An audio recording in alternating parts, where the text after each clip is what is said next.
Sorry, Judy.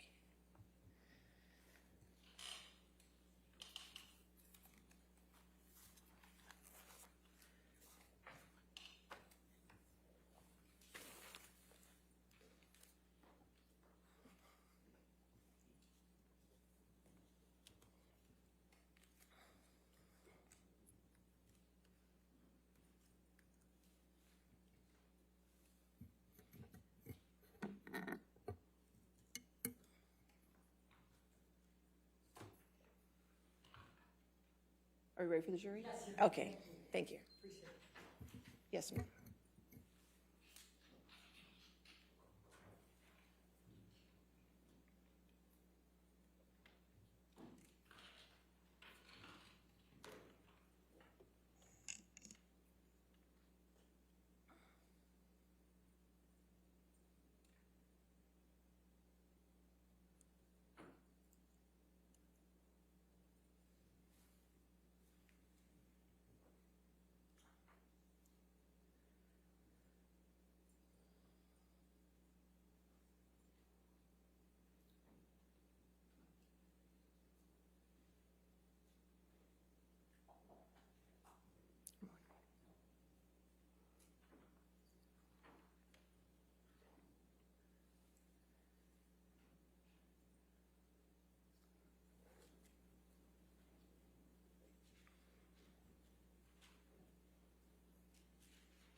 All right. Good morning, ladies and gentlemen.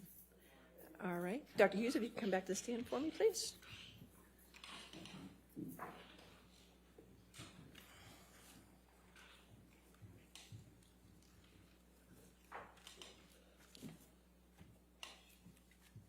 All right. Thank you. Good morning. Good morning. All right. Cross-examination. Thank you, Your Honor. Good morning, Dr. Hughes. I'm Wayne Dennis, and we haven't met before. No, good morning. Good morning. You testified yesterday that you have to give careful attention to gendered stereotypes, correct? That is correct. When you're talking about intimate partner violence, you have to pay attention to gendered stereotypes. And during your testimony, you in fact paid attention to gendered stereotypes, correct? I'm not sure what you mean. Well, you said we were going to have to pay attention to gendered stereotypes, and then you testified at length where you referenced both men and women. You paid attention to those stereotypes during the course of your testimony, correct? What I was saying was you have to pay attention to gendered stereotypes when you're conducting these evaluations. You can't assume all the time that the male is the perpetrator and the female is the victim. You have to go into the evaluation understanding that the male also could be the victim of intimate partner violence. In fact, you're aware that there are large-scale studies that do say that IPV towards males does exist. Of course. Okay. And every time you referred to the characteristic of a victim of intimate partner violence yesterday, you used the pronouns she or her, didn't you? I was using the she and her pronouns in this case because my determination was, as I stated, that Ms. Heard was the victim of intimate partner violence. That is why I was using the she, her pronouns. You, in fact, said women gets into the relationship for all the right reasons. That's what you said. The woman gets into the relationship for all the right reasons.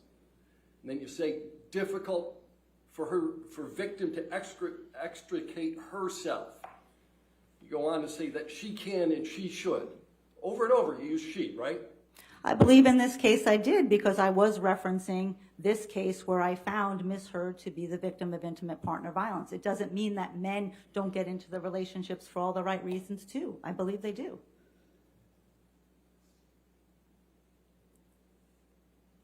Nearly every time you referenced the perpetrator of IPV, you used he or him, didn't you?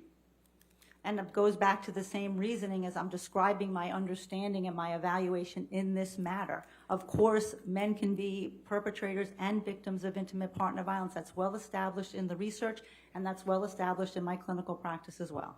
Isn't the reason that you used the pronouns that you did that you almost always testify on behalf of a woman?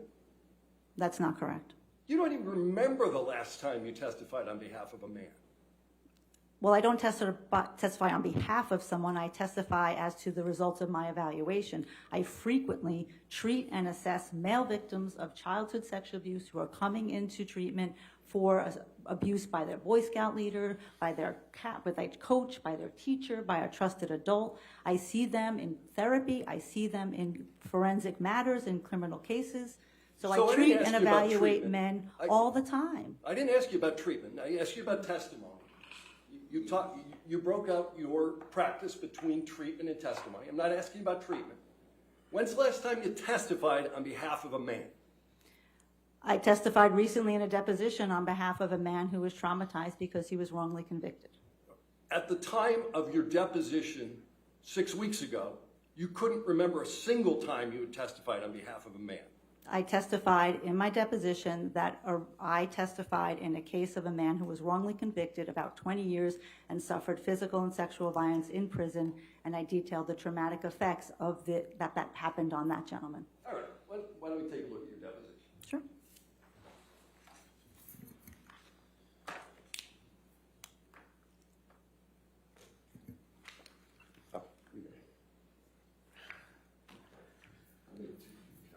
All right, thank you.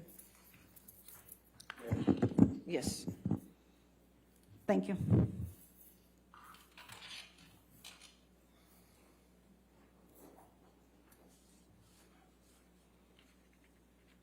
All right. Transcript of the deposition that you gave March 28th, 2022, correct? Yes. All right. Let's go to page 77.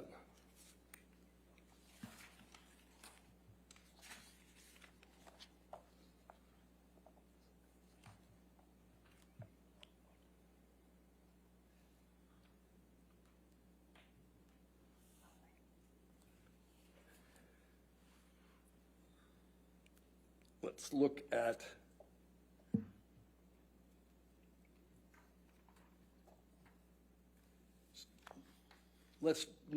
page 78, line 8. So you can't recall a single instance where you were hired by the attorney representing the male in an IPV matter, correct? In an IPV matter, not in a trauma matter or a child sexual abuse matter. Okay, so that's the distinction. You don't have any recollection of ever testifying on behalf of a male in an IPV matter. As I stated yesterday, the very first case that I testified in was in a same-sex intimate partner violence where the man was the victim of another man. I routinely treat and assess same-sex couples where then the female can be the perpetrator of another female, and the male can be the perpetrator or a victim of his partner. So let me get this. You testified in a case where one male is alleged to have engaged in IPV against another male. Correct. All right. Okay. But that's the only one you remember. That's the only one you remember. No, I've done this frequently. As you well know, most cases don't go to trial. I've worked on hundreds and hundreds of cases. You've limited it to testimony. Many cases don't come to trial, but I've issued reports and worked on many cases of same-sex intimate partner violence where men are the victims. But I did ask you about testimony, and I limited the question to testimony, and the only testimony that you remember is the same-sex couple, right? There were multiple same-sex couples, I believe, that I testified That you in. testified in court at trial. I believe so, yes. All right, but you didn't remember that in March. I did remember that in March. Okay. You're a professional witness, correct? That's not correct. No? You make hundreds of thousands of dollars a year testifying in court, correct? Not testifying in court. I conduct thorough, comprehensive psychological evaluations of individuals who are involved in a court case. The majority of those cases never show up in a courtroom. And half of my practice and half of my income is about my clinical work with people who are coming to me for therapy. I didn't ask you about the other half of your income. I'm asking you whether you made hundreds of thousands of dollars a year testifying as an expert witness in court. As you're phrasing that question, that's not correct. That would be the amount of income that I generate from my forensic practice. I testify perhaps maybe once or twice a year. Most of the work is done behind the scenes in evaluating individuals and issuing reports. But you'll agree with me that a big part of that practice is providing expert witness testimony. That's not correct. No?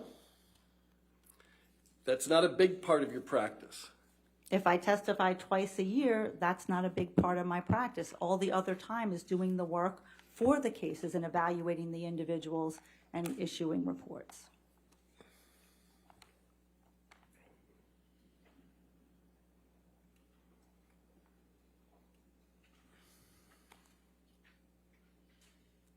All right. What percentage of work do you devote to forensic psychology? As I stated yesterday, I say half and half clinical, half forensic, but I also have a substantial amount of time that I use in the professional activities and serving on professional boards. So what portion of your practice do you provide expert witness services? I think you're using the expert witness services synonymous with the forensic psychology part of the practice. So the forensic psychology practice, what I do here today is one part of it, and it's a smaller part as opposed to all of the evaluations and individuals that I'm assessing. Your practice is successful enough that you maintain your offices on Madison Avenue in New York, correctly? Correct. I've had that office since 2005. Right. And you're sufficiently successful at your forensic work that you're able to perform unpaid work at a hospital, correct? Correct, and I also do pro bono work as well. There. In fact, you actually instruct others on the use of expert testimony in court cases, correct? On the use and understanding trauma and violence abuse in the courtroom and how to, for advocates and people who could not have this level of training or experience, how to come into the courtroom and talk about very difficult issues of domestic violence, yes. All right. Can we pull up PX 1241?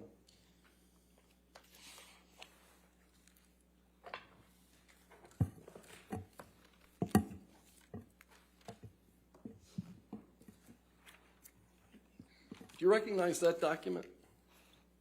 Yes, it looks like the front page of a PowerPoint presentation And it's a PowerPoint presentation given by whom? by myself and Mary Ann Dutton, who is a very well-known and respected researcher and clinician in the area of domestic violence. And what's the topic of the PowerPoint that you're giving? Expert witness testimony in cases involving domestic violence. Okay. And who did you give this presentation to? That was to the National Clearinghouse for the Defense of Battered Women.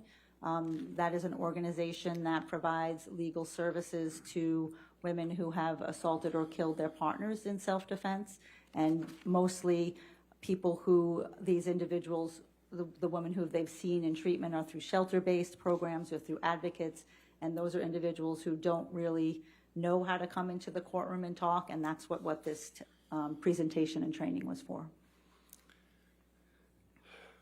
I'm going to move PX 1241 into evidence. Any objection? All right, 1241 in evidence. Do you want it published or? Yes, let's publish it to the jury. Thank you. Okay.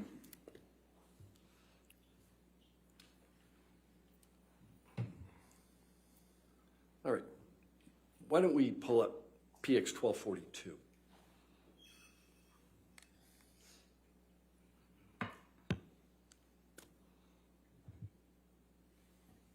Do you recognize this document? Yes, this also looks like a PowerPoint presentation that I gave. All right. And what is the name of this PowerPoint presentation? This is called The Use of Psychological Experts in Cases of Domestic Violence. It was presented to the Kings County Bar Association, which is in Brooklyn. And what this presentation talked about was some of the things that I talked to you all about yesterday, the myths and misconceptions in intimate partner violence, when women use force, what happens if they drop protective orders, how they present in court, and that's what this presentation was to attorneys at the Bar Association. Okay, but this is another presentation that you gave as to the use of psychological experts, and you gave it to a bar association. Right, they were prosecutors and defense attorneys in attendance at that Bar Association. At your deposition, you testified that you were going to be paid $100 an hour for your time in this case. I did not testify to that. You did not? That's an error in the transcript. Oh, that's not right. That's correct. So, and you corrected the transcript? We did not do an errata in the transcript at this point. So you knew there was an error in the transcript, but you didn't fix it? There were several errors in the transcript. But you didn't fix any of them? There was no time to fix them, that's correct. All right. So you're not being paid $100 an hour. How much are you getting paid? I'm being paid $500 an hour. $500 an hour. And that's what, and that's the bill you sent for your deposition, right? $500 an hour. Correct. Right. You submitted a number of disclosures in this case. You have not formed an opinion as to whether Mr. Depp committed intimate partner violence against Ms. Heard, correct? Correct. I formed the opinion that Ms. Heard's report of the intimate partner violence is consistent with what we know in the literature about intimate partner violence. You have a limited role here comparing individual data to group data and then just determining whether it's consistent, correct? I wouldn't say it's a limited role, but that's generally correct. You wouldn't use the word limited role? A limited role in terms of how we go about a forensic evaluation, you not know a limited role in this case. Do you remember whether you used limited role in your deposition? I don't. If you have it in front of me, you probably think I did, but sure. And you have no independent knowledge of the facts underlying the alleged abuse, correct? I have the knowledge of the plethora of documents that I've reviewed in this case. No, I'm asking you your independent firsthand knowledge. You have none of that, right? You mean whether I was there? Yeah, you weren't there. Of course not. Okay. And you're not testifying to the veracity, the truthfulness of any of the allegations. Correct. I'm testifying to the consistency of the data points of all the different documents, including the psychological testing and the clinical evaluation that I conducted of Ms. Heard, and how that comports with the therapy records and all the other documents and the photos and texts that I reviewed. And you have no personal knowledge of any abuse. Correct, personally. Correct. Right. And all you know is what Ms. Heard self-reported to you and others. That's not correct. Because you did collateral interviews?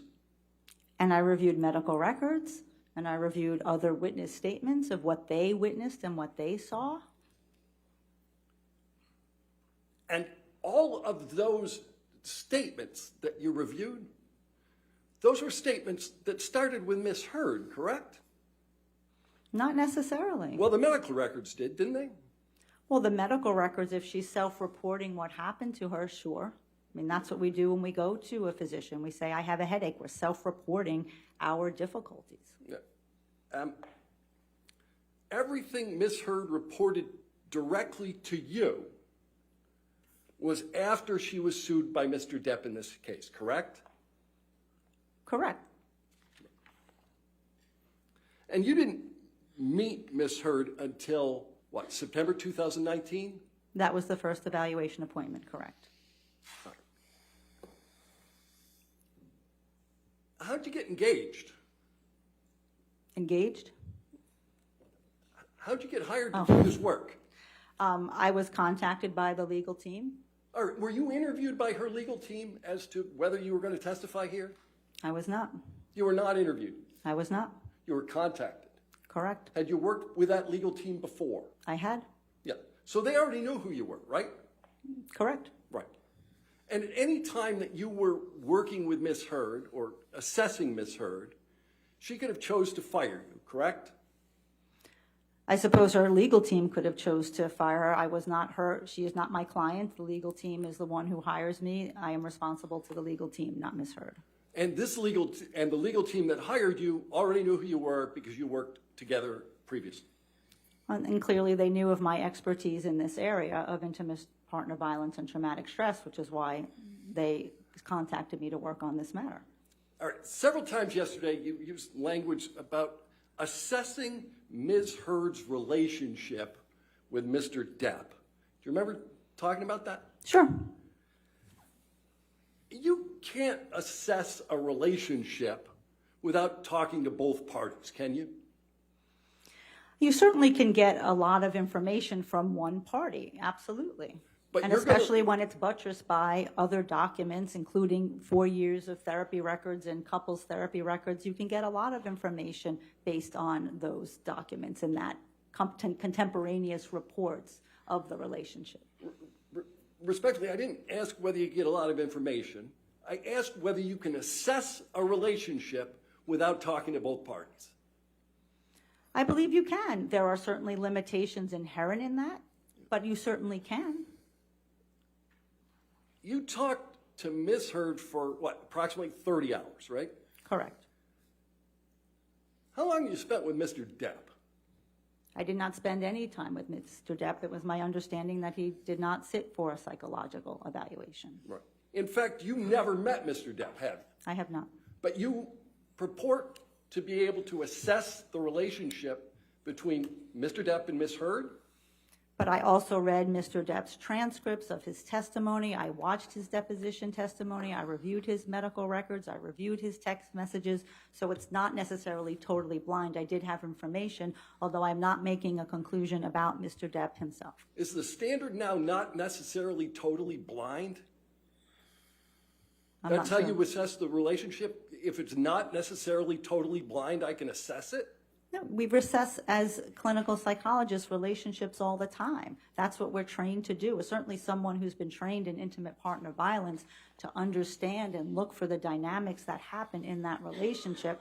And then when we have external data that supports what the individual is telling us, way before this legal case even came on the scene, that becomes very strong data to support that conclusion. Let's talk about some of that data. Sure.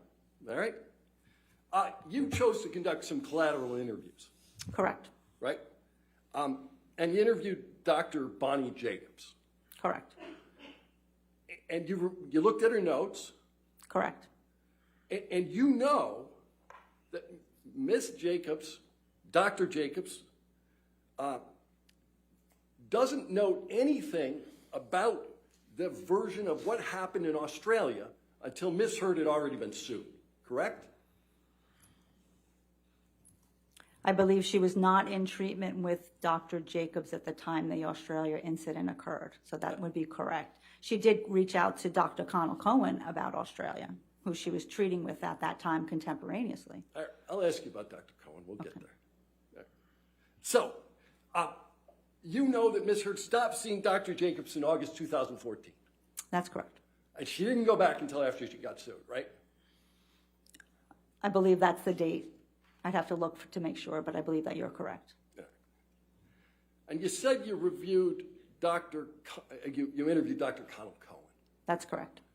And you also reviewed his deposition testimony. That's correct. And you know that he testified that when he was treating a patient, he assumes the patient is telling the truth, correct? I believe he said something to that effect in his deposition. And If he has no reason to believe otherwise, if there's no other data to believe otherwise, that your patient's not being totally honest with you, then you believe what they're saying. Right. No other data to believe otherwise, but the sole thing that's happening is Ms. Heard is talking to Mr. Cohen, or Dr. Cohen. I wouldn't say she's talking to him, she's going to him for therapy, and he's using his clinical psychological expertise to understand the connection between her symptoms and what she's reporting, what's going on in her life. All right. But you understand that he testified that he assumes the patient is telling the truth.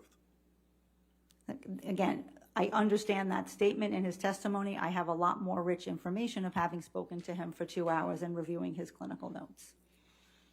He testified he was making a leap of faith with respect to that, right?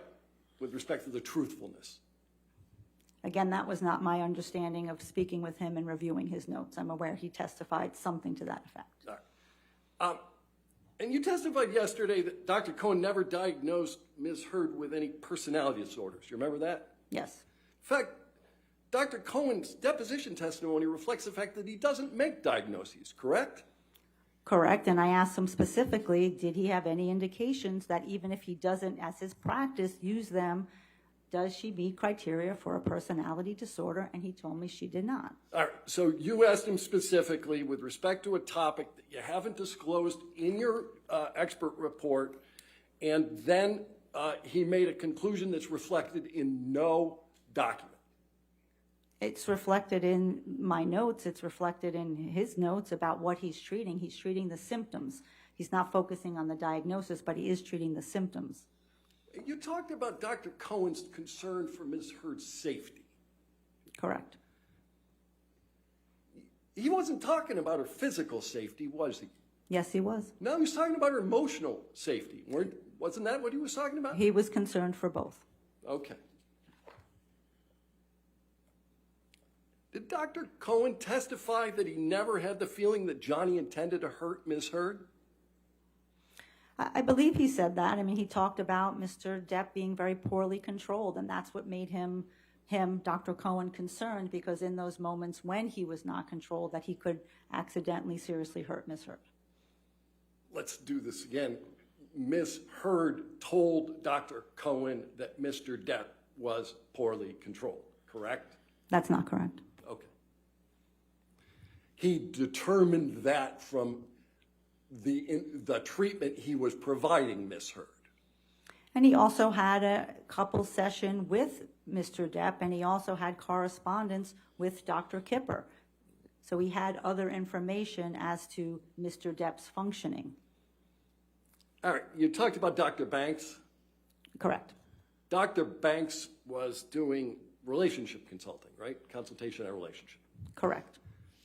And Dr. Banks only met with them once. Correct. All right. And you did an interview, I think, with Ms. Heard's mother, Paige. That's correct. All right.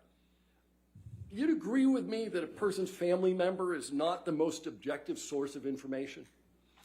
Sometimes you have to certainly control for that the person may be wanting to be protective of their daughter, of course. And you interviewed Ms. Paige Heard after Mr. Depp had already sued Amber Heard. Right. The entirety of my work in this case happened, obviously, after the lawsuit. Did you review, in that context, any of Paige Heard's text messages with Mr. Depp? I'm not sure if I saw them with Mr. Depp. I do believe I saw some with Ms. Heard. I mean, Miss Paige Heard, Amber Heard's mother, did talk to me about her relationship with Mr. Depp.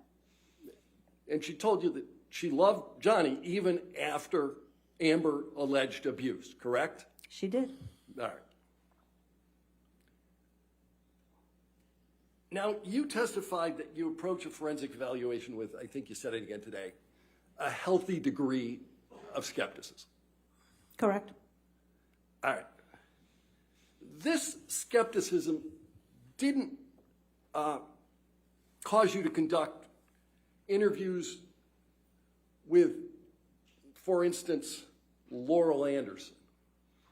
Right, I did not speak to Dr. Laurel Anderson. And you chose not to speak to Dr. Laurel Anderson because you disagreed with Dr. Laurel Anderson? That's not correct. All right. What did Dr. Laurel Anderson do on behalf of Ms. Heard and Mr. Depp?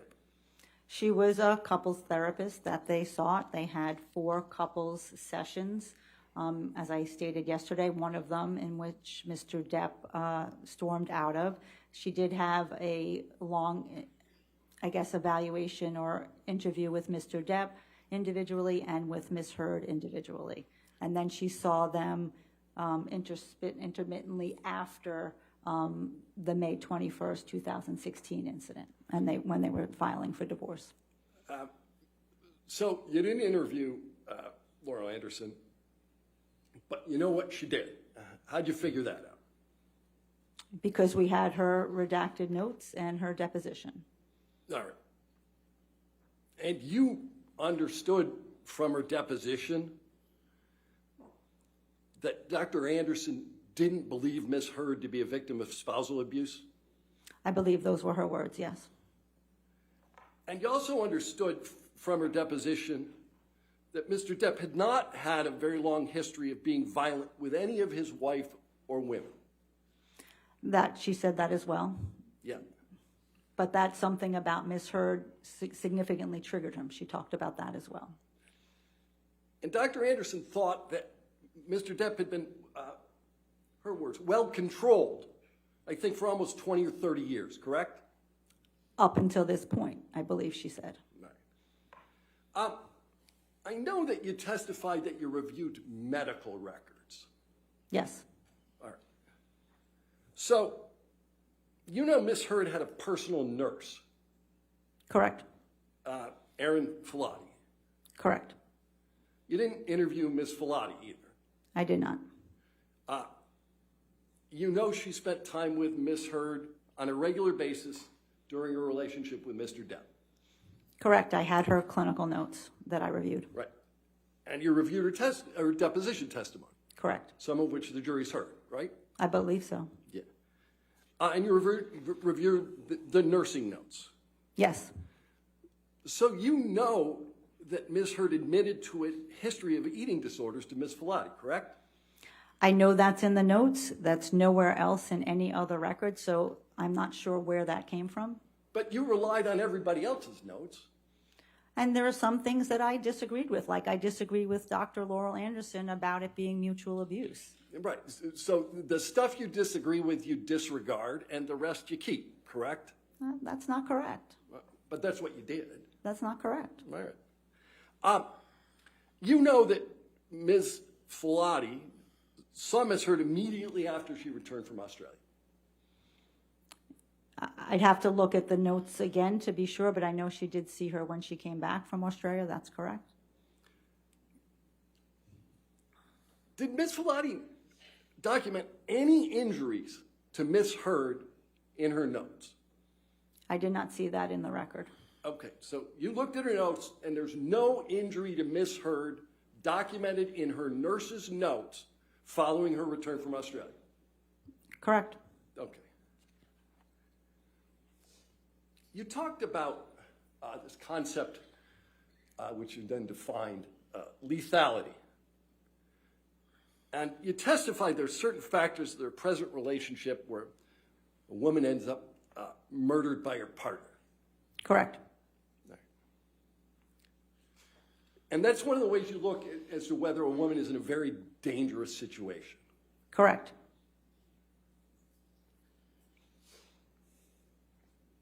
Can we pull up PX92?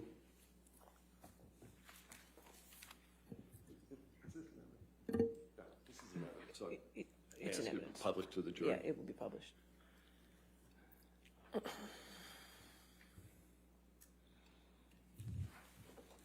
you know what this is?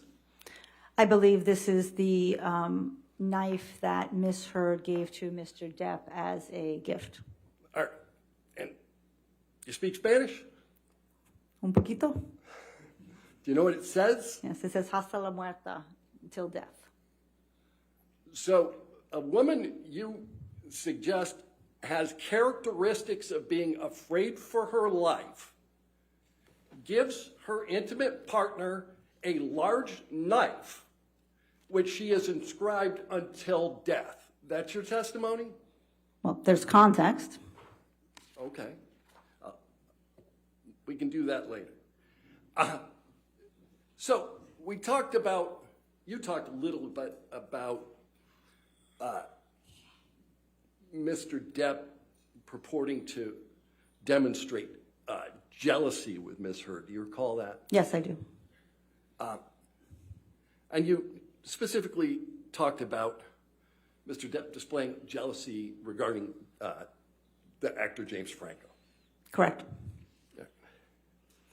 Now, the very first time you met with Ms. Heard, she talked to you about Mr. Franco, James Franco, correct?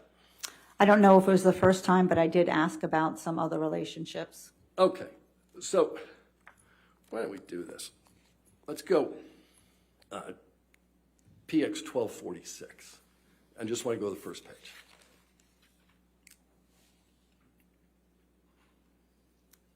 All right.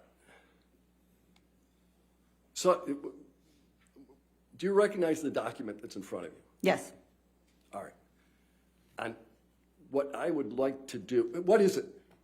It's a top sheet of a background information questionnaire that I use to help guide the evaluation. Okay. So, now, this is, who filled it out? I filled it out, Whose form is it? my form. All right.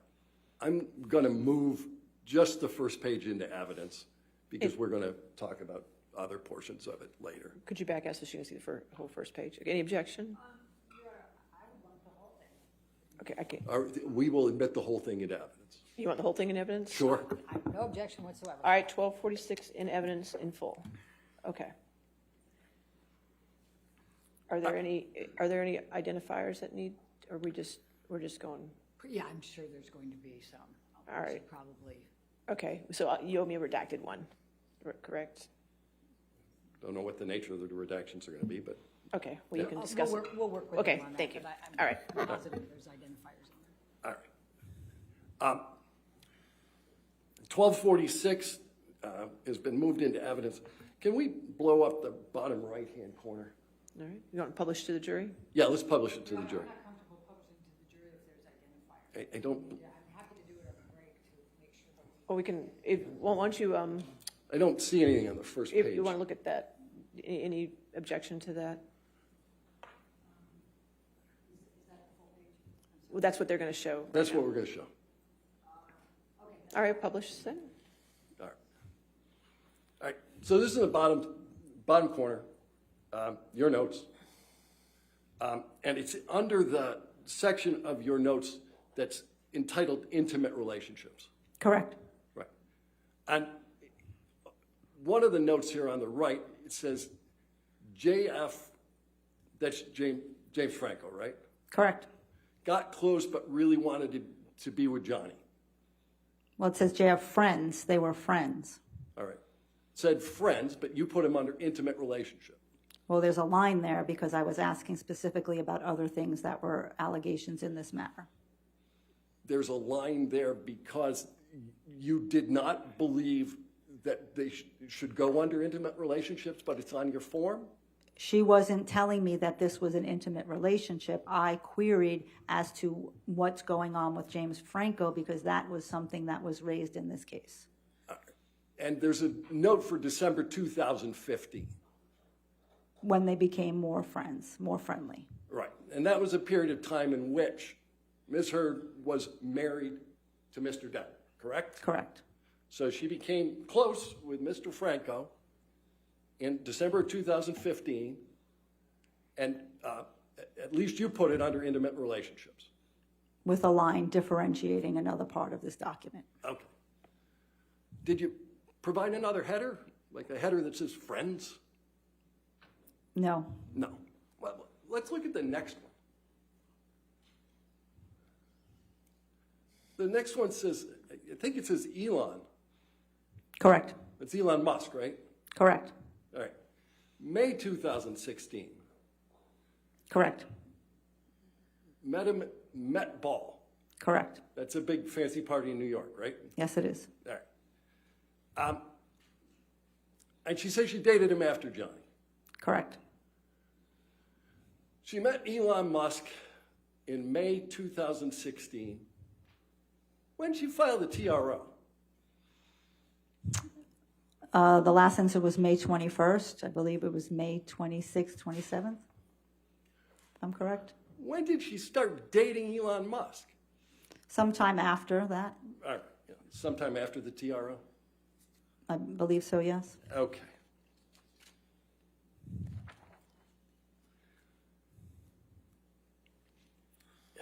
we can take that down. You talked quite a lot yesterday about this concept of reactive violence. Yes. Yeah. Just so I understand your position on this, is it your position that if Miss Heard was abused, she gets to hit Mr. Depp? That's not my opinion. But you know she hits him, right? And I testified to that. Right. And how many times do you believe that she told you that she hit him? Do I believe that she told me, or how many instances were there? Well, I don't know. How would you know other than her telling you? You weren't there, right? I was not there, that's correct. All right. How many times did she admit to hitting him? She indicated a number of times in a number of instances. You indicated that you had listened to audio recordings as part of the work you did in this case? That's correct. All right. I'd like to play you a portion of one of those recordings. It's Plaintiff's Exhibit 343. It's already in evidence. And for the record, the portion I want to play is 2 minutes 46, 246.01 to 247.20.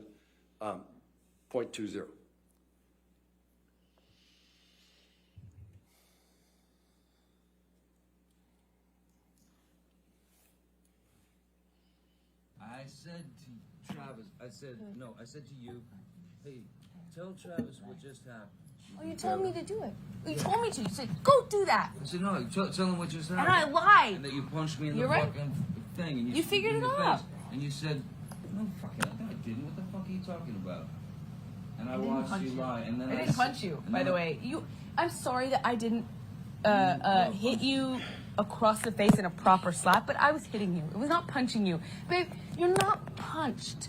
Don't tell me what it feels like to be punched. You know, you've been in a lot of fights, been around a long time.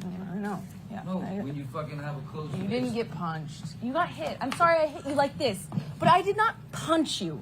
I did not fucking deck you.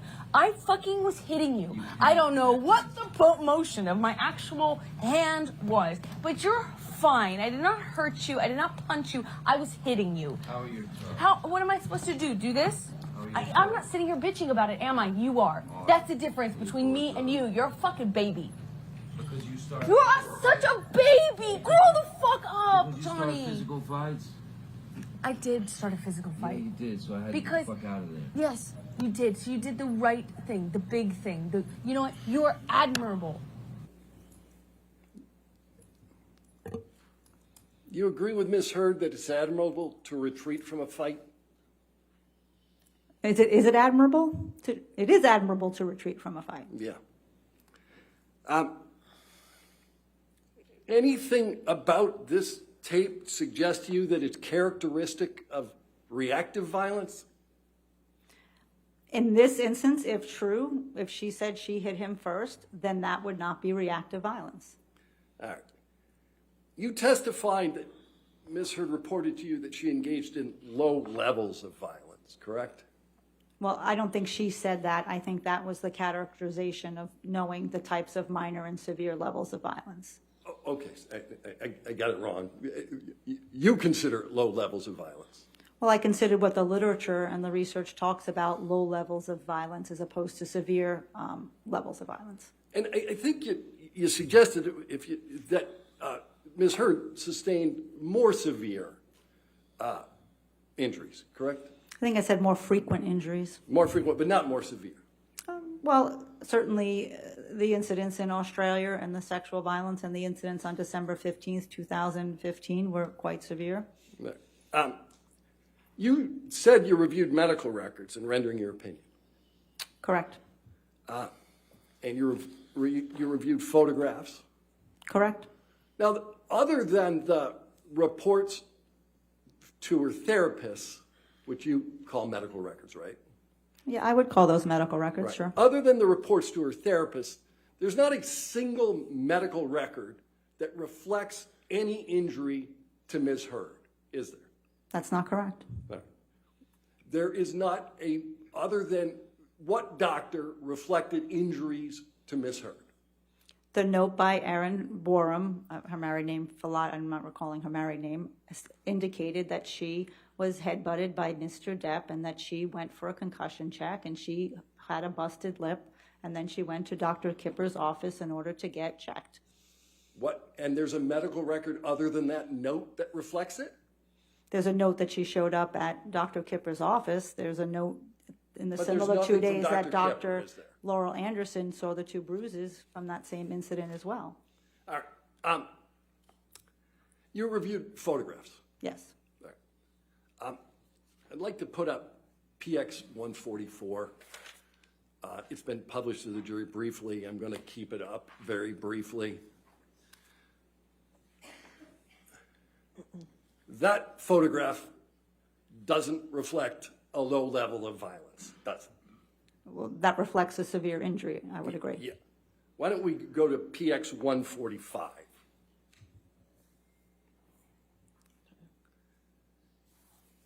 That's a severe injury that ended up with Mr. Depp on a gurney, correct? That is a severe injury, correct. All right.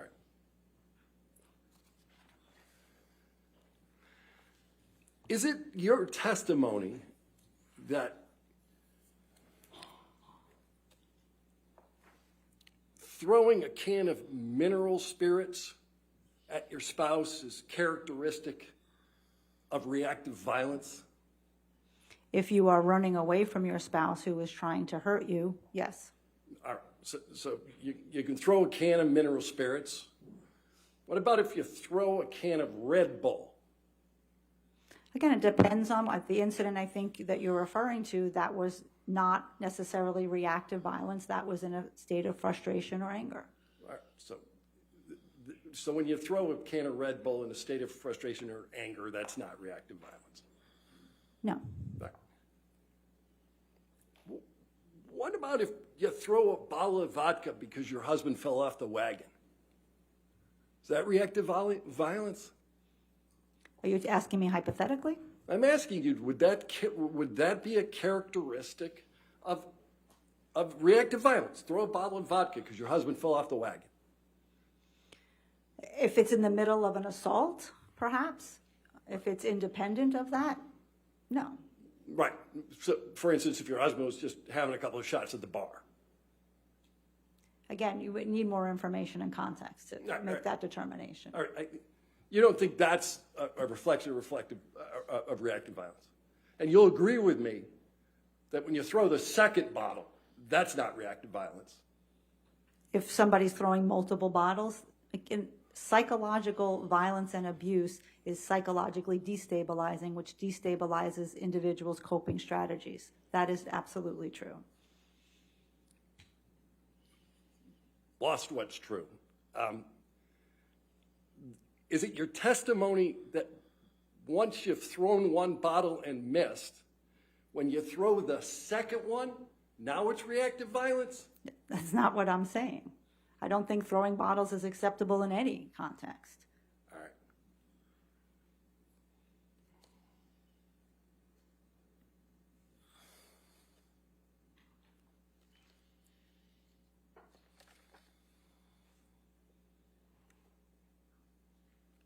All right.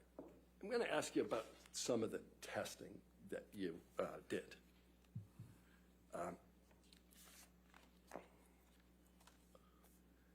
One of the things that you did was a form looked like called a CTS2 relationship behaviors form. The conflict tactics scale, correct. So CTS2 stands for conflict tactics scale. That's correct. And this is one of the documents that you had with you on the stand yesterday. I had all my testing with me and all my clinical notes from my evaluation with Ms. Heard. And you gave me a copy of it because you looked at it during your testimony. Because you asked me, so I gave it to you, yes. Right. All right. But you have a good recollection of what that test is about, the CTS2 test. I have a very good memory and a very good recollection. I want to give the jury the most accurate and thorough information. After having done 12 tests with so many questions, I wanted to just be as accurate as possible. I'm sure my memory would miss some things that might be relevant. All right, so let's talk about the CTS-2. It's dated 9/26/2019. Correct. All right, 9/26/2019. And it goes through and it asks a whole series of questions about what you've done and what your partner has done. That's correct.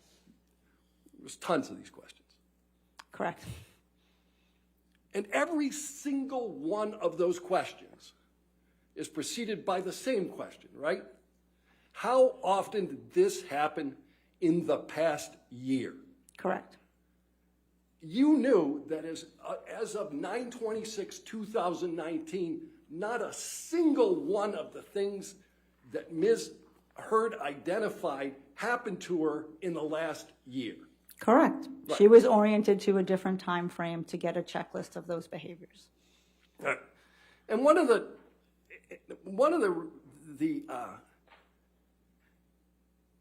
although it says, please, how often did this happen in the past year? One of the questions is, my partner used force to make me have oral or anal sex. Correct. She went with 0 on that, right? I'd have to see if you'd like to show me. Right. You have any recollection that she didn't go with 0 on that? I have a recollection at that point in time, she was framing those type of acts as angry sex. Right. She And you wasn't helped her- framing them as physical force, as most women don't on these measures. And you helped her to reframe it as something other than angry sex, didn't you, doctor? My job was not to do treatment. My job was to do an evaluation, and that's what I did. All right. So you did an evaluation, and one of the evaluations you did and one of the diagnoses that you ultimately made relates to PTSD. That is correct. All right. And you diagnosed Amber Heard with PTSD long before you made use of the gold standard test for PTSD. That is correct. All right. And I make the diagnosis of PTSD in my clinical practice without using the CAPS all the time. All right. So just so you and I are on the same page, and I think we are, this gold standard test that I'm referring to is the CAPS-5. That is correct. That's the one that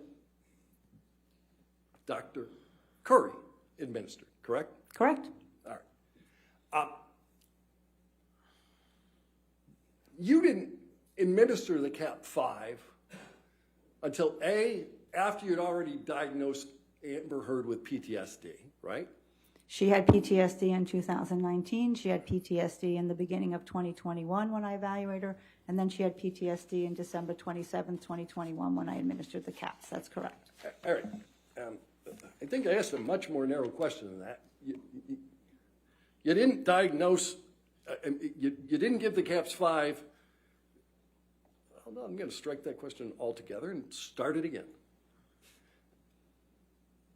You had already diagnosed her with PTSD before you did the gold standard, correct? Before I administered the CAPS-5, there was enough data in the psychological testing and my clinical evaluation to establish that she met criteria for PTSD. That is correct.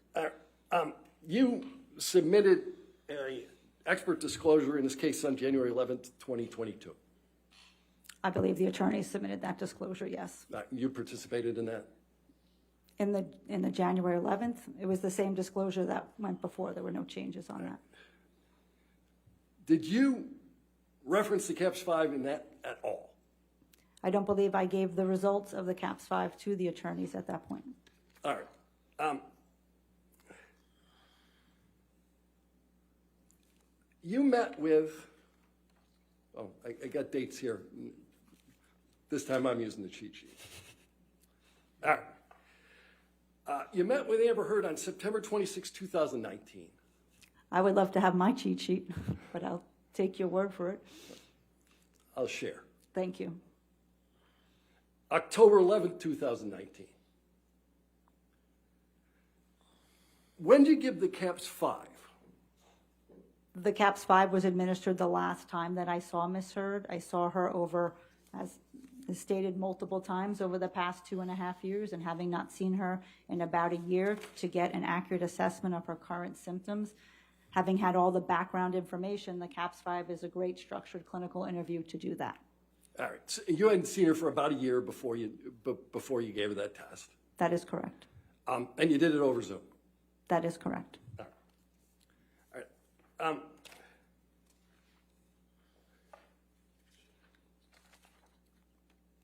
Why don't we pull up PX 1247?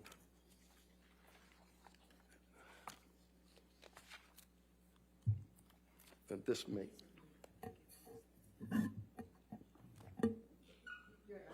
is a new one, so we don't have it. I just need to know. I'll get you. Sure. It's just to the witness right now, so, okay. Okay. Sure. You can, Dr. Hughes, you can actually help with that question. This is like more than 20 pages long. Right? It's about 20 pages. Right. All right. Let's get a copy of it. This is a series of questions that you use to test for PTSD. Correct. All right. And you recognize the first page. This is the first page that you filled out. That's your handwriting. That's correct.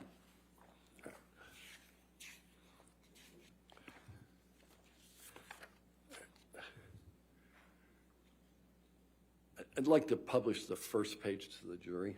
Do you wish to have it in evidence? You're moving it into evidence? Yes, I am.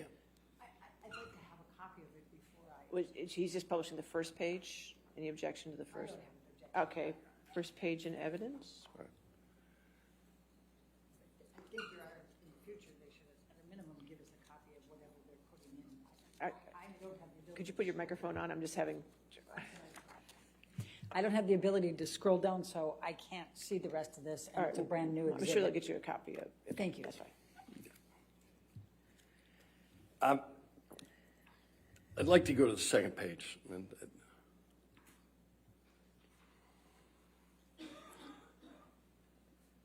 Can we put up the second page? Are you putting the second page into evidence? Not yet. Then I can't put it up. Oh, I'm sorry.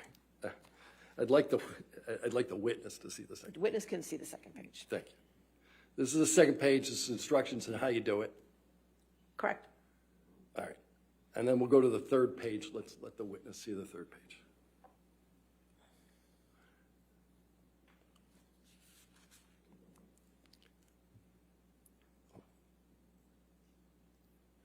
Now, this is entitled scoring. Correct. So when you score, you look at two things, right? You look at frequency and intensity. Correct. All right. Those are the two factors you use to score. Correct. All right. Can we go to the fourth page of this document and just show it to the witness? All right. So, Dr. Hughes, this is the first page of the CAPS B where, other than the identifying information, where there's any input into the document, correct? The CAPS 5, you said the CAPS B? Yeah, I misspoke. Okay, yes.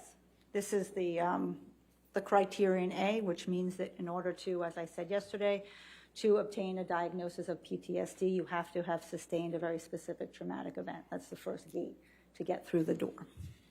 All right. So,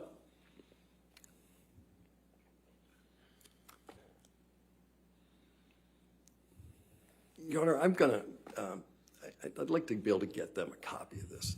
Is it too early to take the break or? A little bit if you All can. right, I can do something else. Okay. Yeah. All right.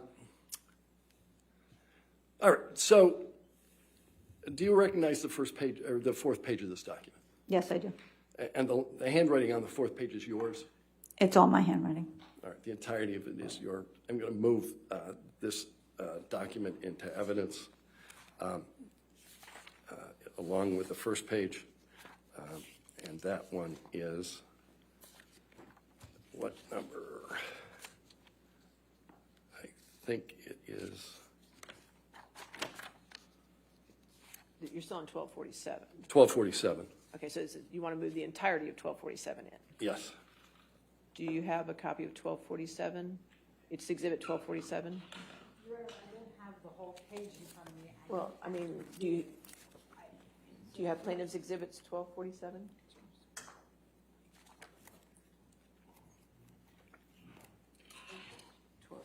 Plaintiff's 1247. Yeah, I don't have it either. Oh, it's defendants 1435. 1435. Defendants 1435. I'll try to go as quickly as possible then. Take your time.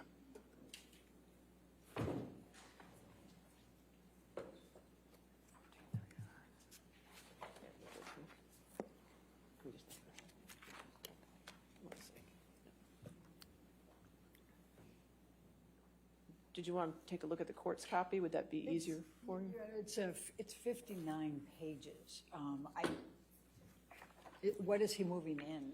I mean, I don't think I we can think do he's a moving partial. are you moving the entire document in? Yeah, I'm going to move the entire document into evidence. I don't think I have an objection to that. No objection? No Did you want to take a look at the court's copy, or you're good? Yeah, I would, thank you. My apologies, sir. That's fine. Thank you, Jamie.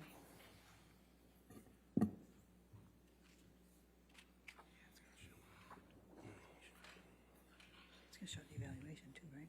No objection, no.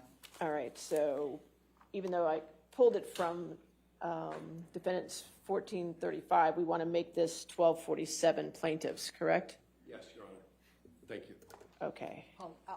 Does Your Honor want to back up? I kind of need it. All right. Thank you. We'll just change the number on it. All right. So it's 1247. Okay, 1247 in evidence. Plaintiff's 1247 in evidence, and now it can be published to the jury. Thank you. Why don't we publish the fourth page where we're talking about? All right. So what this references is the event you said was the worst, and what you have filled in here is 3 words. IPV by Johnny, right? Correct. All right. And then what happened is the next box, and you've not written a single thing in the box, right?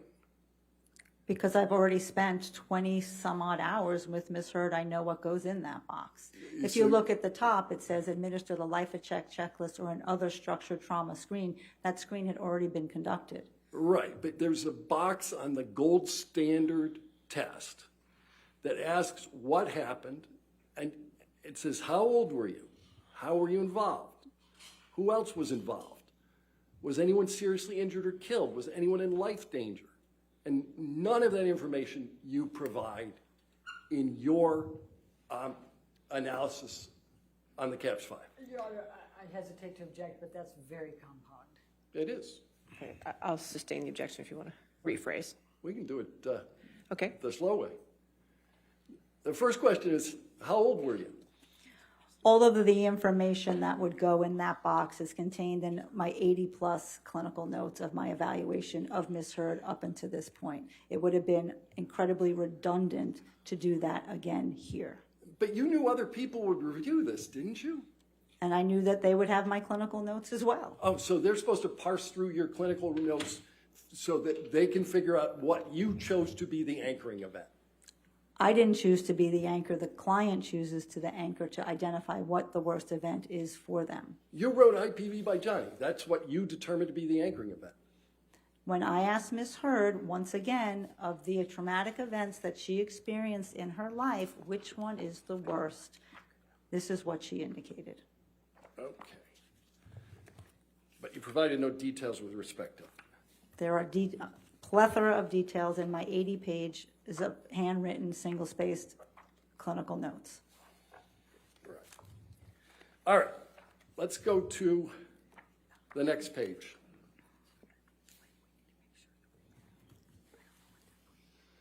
All right. you felt it appropriate to fill this page out, didn't you, Doctor? Well, these are the questions about the symptoms, so I'm asking specific questions and getting her responses. Didn't you know this already? Well, I was making sure at this point, having not seen her for a year, what is the trauma expression at this time? It can change over time. It could go away. It can get better. It can get worse. All right. Why don't we go a couple more pages in? Let's go into page 7 of 20.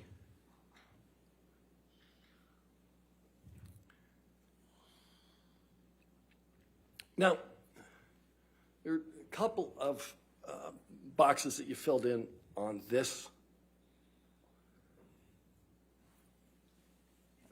Let's look at item 5, B5. You don't provide any indication of what kind of triggers, what kind of reminders trigger these reactions. She answered that on the previous questions. All right. And you didn't provide any answer as to how long does it take to recover. She has some difficulty recovering. Okay. And then there's this question that says, how often has this happened in the past month? Number of times. Correct. And we talked about how these things are scored, and we looked at, you got to look at frequency and intensity, right? Correct. And you left the frequency box blank. Well, no, if she said several times a month, then that's what the frequency is. And you didn't fill that frequency box in at all. Because she told me it was frequently several times a month, which is one of the anchors in coding the CAPS. All right, let's look at the next one. The very next box. Again, this is scored by frequency and intensity. How often in the past month? Correct. Blank. Pardon? How often in the past month? You left that one blank again, right? She tells me it happens at least twice a week, so certainly I could multiply 2 times 4 and put in 8. And you certainly could have written the number 2. But it wasn't 2, if it's happening 2 times a week. All right, so 2 times a week times the number of months. Now you got 2 digits instead of 1, right? That's all it took to write that down. This is in a 1-month period, so it would have been a 4-week period. How often in the past month? That's what it says. Correct. You You said chose months. not to answer that question. Let's look at the next page. Again, scoring is frequency and intensity. How often in the past month? Again, you left it blank. If you look on the right-hand box, that is where we are indicating the frequency and the severity. If you can see where I circled moderates happening more than twice a month, that's where I am indicating the frequency of the symptom expression. Okay. But aren't you skipping a step? You're supposed to do intensity and frequency. And when somebody says it's happening more than twice a month, that is a frequency indicator. All right. Let's go to the next box. Again, we have, in the past month, how many of the important parts of event have you difficulty remembering? Number of important aspects. Didn't fill it up. Well, I listed 2 specific incidents of where she indicates she has important aspects that are missing. But all you had to do was put a number in here. You know you knew how to score this thing. Well, this measure actually doesn't get scored by the frequency. All right, you know something, you're right. Let's look at the next one. I know.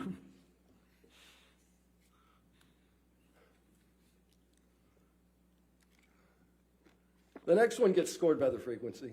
That's blank, right? Well, I did not code it as a PTSD symptom. Okay, let's go to the next one.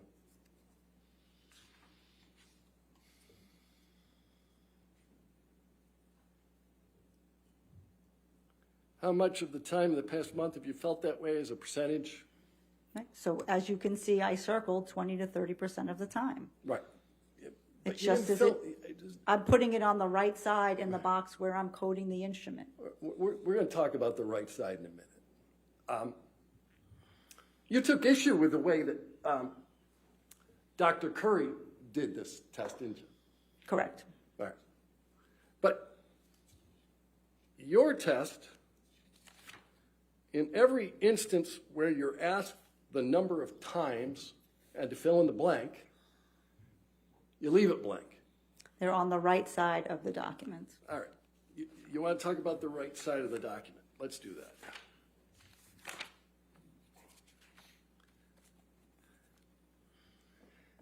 After you did the CAPS 5 for the anchoring, the 3-word anchoring event, IPV by Johnny, you went back through again and said, you know, maybe I should consider childhood trauma as well, right?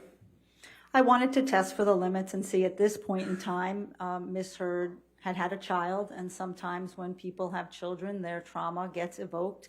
Is she having those symptoms as well? She already had, based on this instrument, the PTSD from the interpersonal violence. I wanted to see if there were any additional symptoms. All right. And you knew that she had had severe child abuse as a young person. That is correct. She grew up in a home full of heroin addicts, right? Opiate abuse, yes. Yeah. And there was IPV between her parents. Correct. All right.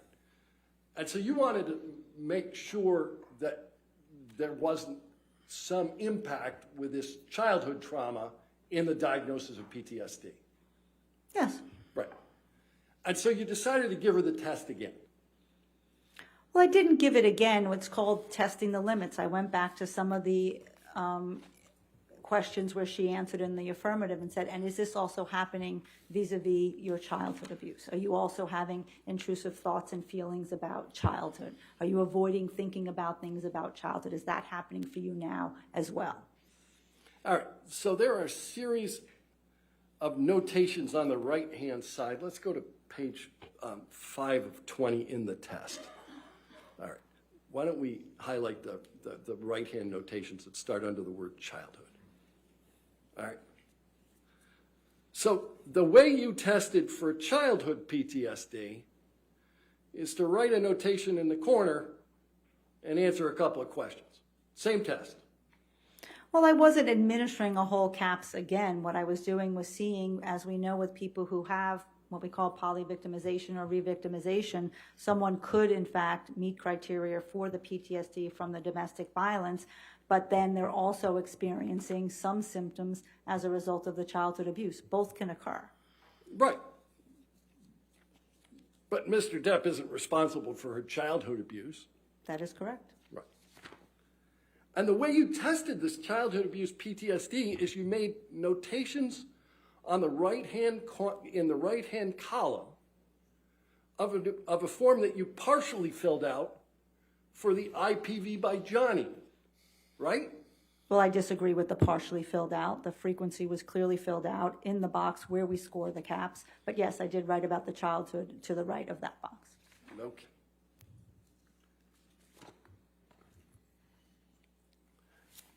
And that is the appropriate way that the gold standard test for PTSD for childhood trauma should be administered. If there were any affirmatives and I needed to go further, I could have administered another CAPS 5. There were not. I did not need to do that. Okay. So you chose not to do a second CAPS 5, although you knew that she had suffered from severe childhood trauma. No, because she wasn't suffering symptoms at that point in time, PTSD symptoms from the childhood trauma. All right.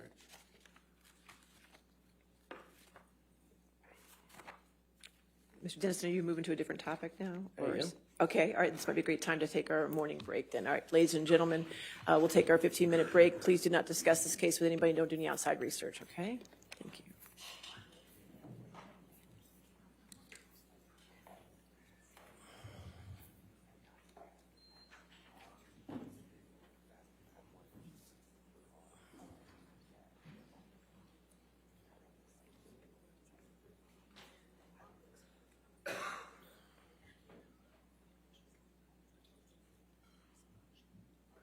All right, we'll go ahead and take, Your Honor, before you Yes. take the break. Yes. May I get a copy of the new exhibits from them so that I can see it over the break? I don't know if we can do it before, but we'll certainly get them to you. Well, I mean, I need to be able to Sure. redirect, and I have never seen these. so- okay, we'll go through it. That's fine, all right? Although it's in your exhibit list. So that's Well, fine. if it's in my exhibit list, if they just tell me. We tell you the that's fine. exhibit numbers, that's fine. We'll work through it, okay? Let's take a recess of 11:40 then, okay? Thank you, All right, Your Honor. back at 11:40.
All right, we ready for the jury?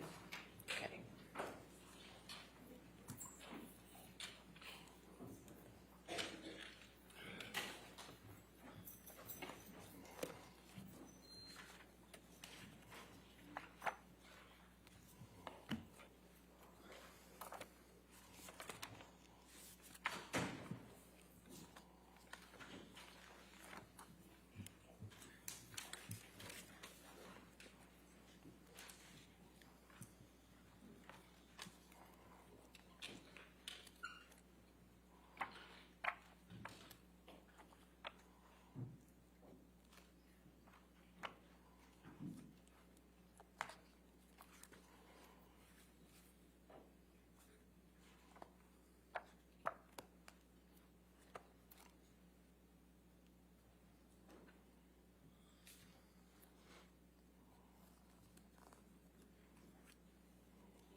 All right, thank you. To be seated. Next question.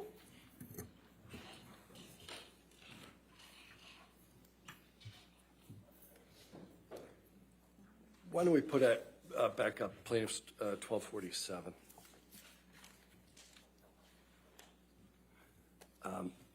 Again, this is the CAPS 5. You didn't administer this until you already had Dr. Curry's scores, did you? That's not correct. No? You administered it after Dr. Curry made a disclosure, correct? That's not correct. You administered it after Dr. Curry had administered hers.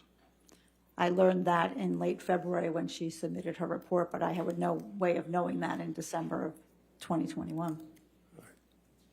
And you didn't make any reference to this in your disclosures until after Dr. Curry made reference to hers, right? I don't recall the date of the final disclosure or the fourth disclosure. All right. Can we go to the next page?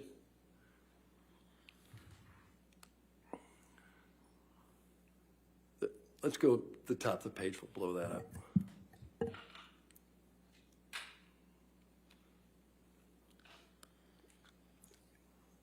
Instructions start with standard administration and scoring of the CAPS 5 are essential for producing reliable and valid scores and diagnostic decisions. See that language? I do. All right. You don't contend it's standard not to fill out the frequency line. I think if you're filling it on the right side of the box, I think that's perfectly fine. All right. So you think it's standard administration to simply leave blanks that are already in the form? I didn't leave blanks when I needed to find out the frequency of the symptoms. All right, let's go down a little bit further.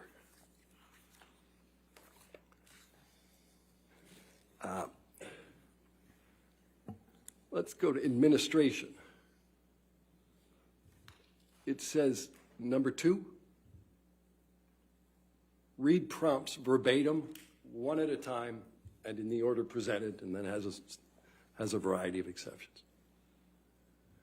With respect to the childhood trauma notations you made in the margin of the CAPS 5, you didn't read the prompts verbatim, did you? I read the first prompt. If there was a yes, then I would have made a decision, do I need to administer a whole nother CAPS? Right. And you ultimately didn't do that. You just simply wrote the margin of the last one. Because she wasn't endorsing those symptoms. Okay. You talked about endorsement of symptoms. Ultimately, what you're looking for with respect to PTSD is functional deficiencies. It's one of the things you look for, right? Well, with any DSM diagnosis, you're looking for what are the functional impairments as a result of the symptoms that the individual is experiencing. Okay. So, in fact, if you go to all the way to the end of the form, one of the things that we deal with is impairment in occupational functioning, right? Correct. All right.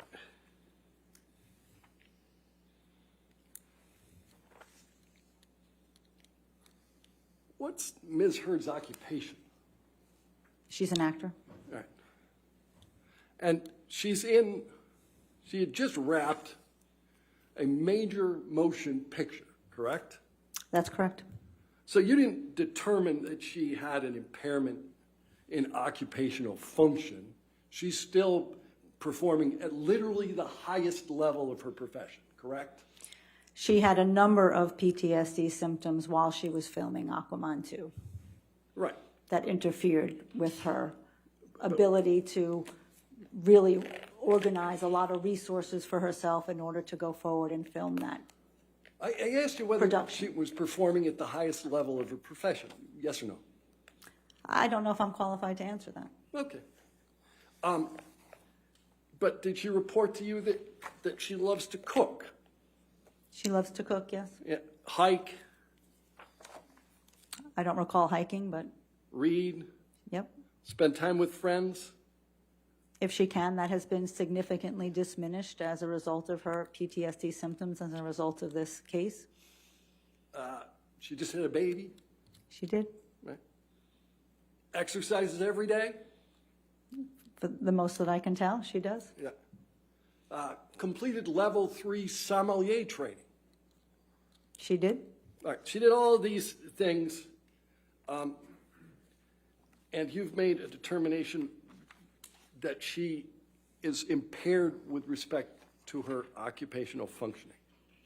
I made a determination that the symptoms interfere with her functioning. She does these things, but it's not like the symptoms aren't there. She has to continue to work even though she has a panic attack, even though she has an intrusive recollection of the trauma, even though she's having heart palpitations and sweaty palms when something comes into her mind. It does not stop her from doing what she needs to do, but it does interfere.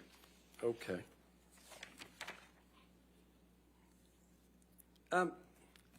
So I'm going to ask you about another test that you administered, and that one's called the PAI. Do you know that one?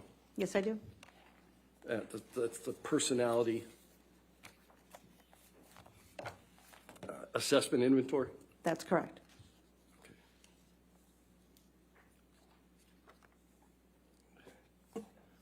Why don't we put in front of the witness the PX 1244? Ron, if I could approach you. All right, 1244.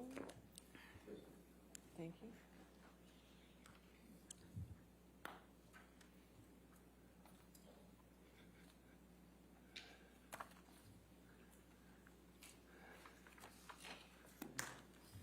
All right.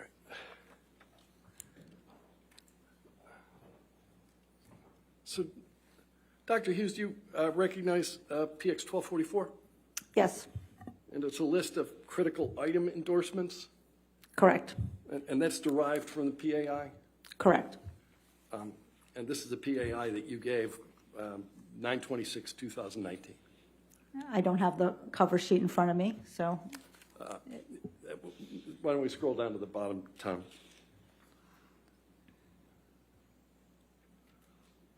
And there it is.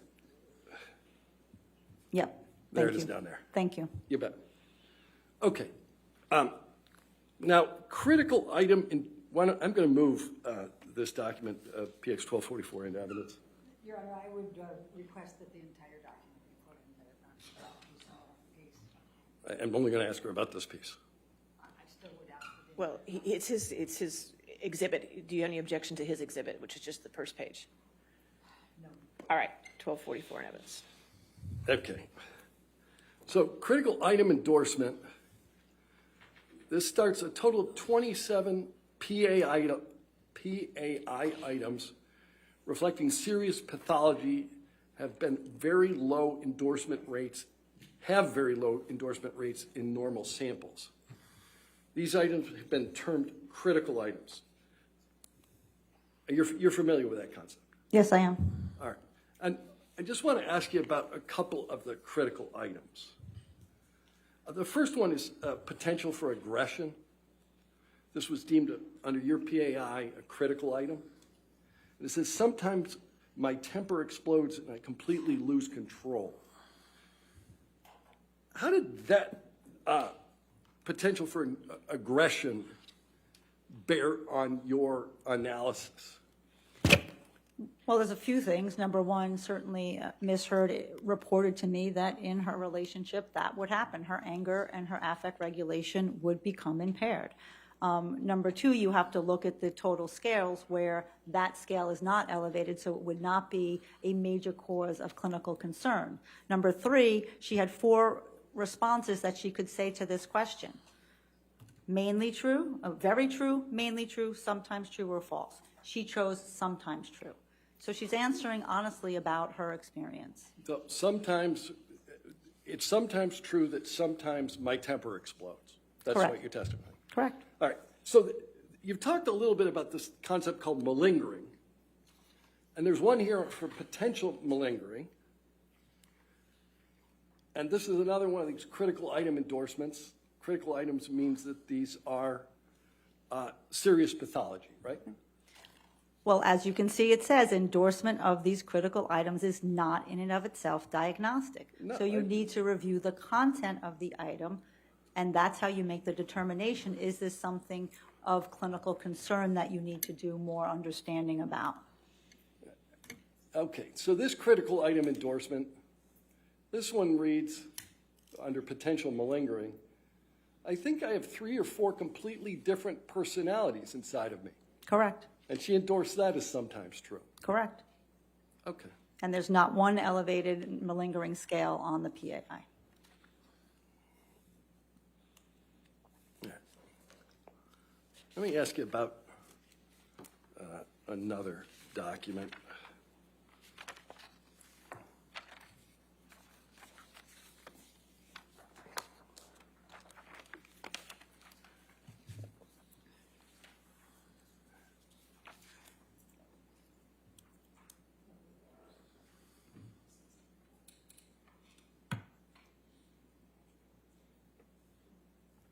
I'm going to mark the document as PX 1248.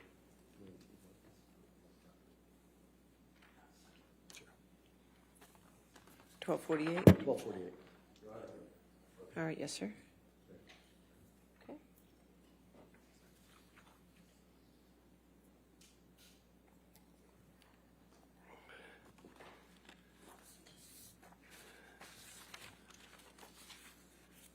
All right.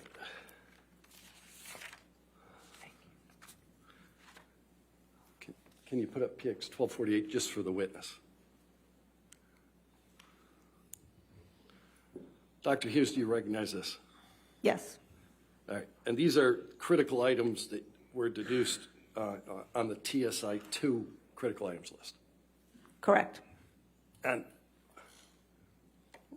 what's a 0 mean? Means that she scored a 0 on that item. She said it's not something that's relevant for her at the time frame that the test was administered. And these are all self-reports, right? Correct. And so she scored a 0 on doing something violent because you were so upset. Correct. See that language? You knew Ms. Heard to do violent things when she's upset. This test specifies how often have you had these symptoms in the last 6 months? Just in the last 6 months. Correct. All right. So she hadn't had them in the last 6 months. Correct. This test also asks and inquires about intentionally hurting yourself or cutting. In the last 6 months Right. is the prompt. All right. In the last 6 months. Correct. Had Ms. Heard previously indicated to you that she cut herself? She indicated one time as a teenager in a reckless moment she did. It was stupid and I never did it again.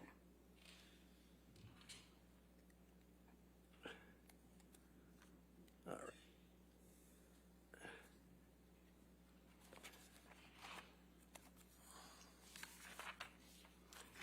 right.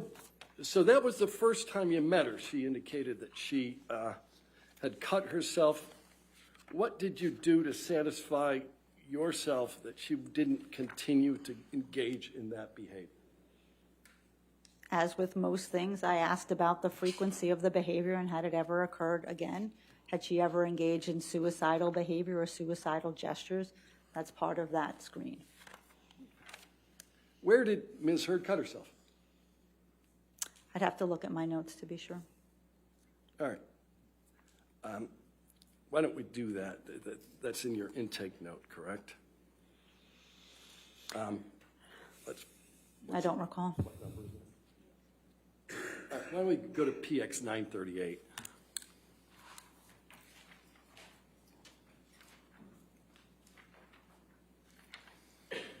And if you'd put it up for the witness. All right, that's not it. Let's go to the next page. All right.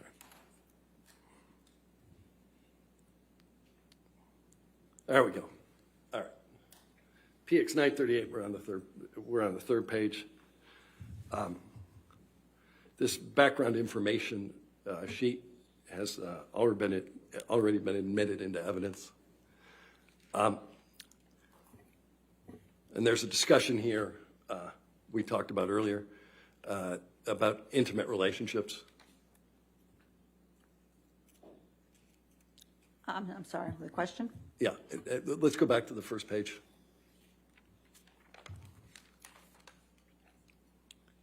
All right, there we go. What number is this? This is in at 1246. So this page anyway, I'll ask that it be published to the jury. I think it already was, Your Honor. They can do it again. All right, we're going to do it again. What, so 1246? 1246. All right. Okay, it's in evidence. There's supposed to be redactions, though, but, okay. All right, that's in 1246. All right. So why don't we blow up the intimate relationships section? There's intimate relationships here relative to a variety of people, including a person called Tasha. Tasha. Who's she? She was Miss Heard's wife. Okay.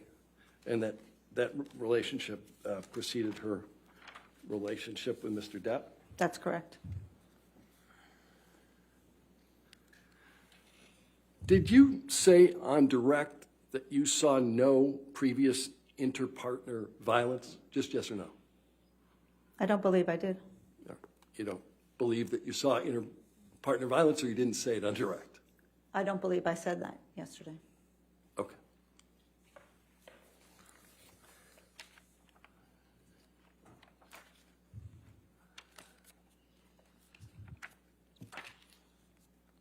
Your Honor, can we approach? All right, yes, sir. Thanks.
Could you speak with Ms. Heard around the circumstances that gave rise to the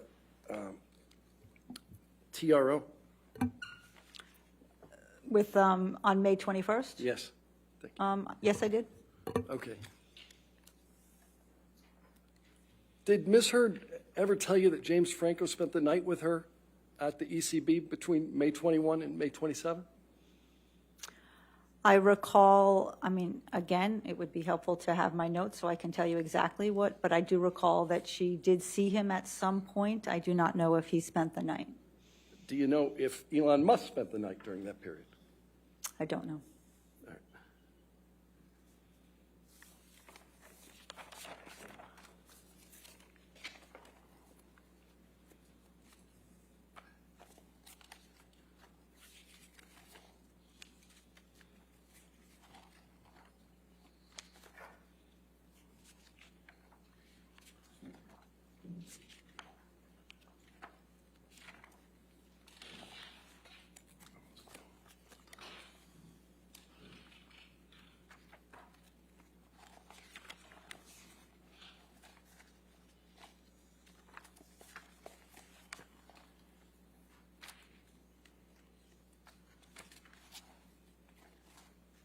You cannot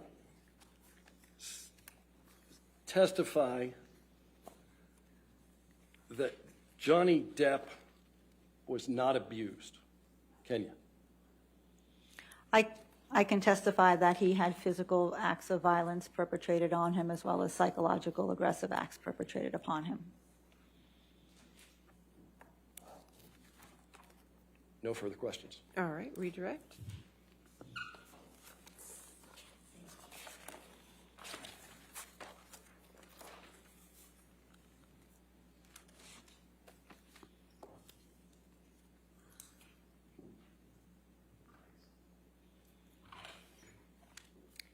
Dr. Hughes, you were asked about some presentations. I think plaintiff's 1241 was the first one. If we can bring that up. Tom, could you help me out with that? 1241?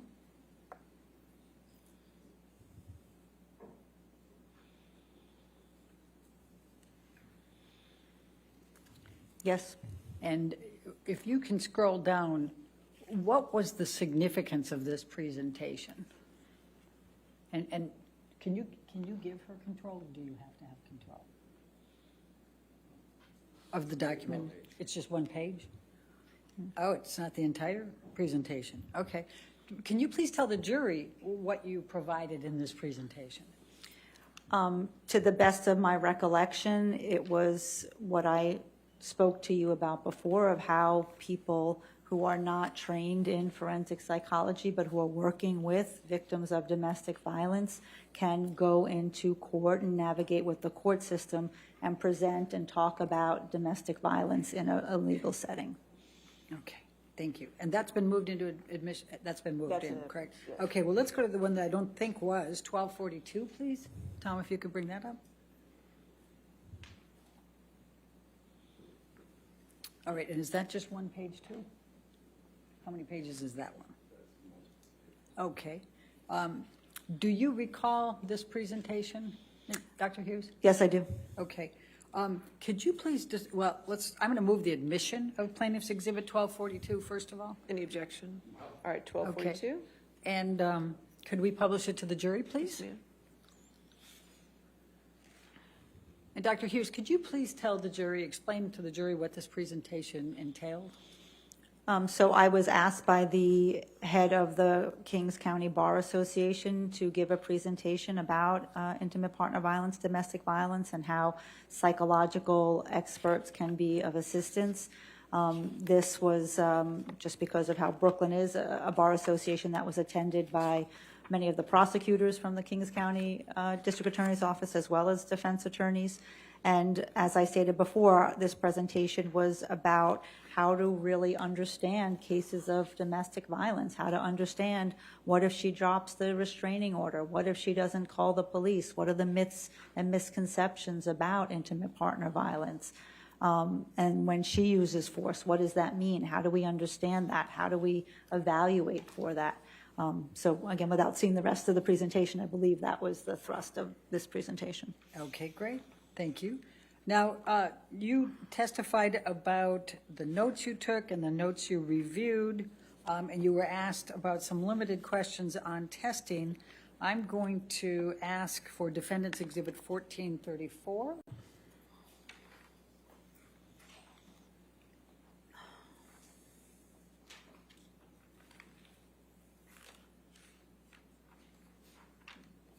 You're gonna do that one, you want? No, oh, no. Okay. Oh, we need, thank you, Sammy.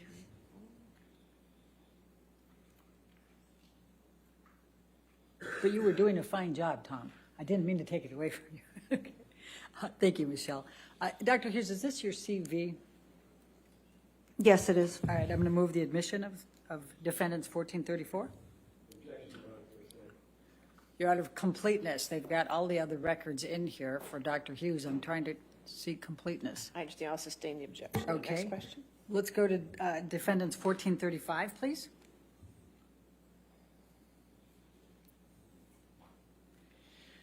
Now, Dr. Hughes, you've testified about the different testings that you administered, and this is one of the ones that I believe you testified to earlier, correct? That's correct. And this is the DSM-5? This is the clinician-administered PTSD scale for the DSM-5. Okay. I'm going to move the admission of 1435. Any objection?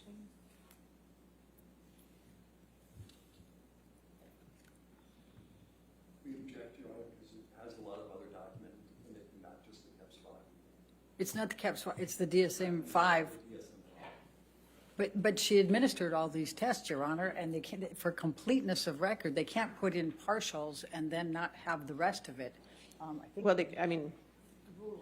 there was no objection to when they put theirs in. Now say- they're objecting to you putting. I would say rule of completeness, Your Honor, Rule 2, Virginia Rule 2:106, that they can't just put a partial in and then not have the completeness of the testing in the documents. Well, they put their test in. Now you want to put more tests in, correct? Correct. But that's not a completeness argument then. That's just a different test. Well, it's But what's the objection, though, that there's, okay, all right, I'll sustain the objection. Next one. all right, well, then we'll go for the other ones. You did the TSI. Well, before we go on to the others, let's talk about, could you please tell the jury what you administered in this DSM-5 and why this is significant? Objection, not out. Sustain. Can you tell us why the DSM-5 is significant that you administered? So the DSM-5 is the Diagnostic and Statistical Manual for Psychiatric Disorders. It's published by the American Psychiatric Association. That's where it has all the criteria and all the information for our major mental disorders like major depressive disorder or panic disorder or PTSD. What the CAPS is, the clinician-administered PTSD scale, is it follows all of that criteria that's in the DSM-5 so that you can make a very accurate diagnosis. And what, if any, diagnosis did you make as a result of this DSM-5? Right. So not only on this, I mean, this instrument can stand alone where she meets PTSD criteria just by virtue of this instrument, pardon me, but also the other testing that I gave where she had elevated scales on PTSD measures which correspond with the DSM-5 symptoms of PTSD. So there are multiple measures that are consistent across time that she meets criteria for PTSD. Thank you, Dr. Hughes. Now, you were also given one page of the scoring on the TSI 2 and one page with respect to the PAI. Do you recall seeing that? It wasn't the scoring, they were the critical items on those respective tests. Okay, well, I'm going to ask to bring up Defendant's Exhibit 1858.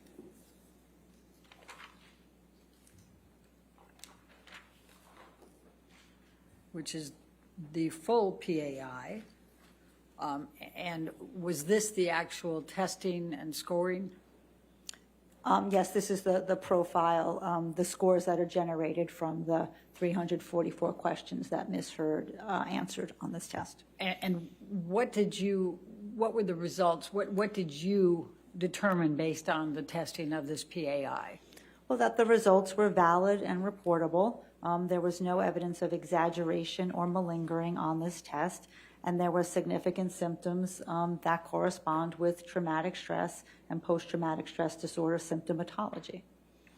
And I believe you said again that there was no elevated scores. Can you explain to the jury what you meant by that? Objection leading. Overruled. Go ahead. So elevated scores are a way that we get to know where a cutoff is to say that something is clinically significant, and that follows very standard statistical principles. So when a scale is elevated, it means that we have sort of greater confidence that this individual endorsed a lot of different symptoms that make this scale relevant, and then we want to figure out why that person is having an elevated score on something like depression or anxiety. It gives us greater confidence that, this person's maybe reporting depressive symptoms like people who are depressed. Okay. And what would constitute an elevated score? Well, on different tests, it's different things. Certainly on the PAI, it doesn't follow linear T-scores. It's a little different statistically, so you have to look at it differently. But certainly, it's usually about a T-score of a 65, and on some it's a T-score of a 70, which is a T-score is a normative curve, is a way of allowing us to compare people's scores, comparing your scores to the normative group of scores. Okay. And would it be at all helpful to have the entire test as opposed to a one piece of paper or one page? Well, certainly you cannot tell the entirety of how the symptoms that Ms. Heard endorsed and the scales were elevated just by the critical items. All right, I'm going to move the admission of Defendant's Exhibit 1858. Objection, hearsay. And this is the completeness, Your Honor. I'll sustain the objection. Next question. Let's bring up 1859.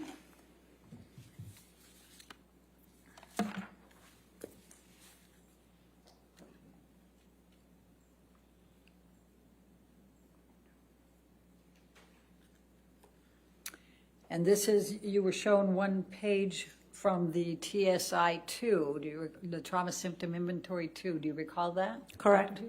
Okay. What is the significance of the TSI-2 exam, the full exam?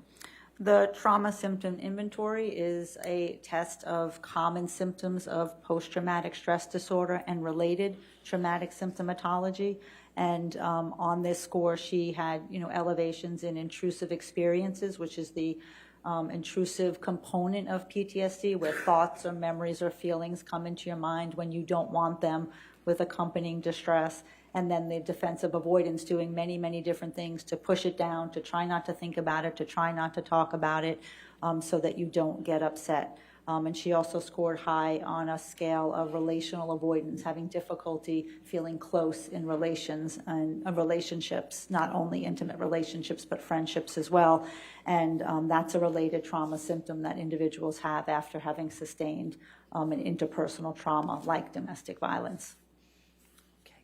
And would it be helpful to have the full exam as opposed to one page out of it? As with anything, seeing an entire profile gives one more information. Your Honor, I'd move the admission of Defendant's Exhibit 15 for 1859. Objection, hearsay. And I would argue the If completeness we could rule approach again. for this.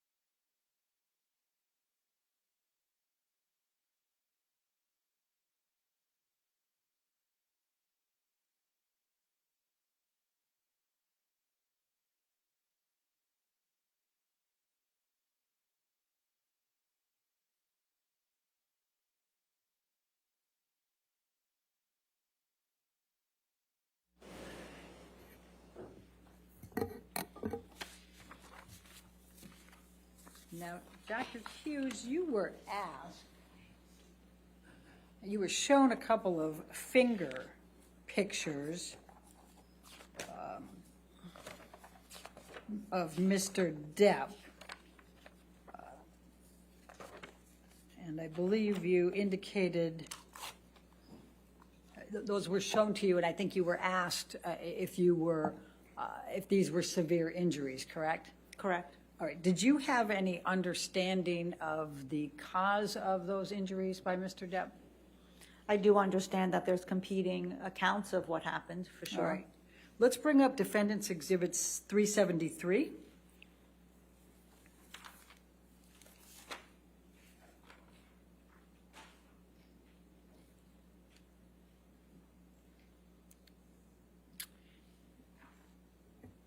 Your Honor, I think this is already admitted.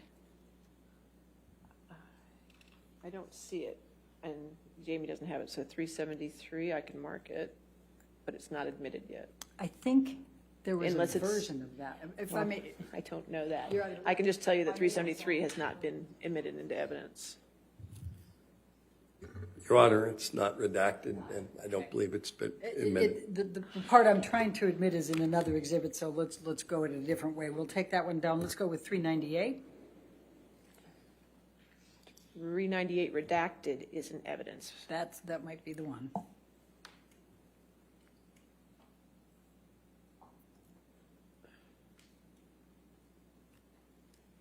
All right. If you could blow that up.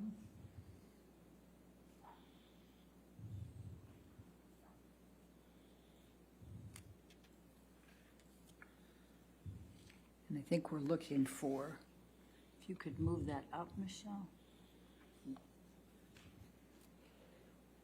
There we go. You could blow that one up.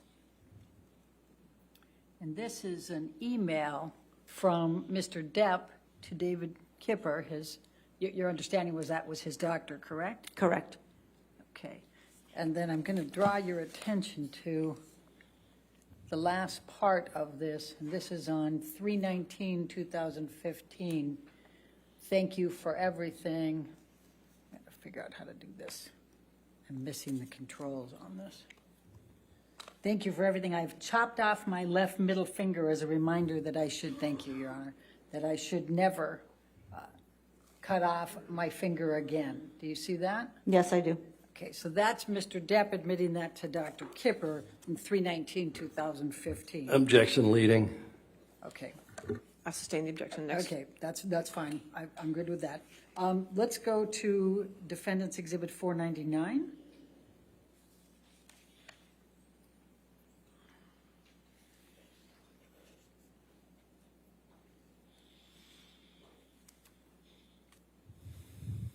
And, Your Honor, I believe this one is in as well, or is it a redacted? It's a redacted one.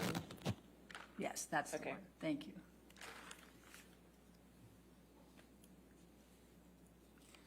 And then if I could draw your attention, this is a text message from Mr. Depp to Erin Falati. We talked about her earlier on 10/31/2015. And it says, this is the second time he's held off giving me my meds by blackmailing me into seeing him. The first time I had just chopped my finger off. Do you recall seeing that as part of the documents that you reviewed? I believe I did. Okay, thank you. We can take that down.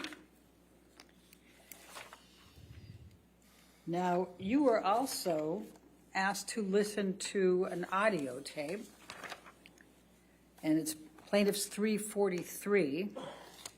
I'm going to, and do you recall listening to that audio tape at some point as part of your review?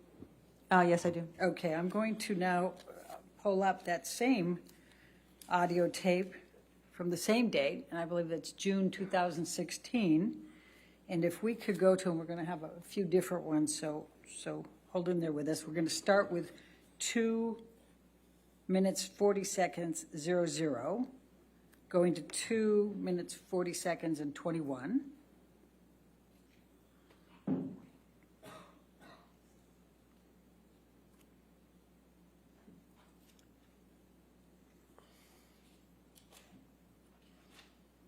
knocking on the door. I don't Because get that why is a one fucking informs the other. irrational and violent fucking maneuver. How So does a one man would inform want the to get other? out of that area so that he doesn't get so fucking angry that he actually does pop the fucking wife.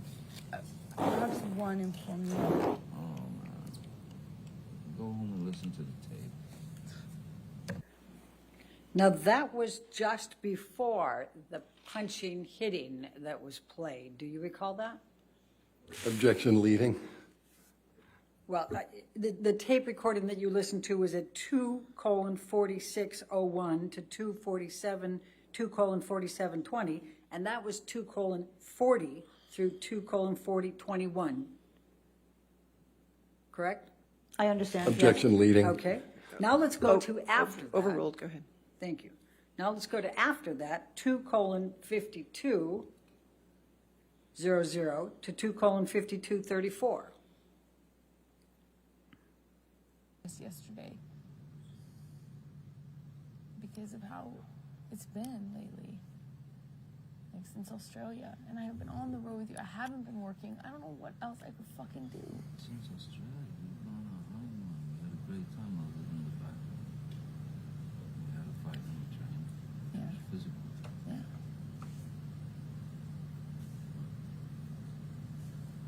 Then we had a fight in San Francisco.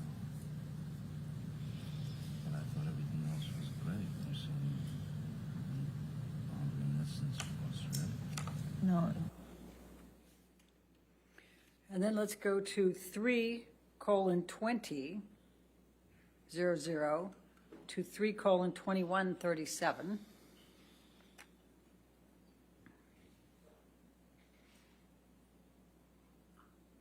And while they're getting that, I'll just ask you the question, Dr. Hughes, do you recall that Mr. Depp said that they had fights in the places that he listed on that audio tape? Objection leading. Sustained. All right.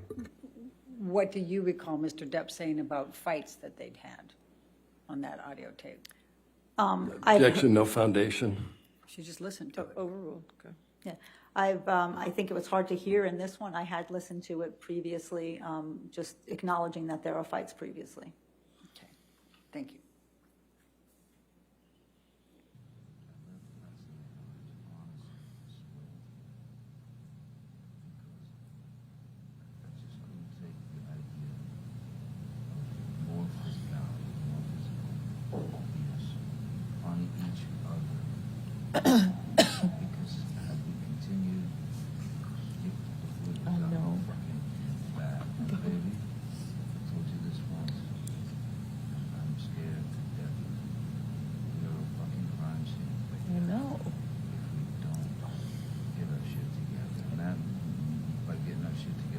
That might mean fucking A, we do this, we make it. That might mean, goddamn, you know, say, I've tried, done, to blue.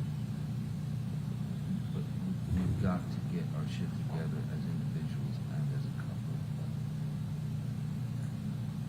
Because I love you. And I do not want to leave you. I do not want to divorce. I do not want to get out of my life. I just want peace. If I'm the culprit, majority of the time, I will fucking do everything I can. And I will recognize when I'm fucking starting to go sideways. I will recognize.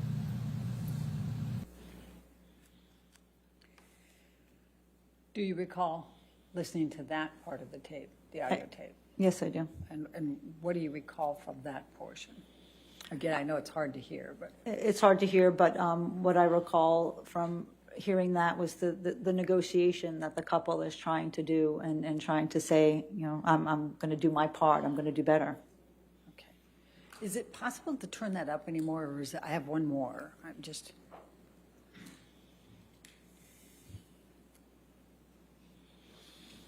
Thank you, Jamie. Okay, my last one is 3:26:20 to 3:29:50. Your Honor, can we approach a Okay, yes, sir?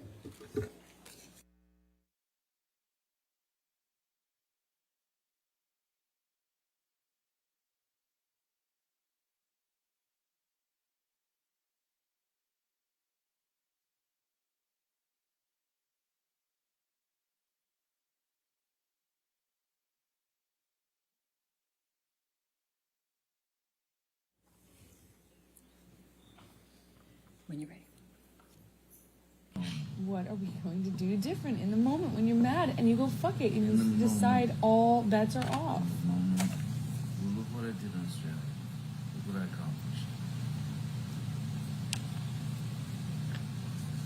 I put the fucker away. I told myself every fucking day, no, he's gone. No, he's gonna fucking put him away.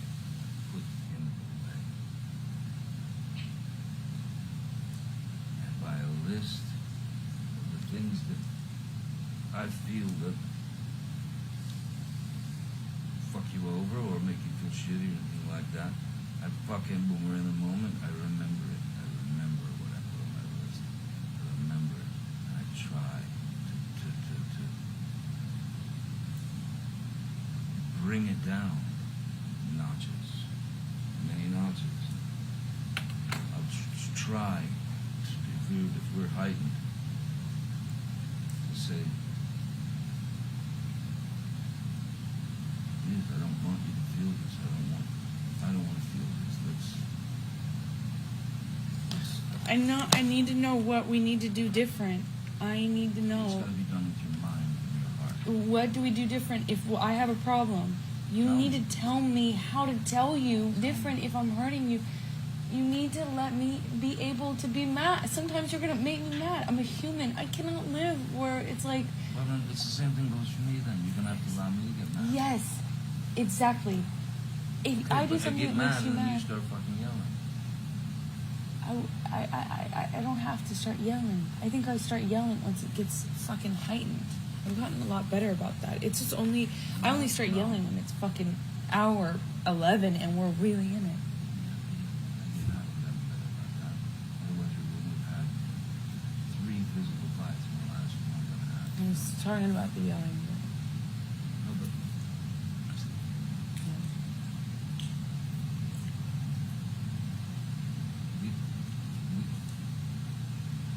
you witnessed it. You're the one that brought it up. Australia was fucking great. We just argued. Let's go back there. Let's go back there in our fucking heads and on our hearts. Let's go back there. And know on your Is list. the monster gone? Did you put him away?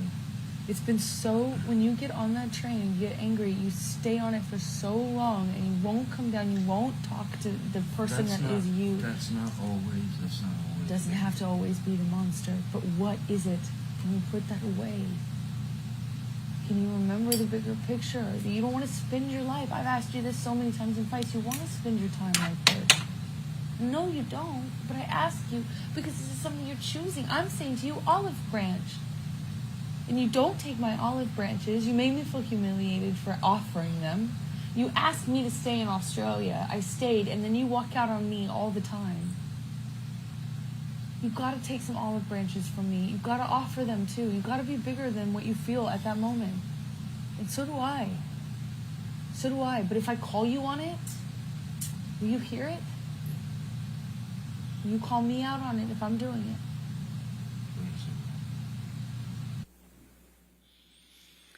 Do you remember listening to that, Dr. Hughes? Yes, I do. And what is your interpretation of that? What do you recall?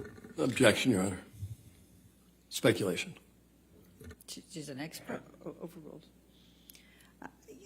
I think this is more of how this couple is trying to negotiate in the face of all of the turmoil and the violence and the abuse. I think it's important pointing out, is my recollection is that there's 2 Australias. They're talking about the honeymoon Australia, not the Australia where the incident happens. They go back, and that becomes a honeymoon time for them. And I think certainly hearing how this couple has talked about the monster and the person who comes out, as we talked about that cycle of violence where the person who, hurts her and hits her and controls her isn't the same person that she loves and she cares about and that she wants to be with. Thank you, Dr. Hughes. Now, you also were asked about Dr. Bonnie Jacobs and her treatment and her treatment notes. And did you review those treatment notes from Bonnie Jacobs? Yes, I did. I'm going to ask you to turn to, can we bring up Defendants 1059?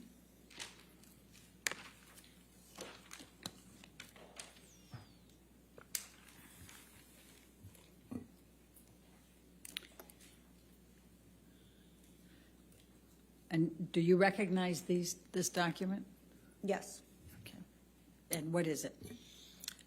This looks like the first of Dr. Bonnie Jacobs' treatment notes starting in October 17th, 2011. Okay. And do you recall whether Ms. Heard was already in a relationship with Mr. Depp at that time? Yes, she was. Okay. And you testified quite extensively yesterday about Bonnie Jacobs' notes and entries there. Were those reflected in these notes? These were the notes that I... Objection leading, Your Honor. I'm sorry. I can ask it differently. And what, if any, of those citations that you gave to the jury were in these notes? Objection compound. Overruled. These were the notes that I was referring to yesterday. And what was the significance of these notes to you? You were asked again about them on cross.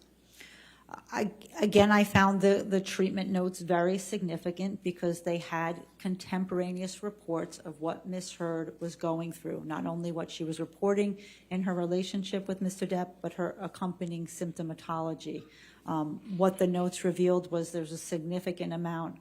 Well, we see it unfold in time. We see where the violence starts, and we see how it unfolds. We see at least 3 indications of sexual assaults. We see constant pleadings and upset about his substance abuse and trying to find ways to get him help. And she joins Al-Anon to get herself help as a family member of someone who struggles with substance abuse. We see how she's reporting a lot of controlling behavior and obsessive behavior.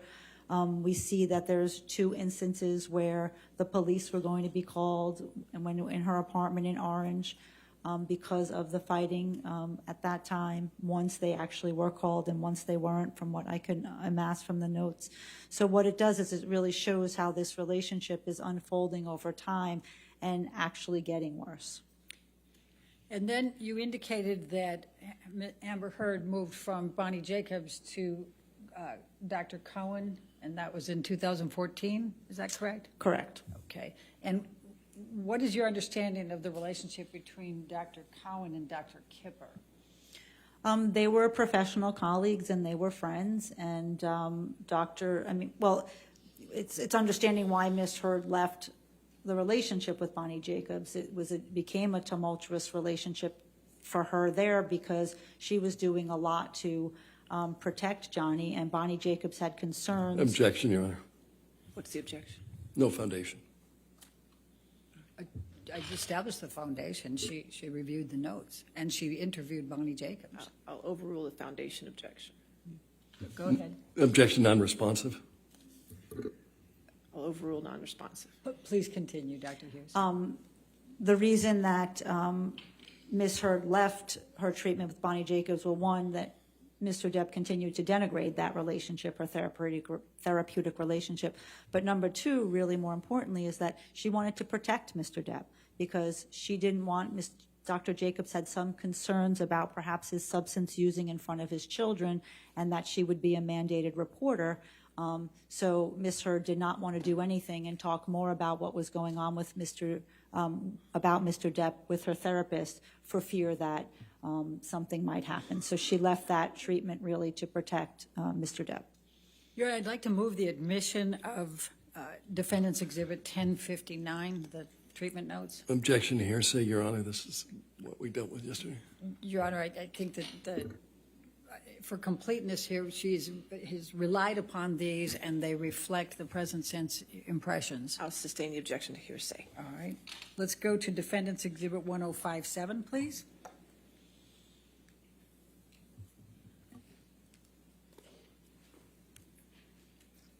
And Dr. Hughes, you also indicated that you relied on the treatment notes of Dr. Conan, correct? Cohen, Connell Cohen, yes. That's it. Okay, and you also interviewed him as well? Correct. Okay, and what was the significance of what he reported to you that related to your opinions? Well, this was a continuation of her treatment, and the treatment here where it seemed like Dr. Connell Cohen was going was a harm reduction model, really trying to help Amber stay safe in the relationship by not talking back, by leaving, by not engaging. And those are very sort of short-term strategies when you're in a relationship mired with interpersonal violence. What we also see is what I mentioned yesterday is her psychological status and functioning continues to deteriorate. She continues to have more anxiety, more affect dysregulation, sort of feelings are coming up and down all the time. She's having more sleep problems. She's going on more medication. And the sort of the conceptualization and understanding of that is, sort of exposure to repeated trauma causes psychological disequilibrium and destabilization. And we're sort of, again, seeing the trauma unfold over time. And also in these notes, certainly there are those contemporaneous reports that correspond to specific incidents, like I was speaking with you yesterday about the Boston plane incident. There are actual notes where she called him after Objection, Your she Honor. called Yes, him. what's the objection? Beyond the scope of the question? All right, I think I'll that's- sustain the objection. Next question. Okay. What, if any, additional information did you get from Dr. Cowan that assisted you in your opinions? Well, certainly from the notes, as I was stating, that, there were times where right after an incident, Ms. Heard wrote, she contacted Dr. Cohen either by text or by email and saying, Johnny did a number on me tonight. I really need to see you. I'm safe. I'm hurt, but Objection, I'm safe. hearsay? I think she can rely on hearsay, Your Honor. Sustain the objection to hearsay. Okay. Well, Your Honor, I'm going to move the admission of the notes, defendants 1057. Objection, hearsay, Your Honor. I'll sustain the objections. Thank you. Move to strike the hearsay testimony as well. No, we'll continue on. Go ahead. Thank you. You were asked about a knife. You were shown Plaintiff's Exhibit 92 and a knife that's, I think, is till death. What is your understanding of the significance of that knife and that phrase as it related to Amber Heard? Objection, Your Honor. No foundation. He showed it in cross-examination. I'm able to ask about it and what her understanding was. He cut her off when she was trying to talk. I'm just letting her go back in. Her understanding of a knife? Let's pull up Plaintiff's 92. Tom, can I get you to do that, please?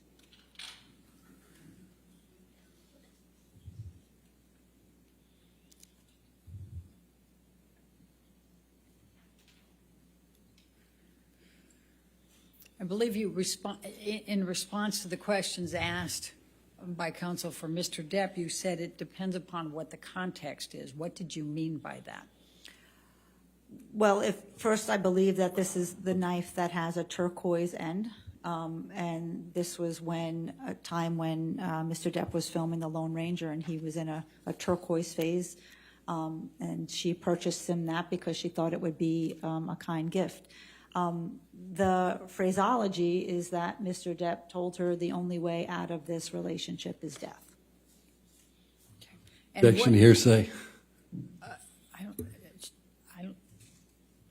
I don't understand the objection. I think she was entitled to be able to speak to that. But she, Yeah, it's Mr. Depp's statement, party all right, opponent I'll admission. overrule the objection. Thank you. Okay. And what is your opinion? What do you think of that as a clinical psychologist in specializing in IPV and trauma? I mean, Objection, Your Honor. Can we Okay. approach? Sure.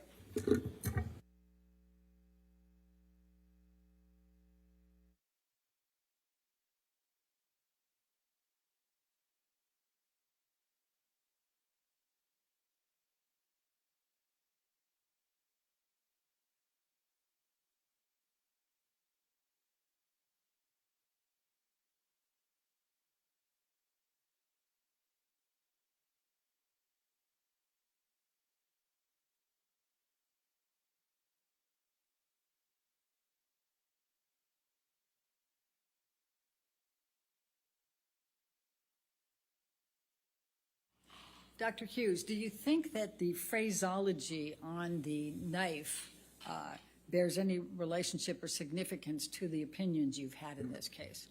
Objection, Your Honor. Leading. Sustain the objection. What, if any, significance does the phraseology on the knife have to the opinions you have provided in this case? Objection, Your Honor, beyond the scope of the disclosure. He brought it up in I'll cross, Your overrule Honor. the objection. Thank you.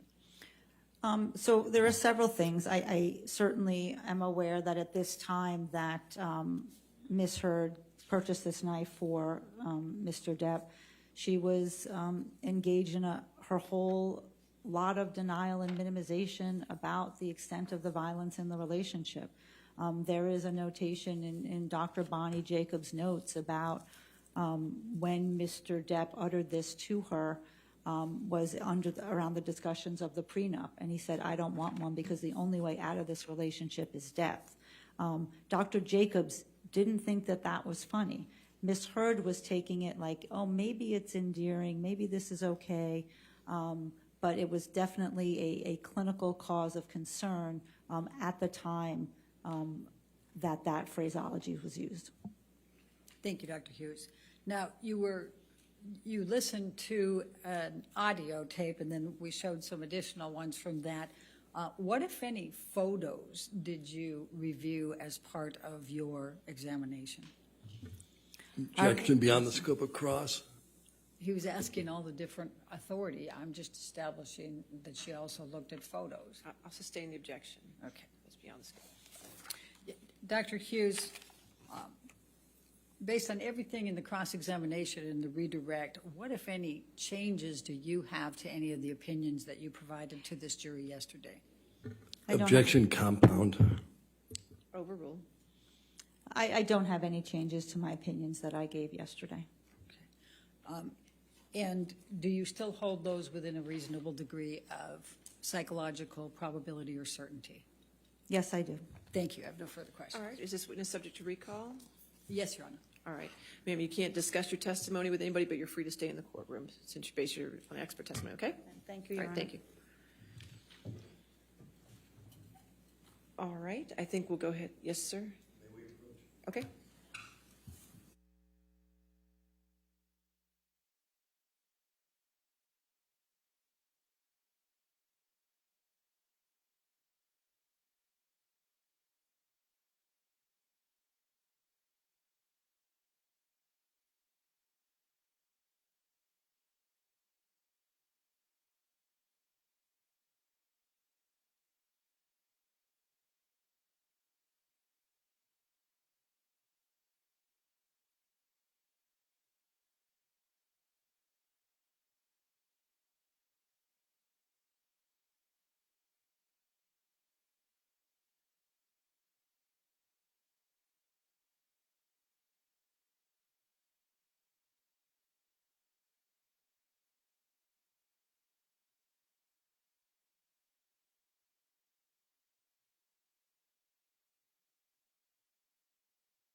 All right, Judy.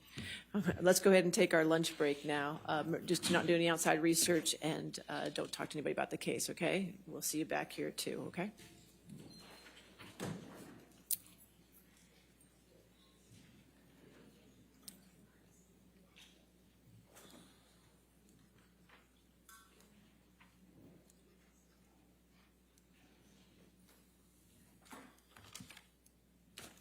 All right, we'll be back at 2 then?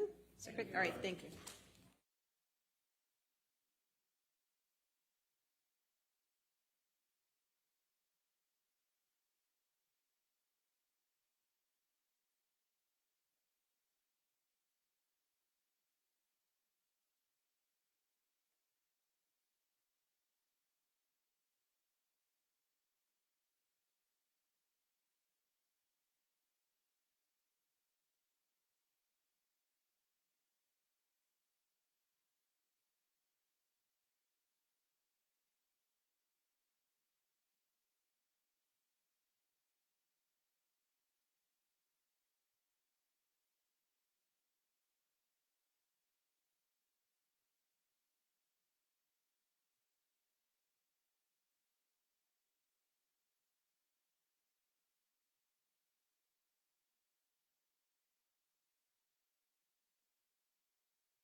Thank you, ladies and gentlemen. Be seated.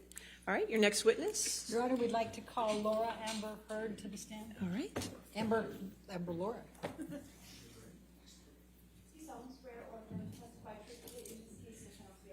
I do.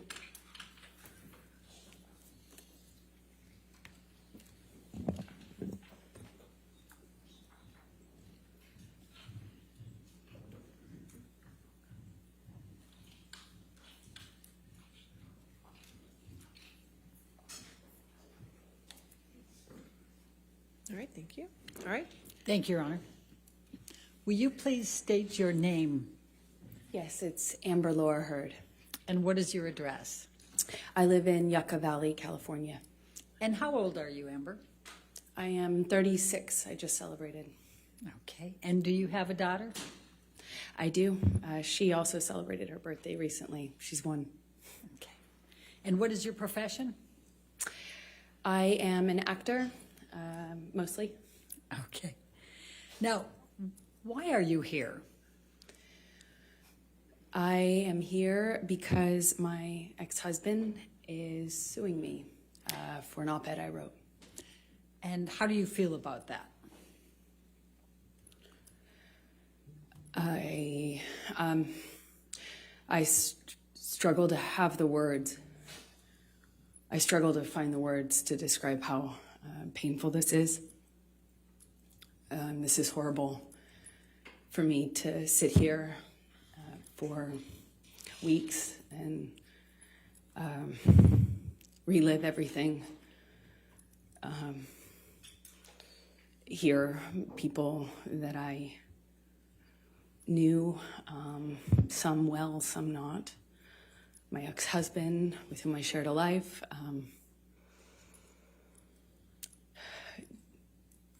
speak about our lives in the way that they have. This is the most painful and difficult thing I've ever gone through, for sure. Now, there was a trial in the UK in July of 2020 where Mr. Depp had sued the Sun newspaper and Dan Wooten. Do you recall that? Yes. And what was your level of participation in that lawsuit, in that trial? Well, I was not party to that lawsuit. I was a witness, I suppose the primary witness, since it dealt with the truth of the relationship that I shared with Johnny. And what, if any, role did you have to play with respect to, for example, witness statements and testifying? Objection, compound. I said, for example. Overruled. I had to write, I think I gave 7 witness statements under oath testimony. I sat on the stand for 4 days under mostly cross-examination. And up until this point, it was the hardest thing I had ever had to do. Thank you, Amber. I'm going to take you back, and if you can just tell the jury a little bit about your background. Tell us where you grew up. I come from Austin, Texas, a small town outside of Austin that you probably haven't heard of. No one has. It's called Manor. And I was raised by my mother and my father, and I grew up with a little sister, although I have a big sister as well. And your little sister's name is? Her name is Whit Heard. And how much of an age difference is there between the two of you? Whitney and I are about 1 year, I think we're 16 months apart, so right next to each other. And what did your father do for a living? My father broke horses and did construction, he painted houses, and hunted and fished, but that was for fun. And what did your mom do? She worked for the state of Texas. Let me just, since you talked about the breaking horses, can you just tell the jury what your role is in assisting your dad on that and what is involved in breaking horses? Objection, leading. Can you just tell me about? Overruled, good. You just got to stay on, basically. I would help him. I was more of a crash test dummy. You know, when you train a horse, it's a wild animal. It doesn't necessarily like to be ridden. And there are people out there who are crazy enough, like my dad, to pick that as a profession, I guess. And he was really good with horses, and I was the son he never had, so it was my job to, you know, stay on. And what, if anything, did you learn from your father about how to react to the horses? Well, with training horses, I guess the key things are to not show fear, not get intimidated, not show fear, be tough and calm. Tell the jury a little bit about your educational background during those growing up years and your work experience. I worked any job that I could from the time I was really young. I wanted to get out of Texas and do something with my life and see things and do things. So I was in school and really pushed myself to, I just always pushed myself to be able to accelerate the process. I wanted to, you know, get out of school as fast as I could, and I wanted to do more things with my life than stay in Texas. So what types of things, so where did you go to school when you were younger? I was a scholarship kid at a Catholic school growing up, several different Catholic schools, but they were always in the other, you know, on the other side of town, in the wealthier part of town. And I grew up quite working class, and thankfully with, you know, as long as I maintained an A average, I enjoyed the benefit of a scholarship, and I did that until I realized that I could take my GED and SATs early, and I did that and placed out of school and effectively left school at 16 years old, I believe. And what did you do for work during those younger years? I took any job that I could. I worked at my father's construction company, sometimes, you know, just administrative stuff. I mean, it was a small company. But I answered phones, and I worked at a modeling agency that was also, you know, offered photography classes, makeup classes, hair and makeup classes for people that were pursuing a career in entertainment. And I started taking classes that I paid for by working there, effectively as a trade.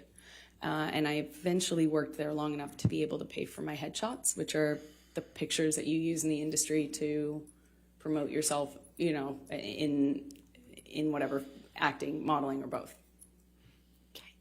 And what, if any, charitable work did you do when you were still young? It started off as a requirement for the school I went to, and then I liked it so much, I think, because it meant I wasn't at home, and that was important to me, is just to not spend time at home.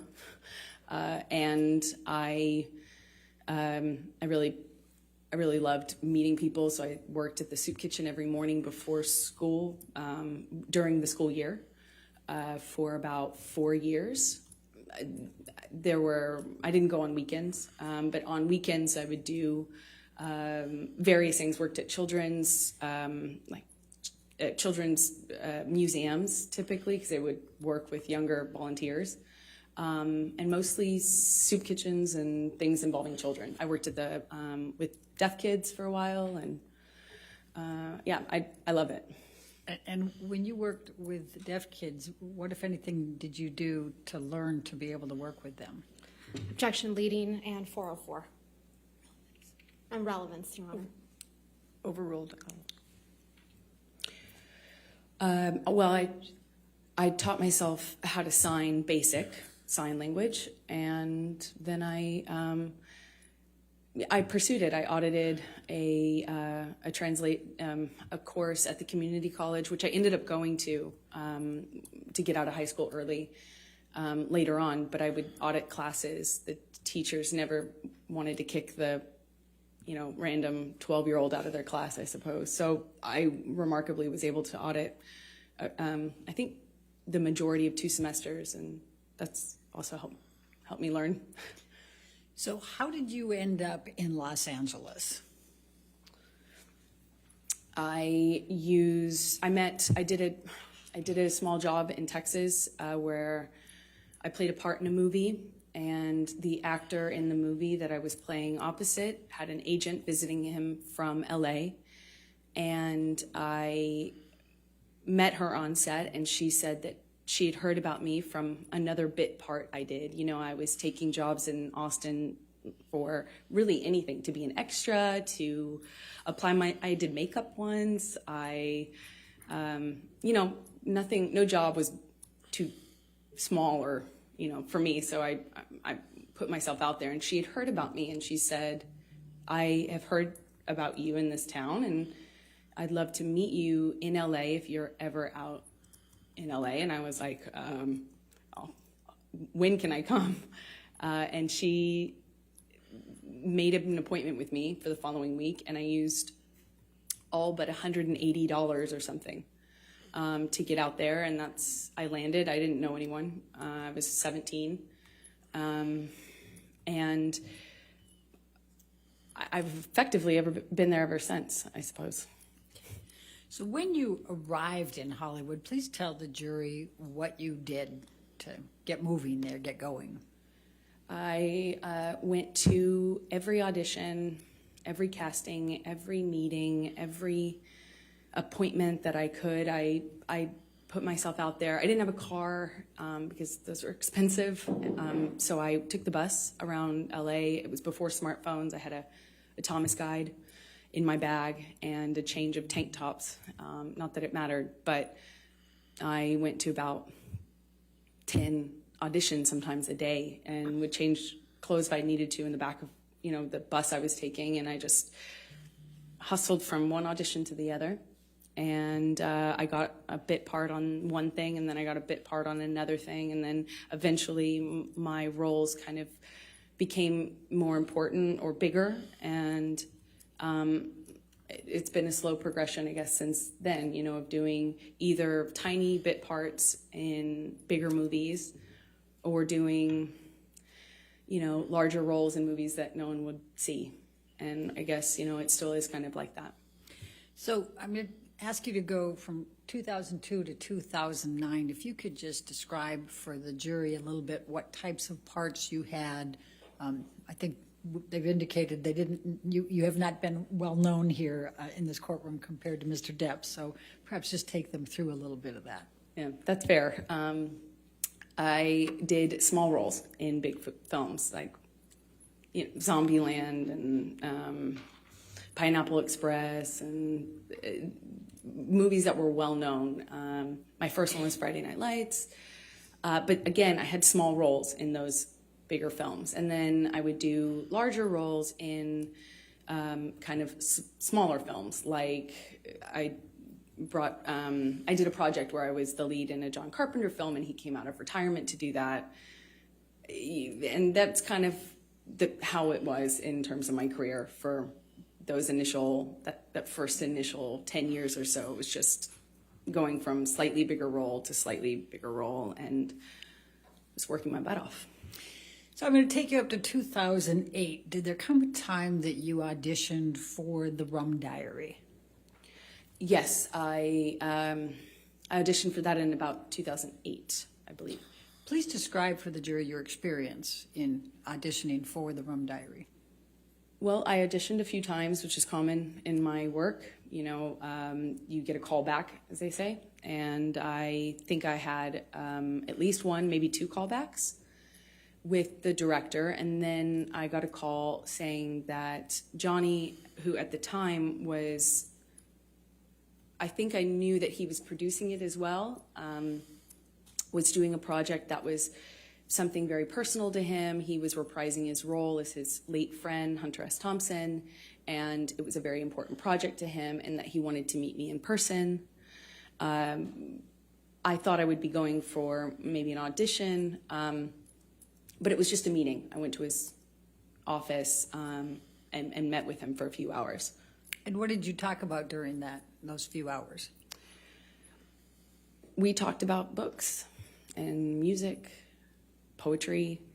We liked a lot of the same stuff, obscure writers and, interesting books and pieces of poetry that I hadn't heard anybody else reference or know or like. And he was very well read and charismatic. And, I think I left the office with a few books that he gave me. And we spent the whole time just talking about things that we care about. And I was so surprised that somebody, I knew who he was. I wasn't familiar, I wasn't a fan of his work. I wasn't familiar with him, but I knew who he was. He's one of the most famous people in the world. So it was already a weird thing to go and get called into his office. And, I'm a no-name actor. I was 22, I think. And I thought it was unusual. It was weird because he was twice my age and he's this world-famous actor. And here we are getting along about obscure books and weird, old blues. And I thought it was remarkable. I thought it was unusual and remarkable. I left there just feeling like, wow. So did there come a time that you learned that you were going to be cast for the role in The Rum Diary? Yes, a few days later, my agent said that Johnny's going to call you. We gave him your phone number. I was like, oh, okay.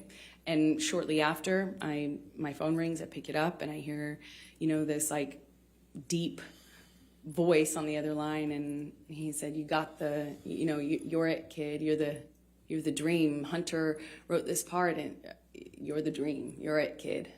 I was like, and amazed. Please describe for the jury what that means. What was the Rum Diary and this Hunter Thompson? What was the concept here, and what role were you playing? Well, it was my understanding that he was bringing to life his late friend. And what he told me was that this character is supposed to be the dream woman, like the dream, American dream. And so I knew what he meant. He indicated to me when he told me I got the role that I was that, that I was the dream kid. That's what he said. So did there come a time that you started filming The Rum Diary? Yes, I'm not quite sure how much. I think we started filming in maybe March of 2009. And where did you film The Rum Diary? We shot it in Puerto Rico. And describe, if you can, the events of the filming and your interactions with Mr. Depp during that time. It was a bit surreal, filming in a place like Puerto Rico. It was beautiful. It takes place in the 50s, so everything really looked beautiful, cars and clothing, the music. It was a very colorful shoot in general.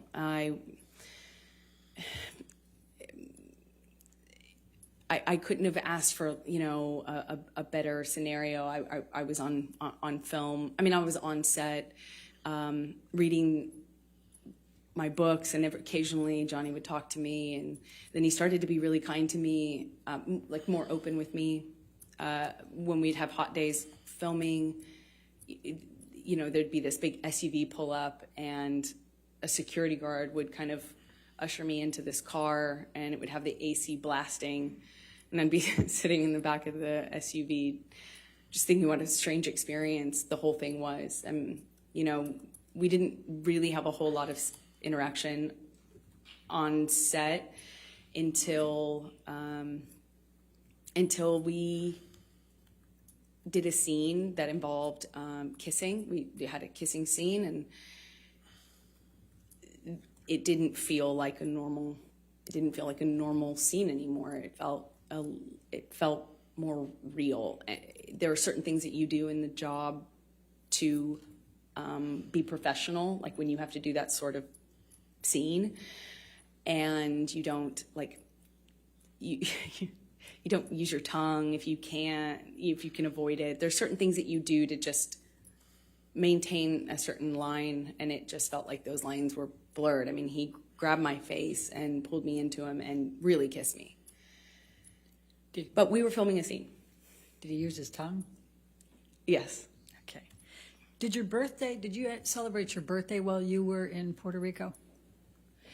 I did. I celebrated, I think, maybe my 23rd birthday there. And what, if anything, did Mr. Depp do for your birthday? Well, we were already kind of talking about books and poetry and things like that. He gave me a few really beautiful poetry books. And he gave me a bicycle, like a vintage bicycle, because at the time I was riding around on a bike, and I had a lot of time off since I was a smaller role in the movie. And yeah, I think that was it. Okay. Now, did there come a time that you ended up visiting him in his trailer?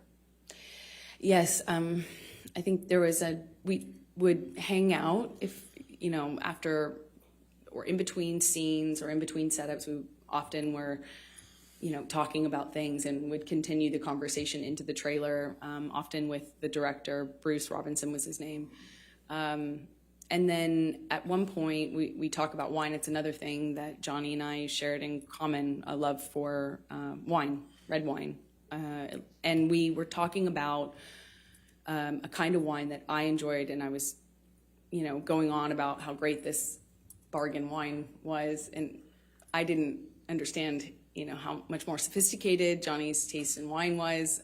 So I was going on about the virtues of Malbec or something, and I brought him a bottle of this wine, and I set it down. And at some point, I'm going back to get back to set, and he kind of kicked his foot up in the air and basically kind of lifted the back of my bathrobe up. And Can I just stop you there? Why were you wearing a bathrobe? because I was doing a scene, it was a period film, so it took place in the 50s. And so I had all of this old undergarments that are for that time era on. And the scene involved me changing. So I had all the costume on. And he kind of picked up the back of my robe with his boot. And I kind of turned around and laughed, giggled, I didn't know what to make of it at the time. And I just kind of giggled and batted it away playfully. And he kind of playfully kind of pushed me down on this bed sofa that was in his trailer, just playful and flirtatious. And he said, yum. And he kind of lifted up his eyebrows like that. And I just giggled, laughed it off, kind of batted him away, and, moved on, went back to set. And were you in a relationship at that time? I was. Okay. And was Mr. Depp in a relationship at that time? That was my understanding, yeah. Okay. And did anything else of significant happen during that time period while you were filming with Mr. Depp, other than what you've told us? We just had this, it was a friendship, a flirtatious thing. I felt chemistry. I felt this other thing that went beyond the pale of my job, for sure. Johnny clearly felt that way about me, had indicated to me that that's how he felt in many different ways. But at the same time, we were both in relationships, and it is a job, and, it was intimidating, and I just remember feeling kind of intimidated and a little nervous about that. And I also was in a relationship, so we went our separate ways, and I didn't hear from him for a long time. And that's, so approximately how long were you filming in Puerto Rico for the Rum Diary? A few months is my best All right, guess. and when you left Puerto Rico in the filming, when is the next time that you had any contact from Mr. Depp? And contact could include anything, communications, written communications, as well as telephone or otherwise. We had no contact until Johnny called me on the phone one day, and I was driving, and he invited me over to his home in California, Beverly Hills, and it was out of the blue. I didn't even have his phone number, so it was quite unexpected.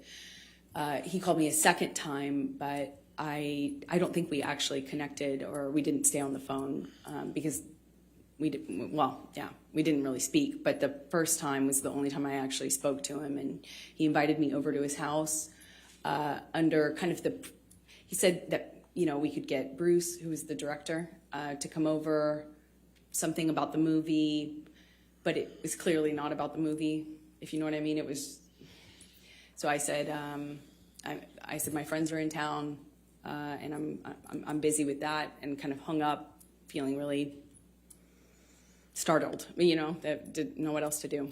What, if any, gifts did Mr. Depp send you during that time period after you filmed the Rum Diary? He sent me several gifts. He sent me a beautiful dress, one that I wore in the movie, with a beautiful handwritten note, said happy wrapping, and made a reference to the dress being wrapping paper. He sent me a few gorgeous, expensive, what I can only assume are expensive, collectible books, items. And then when I was away filming on a different job, he he did send me some guitars. I know one delivery, I was informed about one delivery, and my partner at the time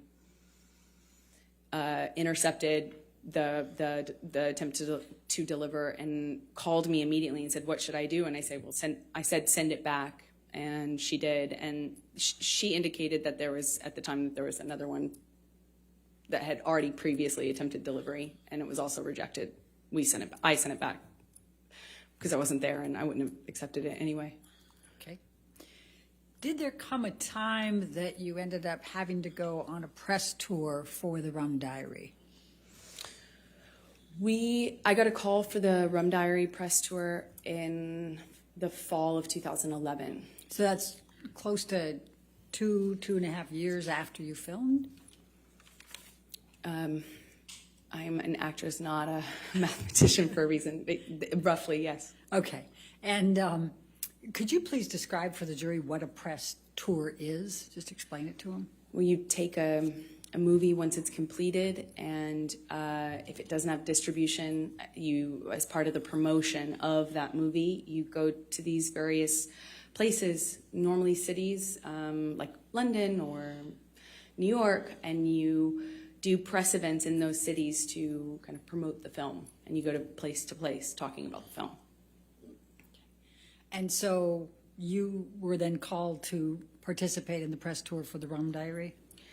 Yes, I had just finished going through the process of separation with my former partner, and I was moving and going through that, and I got a phone call saying, "Remember that movie you did in Puerto Rico? Well, they want you for the press tour." And I said, "Well, perfect timing." And we did that, I think late October 2011. Okay.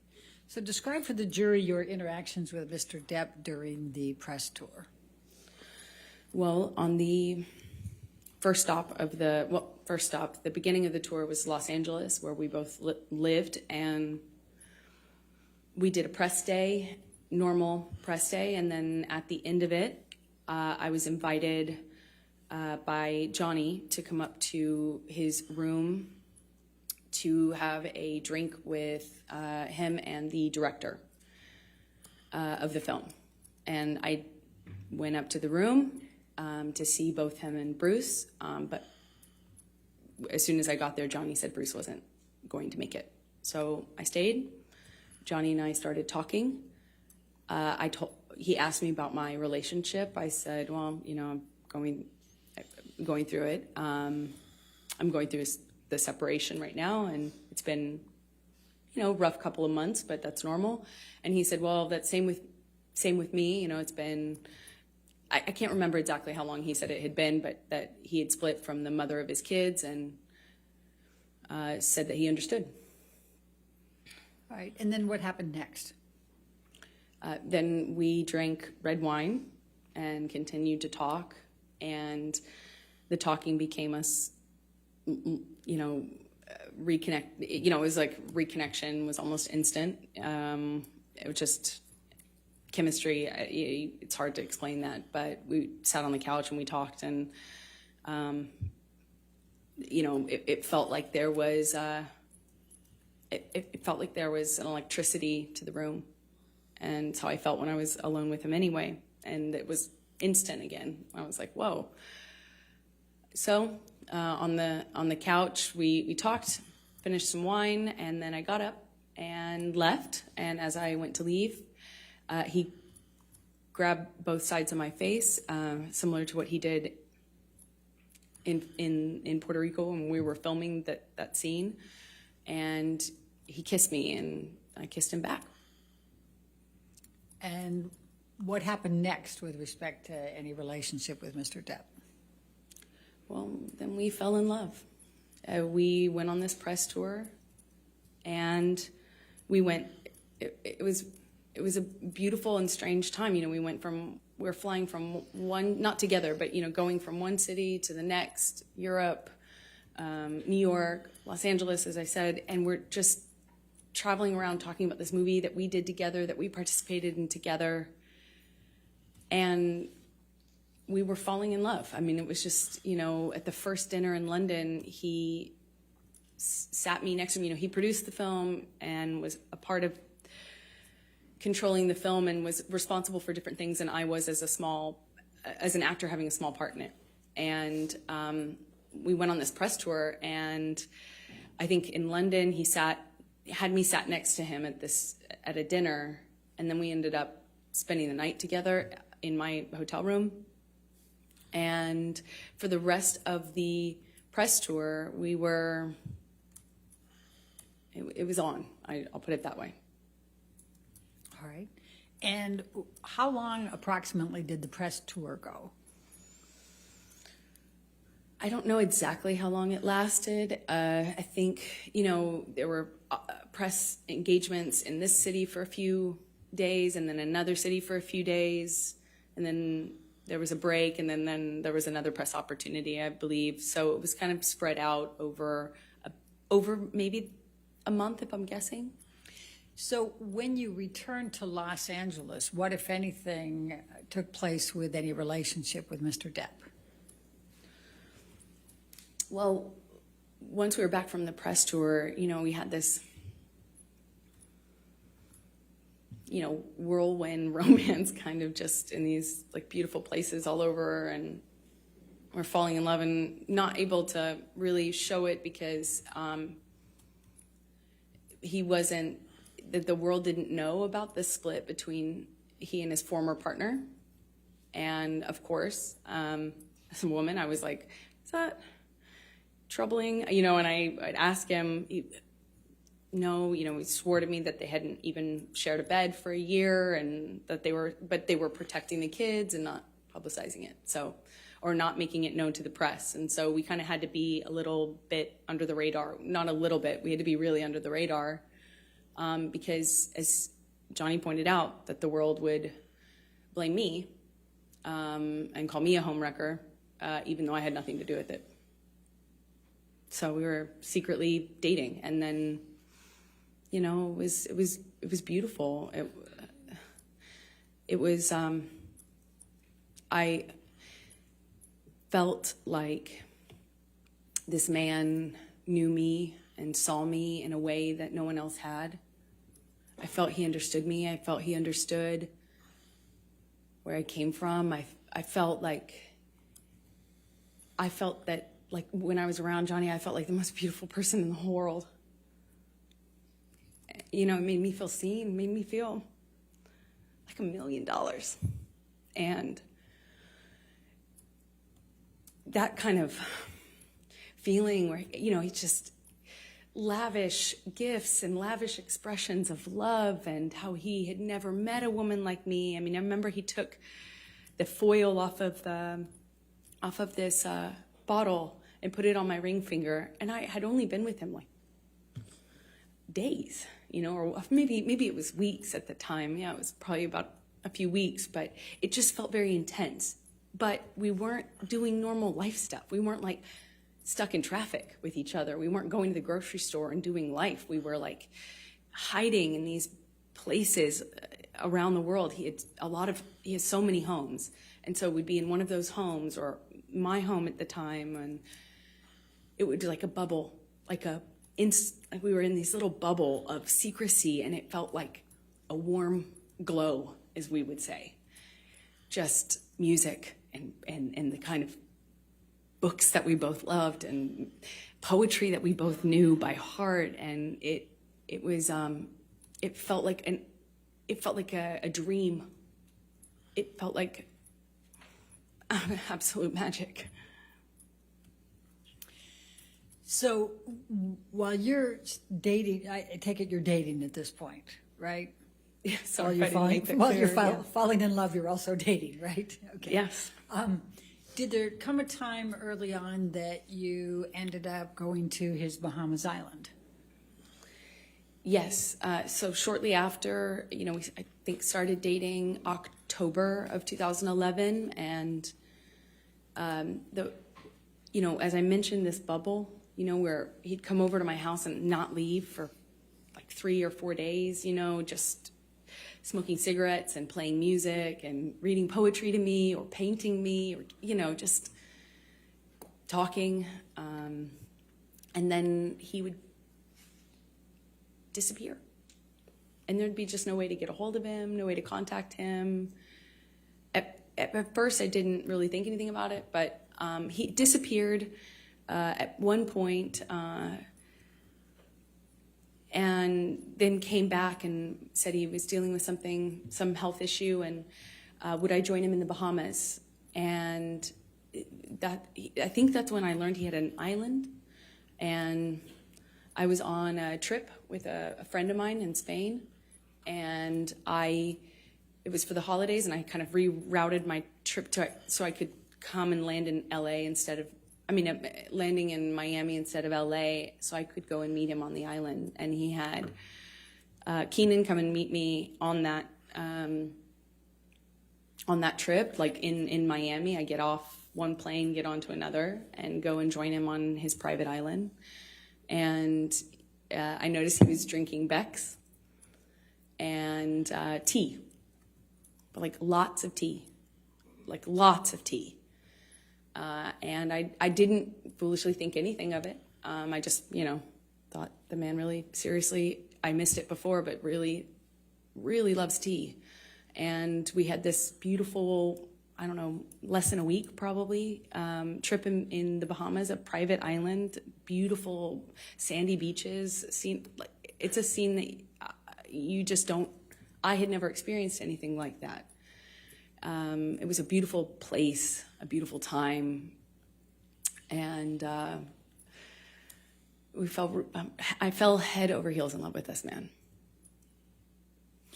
So after the Bahamas, I assume you came back, and are we talking now early 2012? Yes, that's correct. Okay. So what were you doing work-wise while you were dating him in this early stage? What I always do, I would be taking job to job to job, going from one movie to the next, mostly not filming in LA. So weirdly, you live in LA to go shoot on location in other places. So when I was in town, we would go back to this bubble, like insular bubble with beautiful, blaringly loud music and no one else and nothing else. And then, I'd go off to work. And so would he. Well, eventually, yeah, he left to shoot Lone Ranger, I believe. Okay. Now, we've heard a little bit about Lone Ranger, and that's about mid-2012, is that right, when he was shooting that? That sounds right, mid-2012, yeah. And were you shooting anything at that time? I was shooting...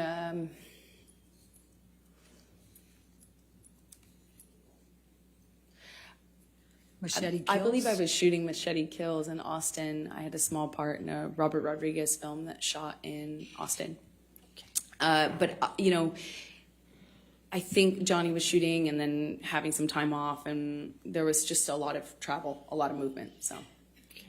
And so what, if any, visiting did you do with Johnny while he was on his set for Lone Ranger, and where was he?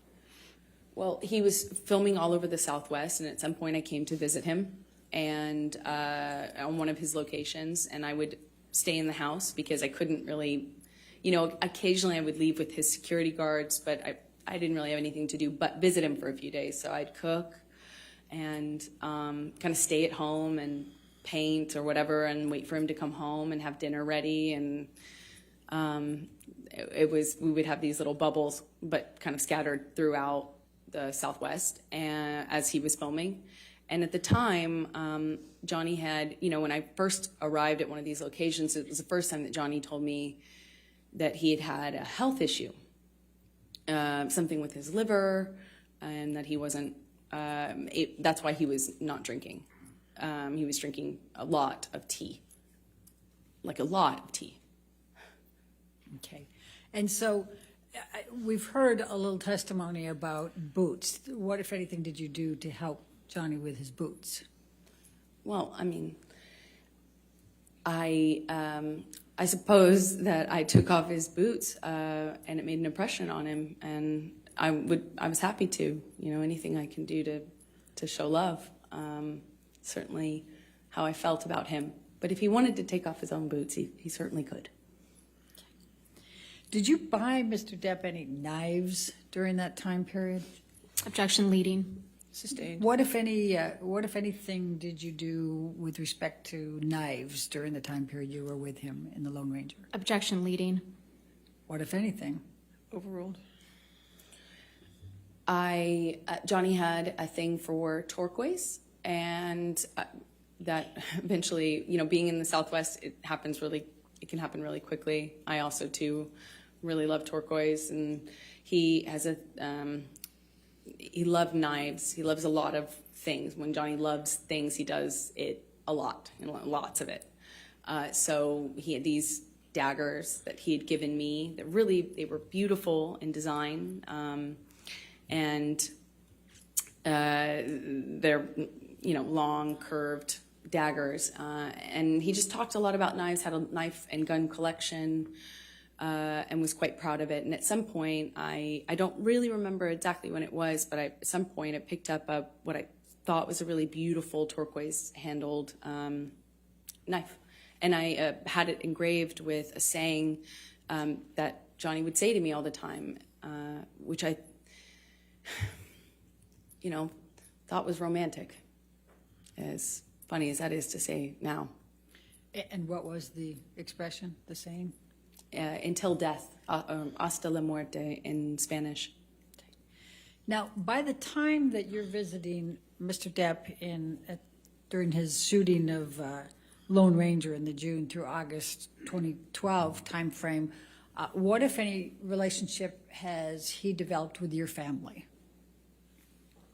Oh, well, starting really early on, Johnny was so kind, so generous to my family, but especially my mom and dad. He met my dad, and my dad's a big personality. He's a rowdy guy, and Johnny just all of a sudden, I had never noticed, Johnny have a southern, all of a sudden Johnny had this southern accent and was really like buddies with him, and they really seemed to get along very well. There, you know, just like instantly he was giving my dad gifts. He gave him guns. He gave him knives. They had this, I mean, Johnny just really just showered my dad. And my dad's a working man, you know,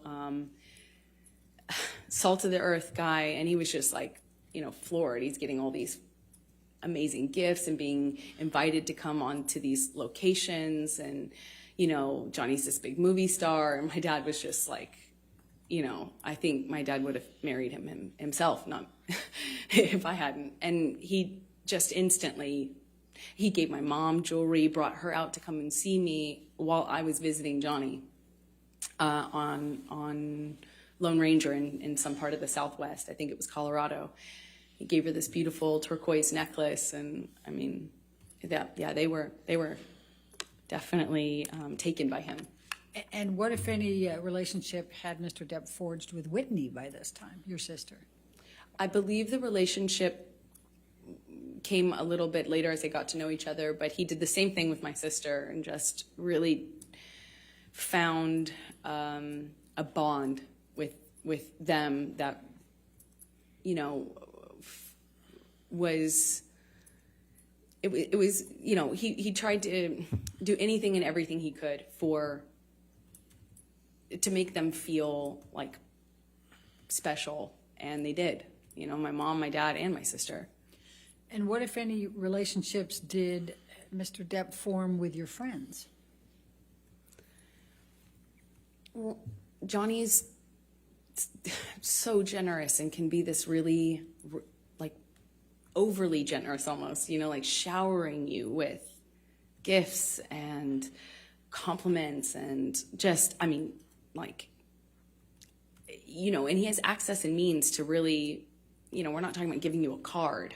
We're like talking about just these like extravagant trips or these extravagant gestures, and it's a lot. And he did that with my close friends. I relied heavily on my friends and had a pretty strong support network with them, and he really just showered them with generosity and love and light, and invited them to come to these exotic places and flew people here and there. I mean, he's incredibly generous. So going back to the filming of The Lone Ranger, what, if anything, did Mr. Depp do with respect to a horse? Objection leading. What, if anything? Overruled. Johnny at one point insisted on buying me a horse, and I, of course, said that's extravagant. There's no way I could accept that. That's how will I take care of that horse? You know, it's so extravagant. So I said no, of course. Eventually, he got a hold of my dad and worked it out with my dad, like what kind of horse to buy, and then showed me a picture of this horse and said, "It's yours. It's coming here." I think it was being transported, and he said, you know, that he had my dad's help on it, picking out. And you know, I grew up on my dad's horses. You know, I grew up riding with my dad, so you know, I had resisted for I think about like a month and a half or something of him kind of bringing up the idea and me saying, that's a crazy gift. No, thank you. No, that's incredibly generous, but I couldn't accept to all of a sudden I had a cult. So, so let's take you through 2012 and your relationship. Could you just describe for the jury a little bit about how that relationship evolved through 2012?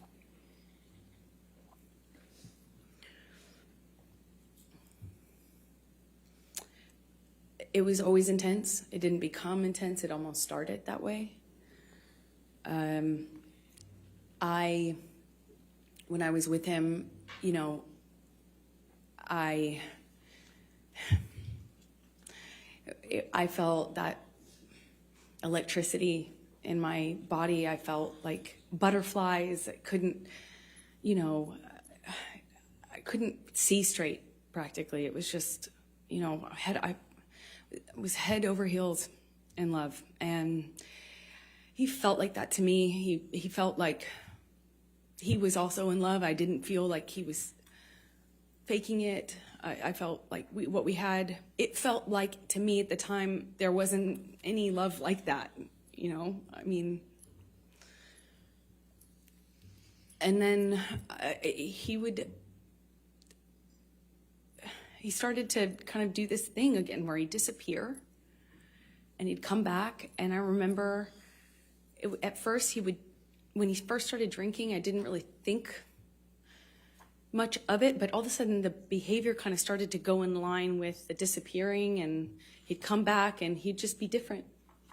And I'd say something and he'd accuse me of saying something else or saying it in a different way, or he would, it was mostly my clothing at the time and me working. That was the main thing. Like, I found myself trying to not talk about auditions because it would change the mood so dramatically. I tried to, you know, he would make these comments about, you know, whoring myself out, but do so in the context of me acting, you know, and he would talk about other actresses who do my role in this way where they were worthless whores, that they were, you know, fame hungry, you know, expletive, you know, just this. The point is, it felt really dirty to be an actor. Never mind that he was one. It was dirty that I wanted to do this job that I wanted to do, and I was doing the job of an actress. It was everything every time I was walking out of the house, he would ask me, "That's really what you're wearing, kid? Oh, I see." You know, I wore a dress to an event once, and I felt beautiful in it. Like, stupid as that sounds, I felt pretty in this dress I picked out, and I showed it him because you know, it's a carpet, it's red carpet, so it's like, you know, publicized, and I kind of thought it was weird. He wasn't saying anything about it. You know, I left him to go do this red carpet, and I was like, "Did you see the you know, the event I went to?" You know, basically, I felt pretty, and I thought, like, "Did you see that?" You know, I wanted him to say something about that, I guess. And he said, well, this is after he stopped talking to me for some time, didn't tell me why. When he came back in my life, he wouldn't explain why he was acting different. He just kind of acted mad at me and didn't know what I had done wrong. And when I brought up the dress and the event, because it was an event to support a charity I was really involved with at the time, and I said, you know, "Did you see that thing?" And he said, yeah, I think the whole world saw that, kid. That's how they'll remember you. That's how the world will remember you. And I was like, oh, come on. I mean, it's like, but it, you know, I felt good in it. I felt good. And he said, "Yeah, kid, that's what you're putting out there in the world. No one will ever forget that, and that's all they'll see you as. That's what you wanted. That's what you were going for. You know, my dress was low cut. I get it, it's low cut. But I felt, you know, I felt really embarrassed and horrible that I wore that. I felt like, how could I have made that choice? Of course, you know, he's right. You know, you start to believe it. I started to believe that made a lot of sense, of course. But it didn't stop with that. It was clothing in general. And when I walked out of the house, it wasn't just like, "Hey, you're not allowed to wear that." It was like, "Oh, really? That's what you're wearing. No wonder you get cast in those roles. No wonder you that's what you are. That's what you're making it." And it continued. And then there would be a blow up. And at first it was just to throw something, smash some things. It loves to smash up a place, an apartment, furniture. That's what it started with. Glass. Threw glass at me, and I remember it was summer. And he just threw this glass across the kitchen, and it didn't hit me, but it shattered behind me, and I remember thinking that it like very easily could have hit me. And that, calling me a whore, it didn't start with using the whore word, it was just comments. until it would escalate. And then I started to notice the pattern of escalation where he'd throw glass or turn over a table. Then he would hit the wall, and then he'd hit the wall really close to my head. You know, like when I'm standing there, you know, just hit the wall, screaming at me. But then he would disappear and get clean and sober, and he'd come back and tell me that he was done drinking, he was over it, he was done, cleaned himself up, he had done it before, and he'd do it again.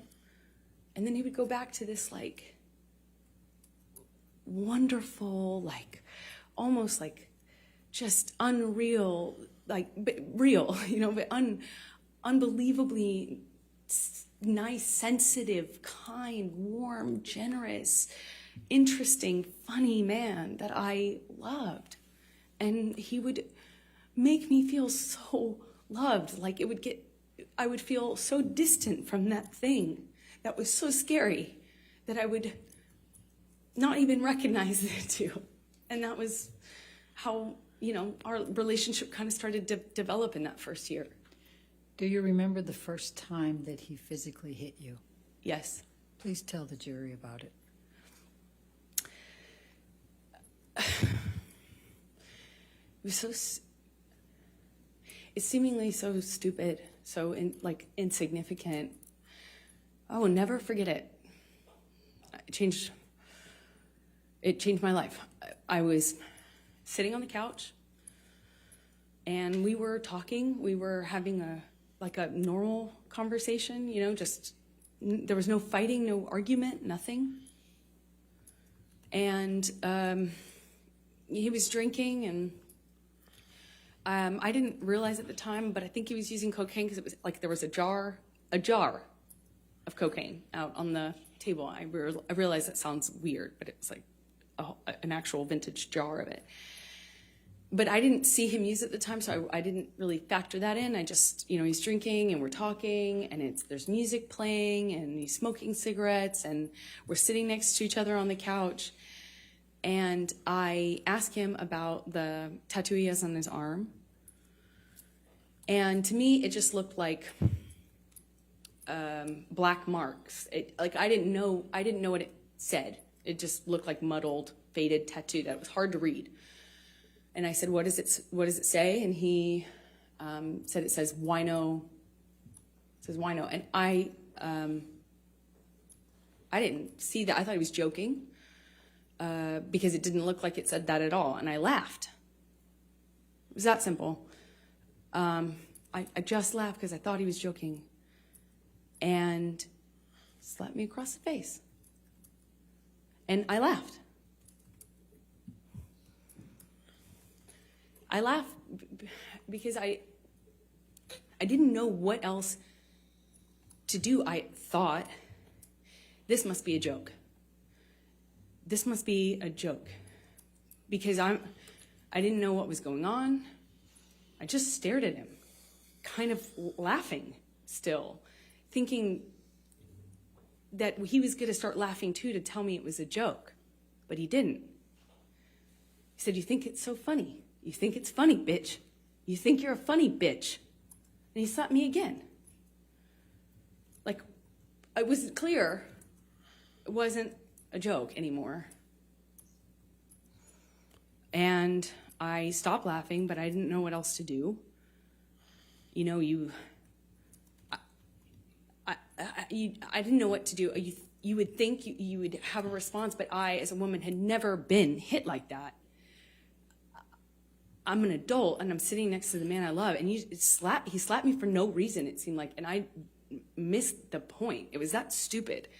Second slap, I know he's not kidding, but I don't know what else to say or do, so I just stared at him. I didn't say anything. I didn't react. I didn't move or freak out or defend myself or say, "What are you doing? You're crazy." I just stared at him because I didn't know what else to do. And he slaps me one more time. Hard. I lose my balance. At this point, we're sitting next to each other on the edge of the couch, or I was on the edge of the couch.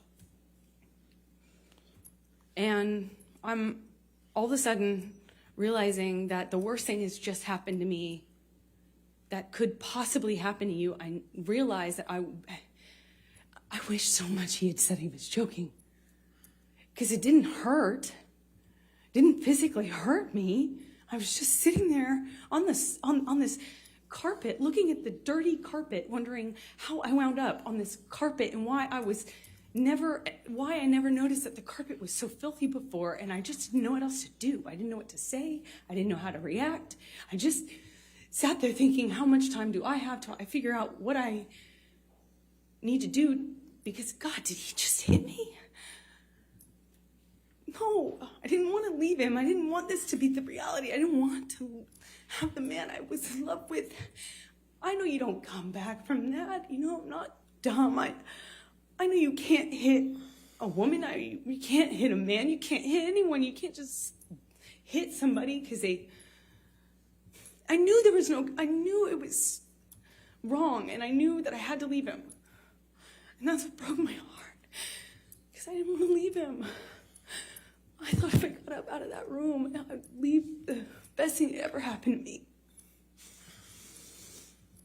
And I wish I could sit here and say I stood up and I walked out of that house and I drew a line and I stood up for myself. But I was just looking at the dirty carpet, trying to will myself to get up, to walk out of the door, because I knew I needed to. And I really slowly, I stood up, and I remember looking at him in the eye and just looking at him, frankly, because I didn't know what else to do. And before I know it, he starts crying. And, you know, like, I had never seen an adult man cry. I didn't even really see my dad cry at my grandma's funeral. You know, it's weird. And he's crying. Tears, just falling out of his eyes. He gets down on his knees and he grabs my hands and he's touching my hands and he's saying to me, I will never do that again. I'm so sorry, baby. I put the fucker away. I thought I killed it and it's done. I thought I put the monster away and I've done it before. It's done. But on his knees. And I didn't have words. I didn't know what to say. I just remember thinking that it was just, he was crying. He seemed so sorry, but I knew I couldn't just forgive him because right? That means it will happen again, no? You know, like I've seen the health class videos, like everyone else. And I got up in my car. I walked to the car. I didn't say anything. I made a point to not say, oh, it's okay, or anything like that. I just didn't say anything. I got up, I went to the car, I sat in my car, and I felt like I sat there forever. I didn't want to turn the key. I just leaned my head up against the window, and I remember just seeing my breath on the windshield, you know, on the glass of the window of the door, just seeing my breath and trying to will myself to have the strength to know what I should do in this moment, because I was heartbroken. And I sat there for a long time, and I eventually turned the key and drove home.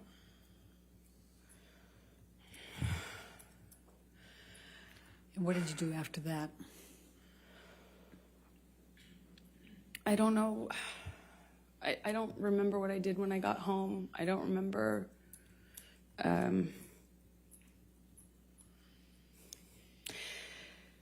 I went to my therapist. I told her. Objection, hearsay. I'll sustain it as to what she may have told her. I went home, and a few days later, started getting, I actually don't know how many days later, but I started getting calls and texts from Johnny, you know, apologizing profusely. I mean, just, you know, he said, I'd rather cut my hand off than ever lay it on you or lay it upon you, you know, and he had that way of talking. It felt like poetry. And he showed up to talk, like with the understanding that, you know, he understood I could never forgive him and it was done. So I felt kind of safe in saying, okay, let's have a talk, or, you know, yeah, we'll talk. I think I know I just wanted to see him, and he comes over, brings me gifts. He brought me a couple cases, actually, of that Vega Sicilia wine that we've heard about, which is a really nice, expensive wine that I could never, at that time, dream of affording, you know. And we talk, and he tells me that he had put this thing away, that I could trust him, that it would never happen again. Of course, it would never happen again. That he had put this thing away. He had killed the fucker, is what he said to me over and over again. I put that fucker away. I killed that monster. I'll kill it again. It's done. I'll never lay a hand on you again. And I wanted to believe him, so I chose to. Chose to stay in the relationship?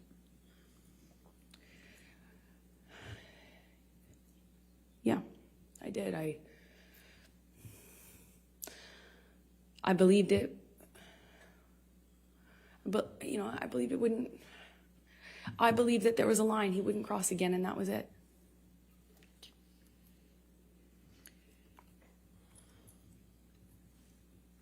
And so you stayed, correct? You stayed in the relationship? Yes. Okay. So, is this a good time? No, To you can keep going a little longer, please. Okay. Thank you. So could you please describe for the jury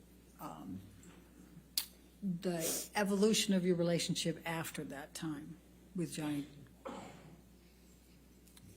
I don't know how long it was until things got bad again. He did start drinking again. I remember it was almost, you know, he'd start drinking again, the disappearing thing, the coming back. He'd come back like in the middle of the night to my house. And it would be unclear to me, you know, drunk, often really drunk, and kind of accusing me, but not directly.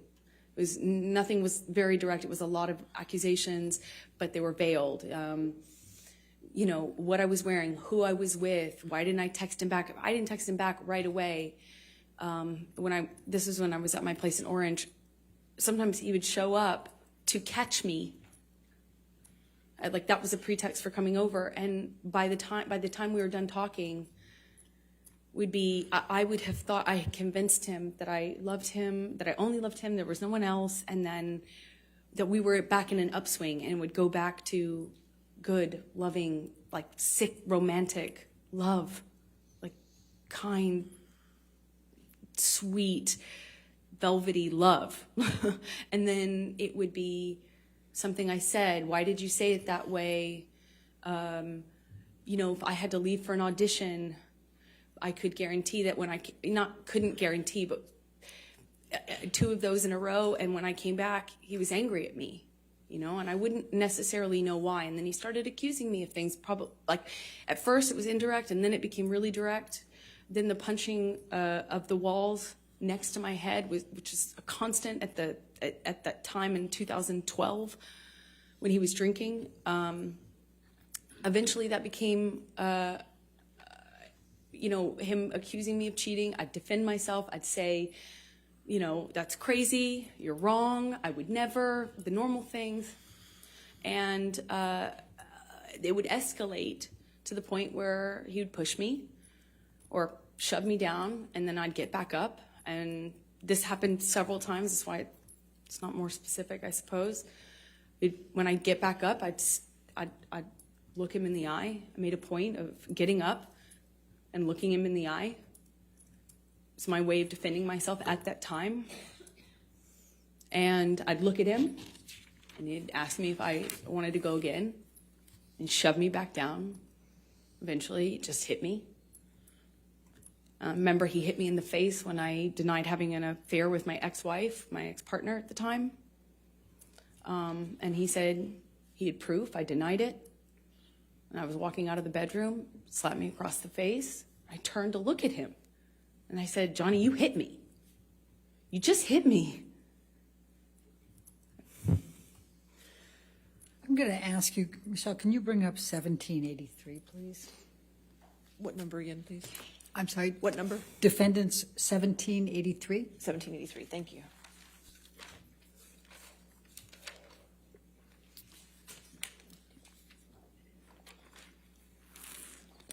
Do you recognize this picture? Yes, I do. And could you tell us what it is?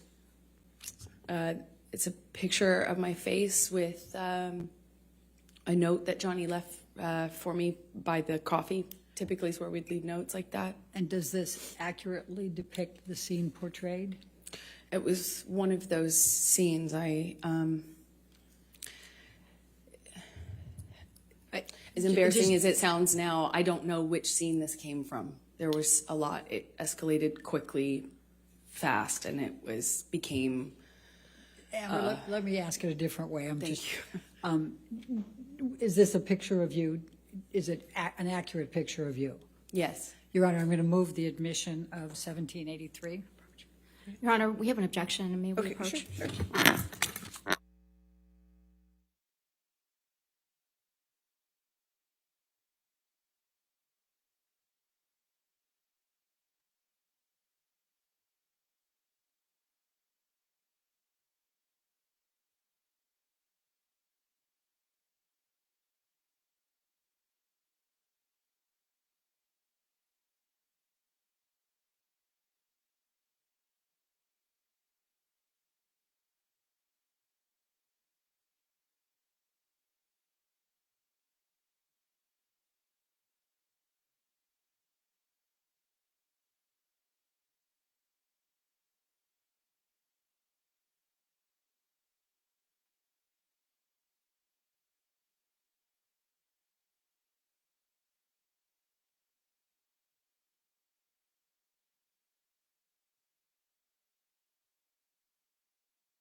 Would you please describe for the jury some of the cycles you had with Mr. Depp through 2012?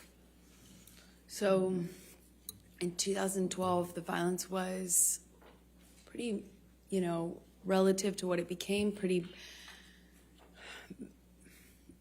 slapping, backhanding. Well, it went from this eggshell kind of, you're walking on eggshells, nothing you're doing is kind of right, but you don't know what you're doing wrong. And then I was doing something wrong clearly, but it was unclear within the scope of an argument what I was defending myself against. So it would shift from a rumor he had heard that I was with a friend, or I had been photographed standing too close to a male person. That was a person I had had something with, and I was lying to him about, and it would be eggshells, accusations, and then he would explode. It started with throwing things, destroying the property, and screaming at me. I remember the screaming at me was the worst, because I kind of always felt like I had done, I had to defend myself. I had to tell him so he didn't think these things were true. And sometimes, he would shift accusations while I'm trying to dispel one accusation. He'd start another one, and nothing I could do to calm him down. It seemed like I'd walk away, and that would make it worse. I remember in my apartment in Orange, he would grab me by the hair, or he'd grab me by the arm, pull me into him, scream at me that way. He'd smash things around me. Then he would smash things very close to me. And then he would just hit me. And it started with slapping, and it got to be like repetitive slaps where he'd hold me in a position and slapped me multiple times in a row, then it would be, you know, eventually I later would either push him off of me or I'd try to hit his hands away from me. I'd try to, not in 2012 so much. At that time, I was mostly, my defense was, I'd go some other place. Like, I don't know how to describe that. It was, I'd focus on something else. I'd stand up, look at him, try to stand up to him that way. Later, I adopted other kind of strategies to deal with it, but at the time in 2012, it was, he'd have this blowout and then he would leave, disappear, and I'd be committed to not talking to him. I'm done with this relationship. I can't take it anymore. I said that so many times. And then he'd come back, clean and sober, telling me either he had a chip. He didn't have any chips, but he would say, I've gone to meetings. I have a sober companion now. I'm doing this program. I'm reading this. I'm doing this. And he was done with drugs and alcohol for good this time. And he'd come back in my life, and with the combination of him being sober and having gone through this horrible thing where I felt like my heart ripped out of my chest, you know, like a relationship ending is hard, I think, for anyone, but ending under that circumstance is really painful. And so when he'd come back, it would almost feel like a solution to that, and it would feel great, and we would be good again, and he'd be extra nice and extra apologetic and extra loving, and then we'd be back in the good bubble, the warm glow. And eventually I'd get bored, and then I'd see him drinking again. When I started to get upset, noticing the pattern of the violence going with the drinking and drugs, then he started sneaking it. So it became less clear, and I'd have to look for clues as to what he was on. So I just knew how to react, you know. Johnny on speed is very different from Johnny on opiates. Johnny on opiates very different from Adderall and cocaine Johnny, which is very different from Quaaludes Johnny. But I had to get good at paying attention to the different versions of him.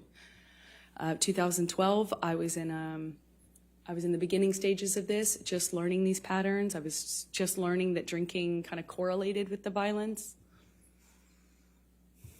And did you confide in anyone about these issues you were having? I think she can Objection say hearsay? I think she can say if she told anybody. As long as she doesn't say what she said. Right, right. So did you tell anyone? Yes, I did. Who did you tell? I told my therapist. I eventually told my mom. And let's go ahead and take a look at Defendant's Exhibit 150.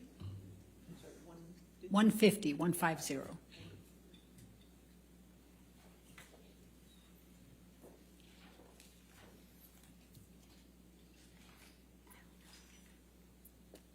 Your Honor, I'm going to object on hearsay.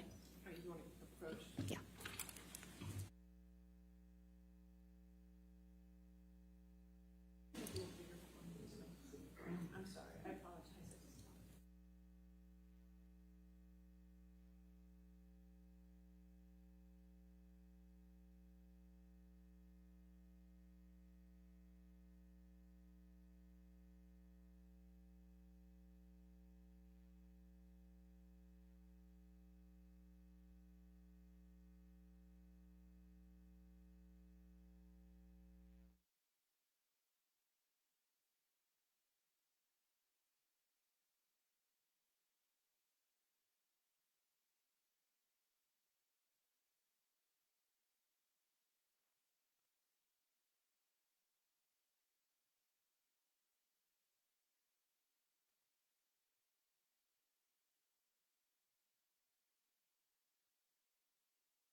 Why did you decide to confide in your mother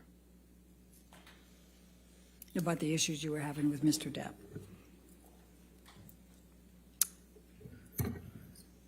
I think I felt safe talking to my mom because I knew that she understood these dynamics and she wouldn't judge me for staying with him, for loving him, even though this was happening and was happening to me. I knew she would understand. And when approximately did you start confiding in your mom about your issues with Mr. Depp and the physical abuse? Objection, hearsay, compound. I sustain as to compound. When did you start confiding in your mother about the abuse you were suffering at the hands of Mr. Depp? I was confiding in her from the very beginning about the abuse, the psychological abuse, the kind of control, the disappearing, the not knowing where he was, then he'd come back and sometimes in the middle of the night, the constant accusations, like that sort of thing I talked to her about probably from the very beginning. The fact that I was secret, I had to hide.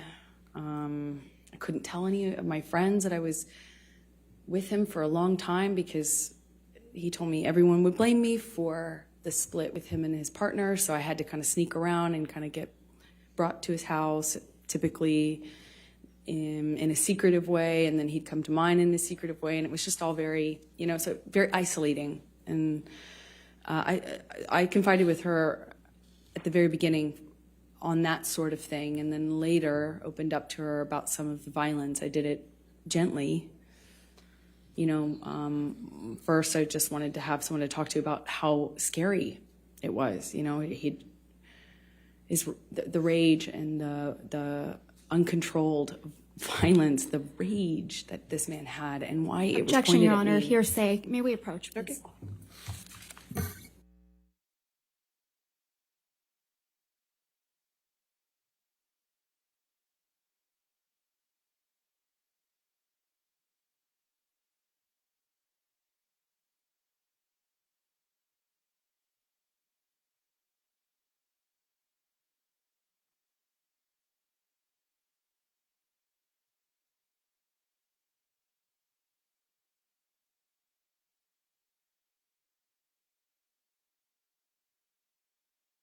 Ladies and gentlemen, we're going to go ahead and take our 15-minute afternoon break, so please do not talk about the case. We're doing the outside research. Okay, we'll see you soon.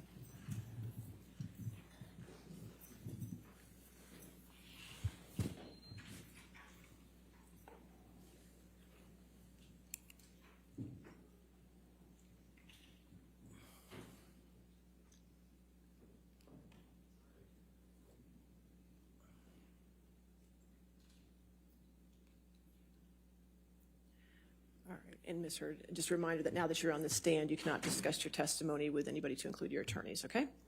All right, so we'll be back. Let's make it 3:45, okay? Thank you, Your Honor. Thank you.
All right, we ready for the jury? Yes, Your Honor. Okay, great.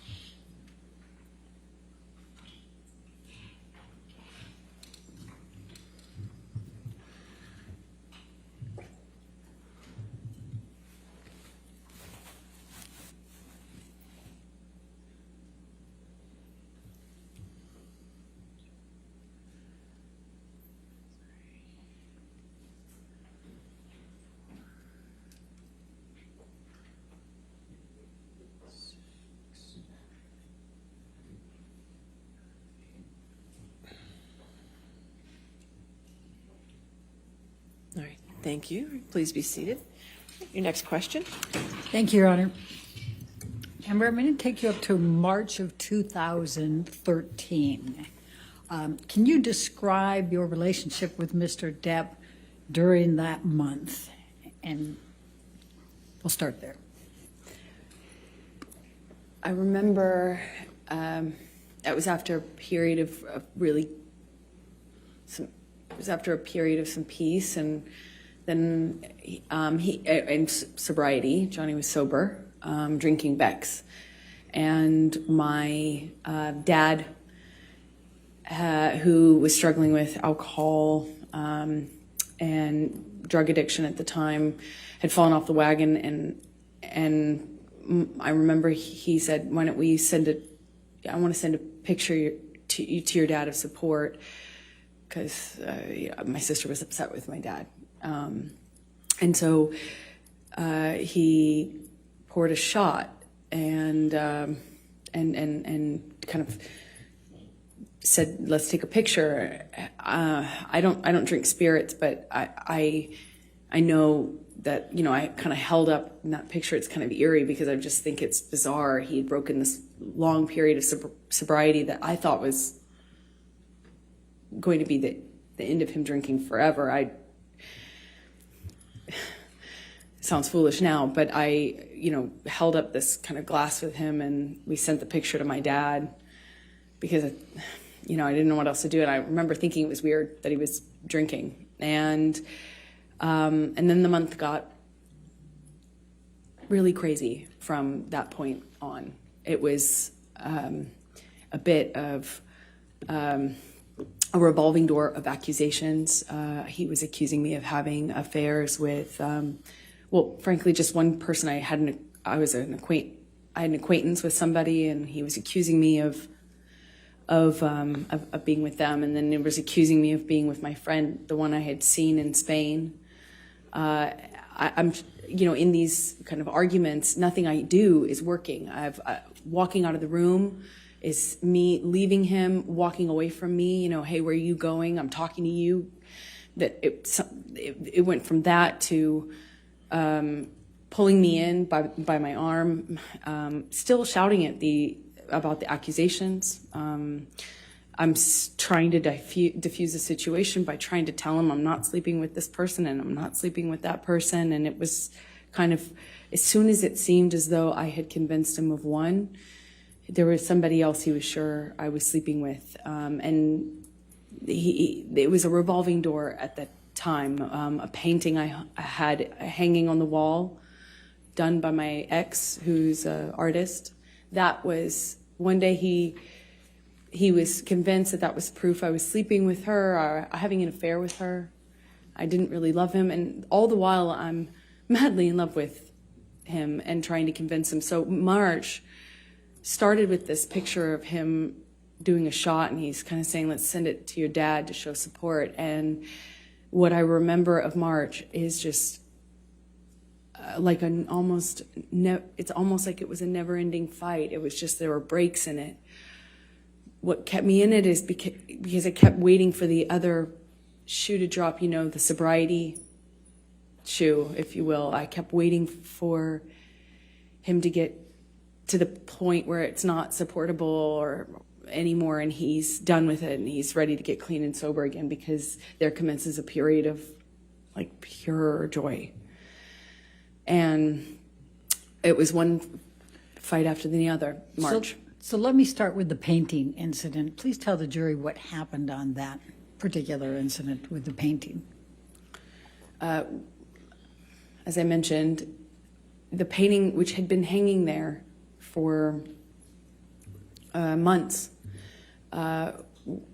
one day he kind of stayed up doing cocaine, just drinking, doing cocaine, music, which is not in and of itself that weird in my relationship with Johnny at this point. You know, like he stays up and keeps weird hours and smokes and stuff. But he was drinking brown liquor and doing a lot of cocaine, and it was like, it became clear to me in that argument, if you will, that he wasn't making sense. He had effectively just taken, it seemed like, a turn and had decided that the painting was an offense that he could not forgive me for. It meant I was having an affair with my ex-partner, with whom I had already split, and it made no sense to me. So I'm trying to kind of quell the accusations by saying, you know, it's been there, and what are you talking about? And it's like, that doesn't mean anything. And, you know, he was demanding I take it down. He eventually takes it down and tries to burn it, but it was unsuccessful, luckily, because he was not, he wasn't, with one of those normal, what do you call them, Bic lighters, he wasn't very successful at doing it while drinking, to the extent he was. But I remember it was this kind of ridiculous fight, like didn't feel like it needed to be an argument, but it seemed like nothing I could do, nothing I could say. I tried leaving. I left the room. I left the house. I eventually came back. It was like a whole night, an evening, a night, and then a morning of this. So this morning in particular, I think it was the 22nd of March. There were several incidents in March, though. But in this particular one, he had something to go to. He was filming with Keith Richards and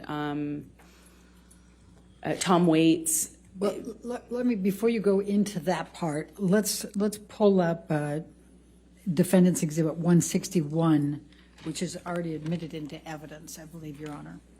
Yes, 161 with redactions. Thank you. And I'm going to show you Defendant's Exhibit 161. And the date on this is 3/12/2013, and it's a text exchange between you and Mr. Depp. Do you see that? I do. Okay. And the first one is from you to Mr. Depp. Just thought you should know there exists a book. Is that to you? Is it to Mr. Depp from you, or it's vice versa, isn't it? It's Johnny texting me. Just thought you should know there exists a book titled Disco Bloodbath. And then you say, we need that book. And you say, is this about last Friday night by any chance? And he says, how can you make me smile about such a hideous moment? And I'm not going to repeat the rest of it. Could you tell the jury what happened on that Friday night?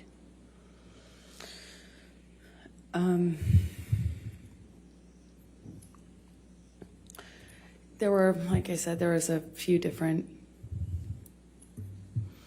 incidents in March. I believe this one happened in the Eastern Columbia building, which are one of Johnny's penthouses. They're in downtown, so a different part of Los Angeles. And we'd sometimes go there. I remember he was accusing me again of sleeping with this artist, this musician who I'd never slept with. I was denying it. I barely knew the person. And then he was accusing me of sleeping with my friend in Spain. And I remember nothing I could do. He called this person on the phone and screamed at him. He didn't speak English, so he was really confused as to what he was being yelled at by Johnny. But I remember those were the accusations. That was the fight. But it was one to the next. accusation. And I remember I was kind of doing that juggling act. I was in one of these fights, I believe it's this one, in his downtown ECB, we call it, loft. And we're in the kitchen living room area, and he backhands me. And, it was, he wears a lot of rings. I remember kind of just feeling like my lip went into my teeth, and it got a little blood on the wall. Just that simple, a little bit of blood on the wall. As hard as it is to explain this,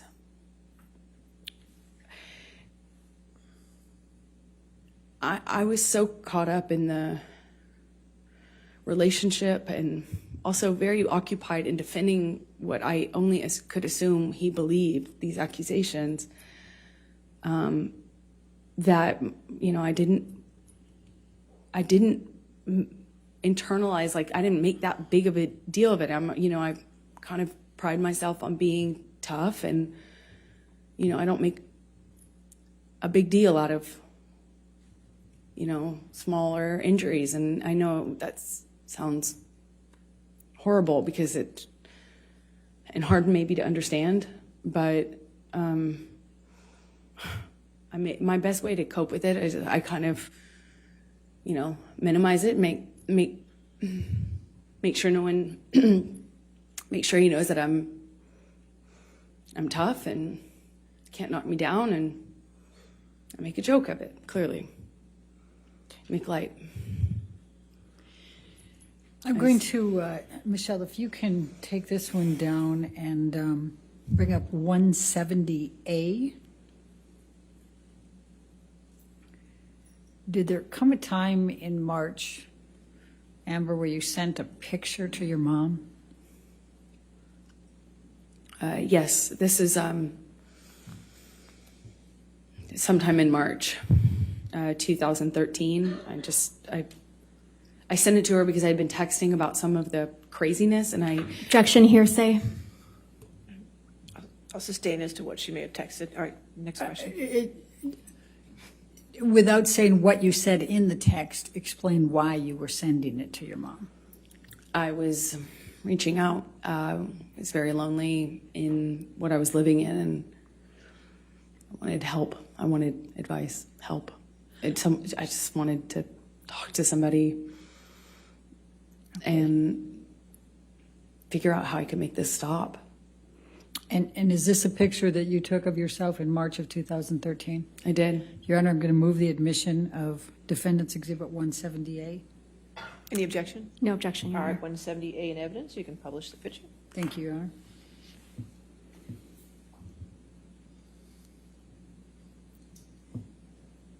And how did you sustain that bruise, Amber? I had thrown Johnny slapped me. I walked away from him, and that made it worse. We got into like a shouting match. And he kind of did this thing with his body where I could tell he was going to hit me again. I picked up I remember it kind of like a little pot, not a pot, but like a vase. And I remember I got away from him enough as he reels back. I threw it in his direction and actually managed to get away before he got me. He grabbed me by the arm, and he kind of just held me on the floor, screaming at me. I don't know how many times he hit me in the face, but I remember being on the floor of my apartment, and I remember thinking, how could this happen to me again? Can you bring up 170?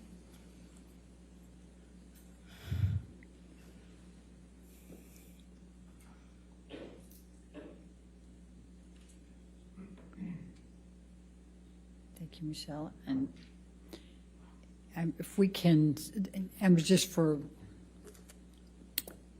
start, it's 3/23/2013, and if we can scroll up. This is a text message exchange with your mom, correct? Yes, it is. Okay, let's go, scroll down, I meant. Your Honor, I'm going to object to hearsay. Let's wait until we get to the spot.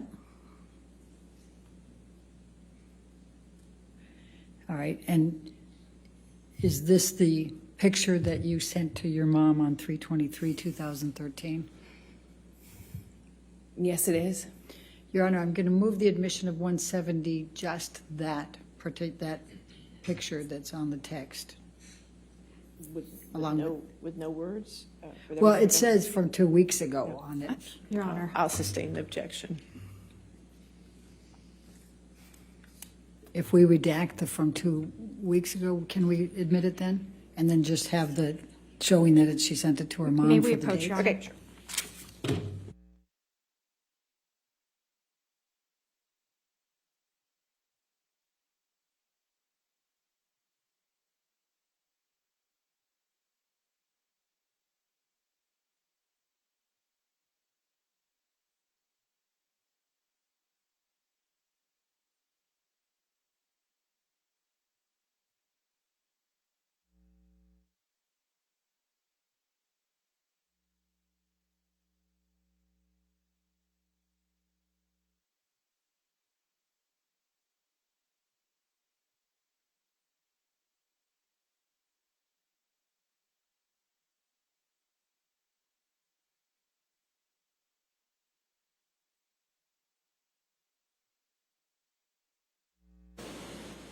All right, 170 will be in evidence with redactions.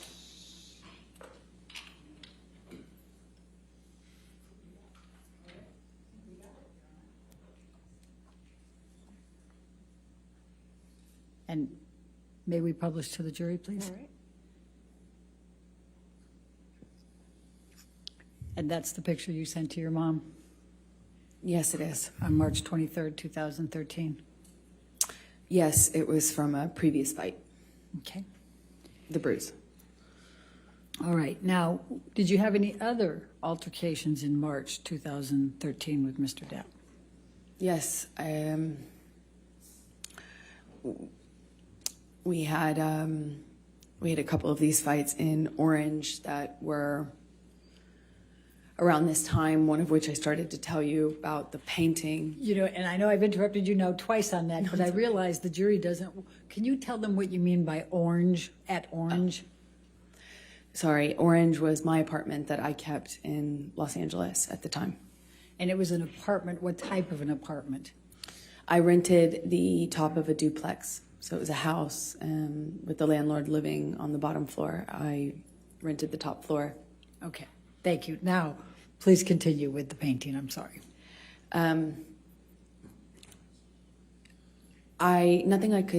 It seemed like nothing I could say to Johnny would convince him.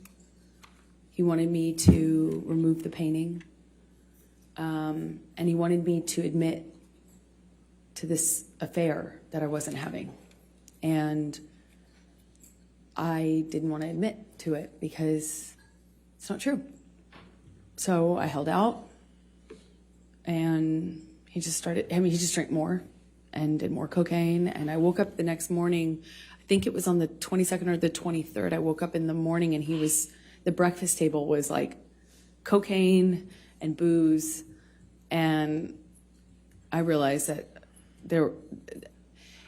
that I wasn't going to be able to talk I wasn't going to be able to talk our situation down. I wasn't going to be able to talk him out of it. And he was just so convinced that I was fighting with him or at the reason that he wouldn't leave the house. And he had something to go film that was important. And there were important people waiting for him. And I remember people were reaching out, his assistants, his manager sister, everyone was wondering where he was. And I kept feeling embarrassed and unable to move this person out of my house. I couldn't calm him down. I couldn't change.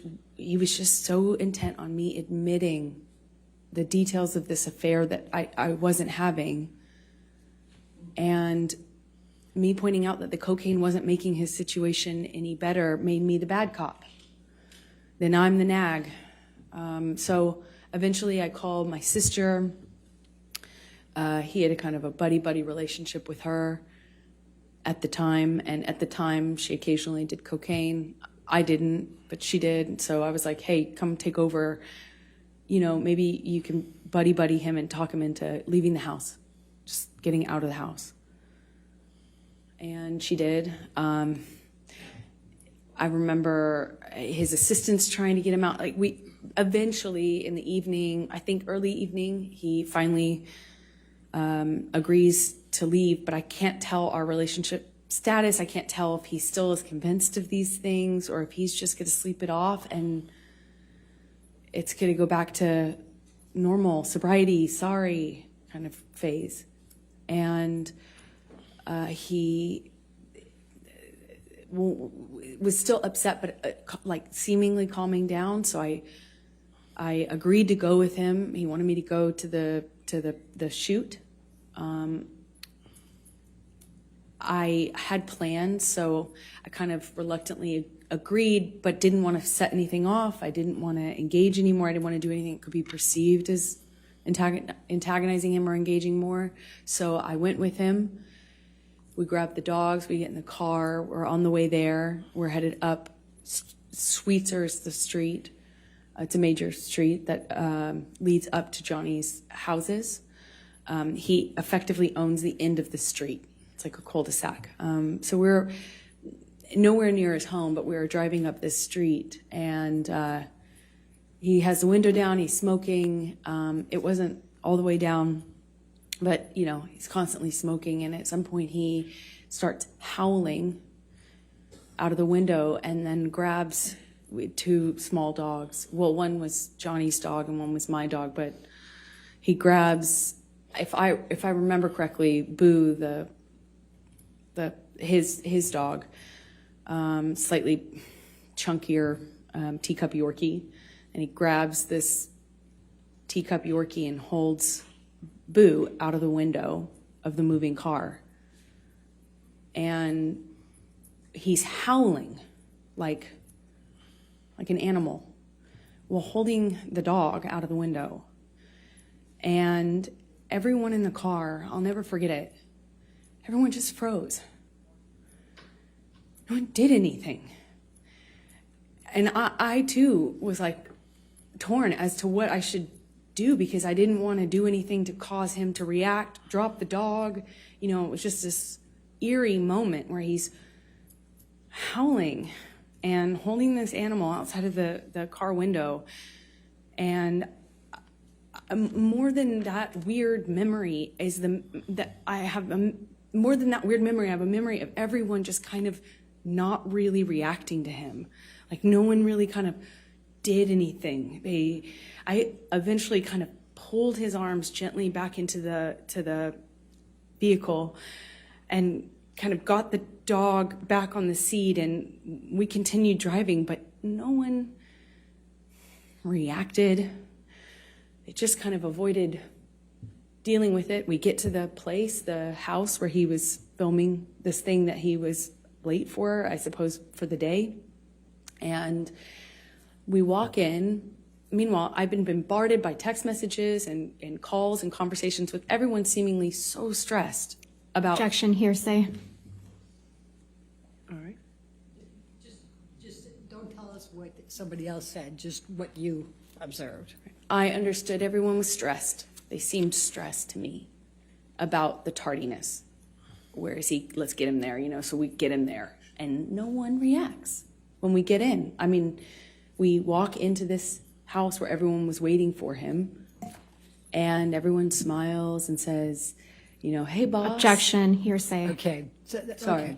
Let's, Michelle, can we pull up 167A? I think is B the one that's in? 167B is already in, right? Oh, it's A. Okay, then go ahead and pull up A. Does Your Honor show that one to be in 167A?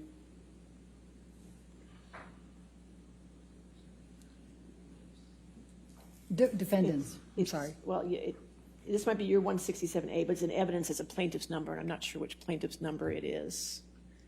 I don't need it in twice, so. I would agree. Do we?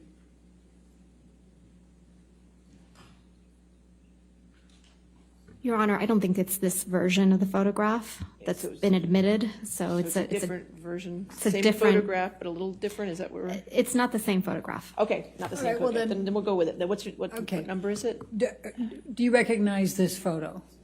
Yes, I do. Please tell the jury what it is.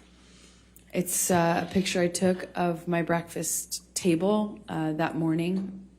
Your Honor, I'm going to move the admission of Defendant's Exhibit 167A. 167A, any objection? Your Honor, may we approach? Sure.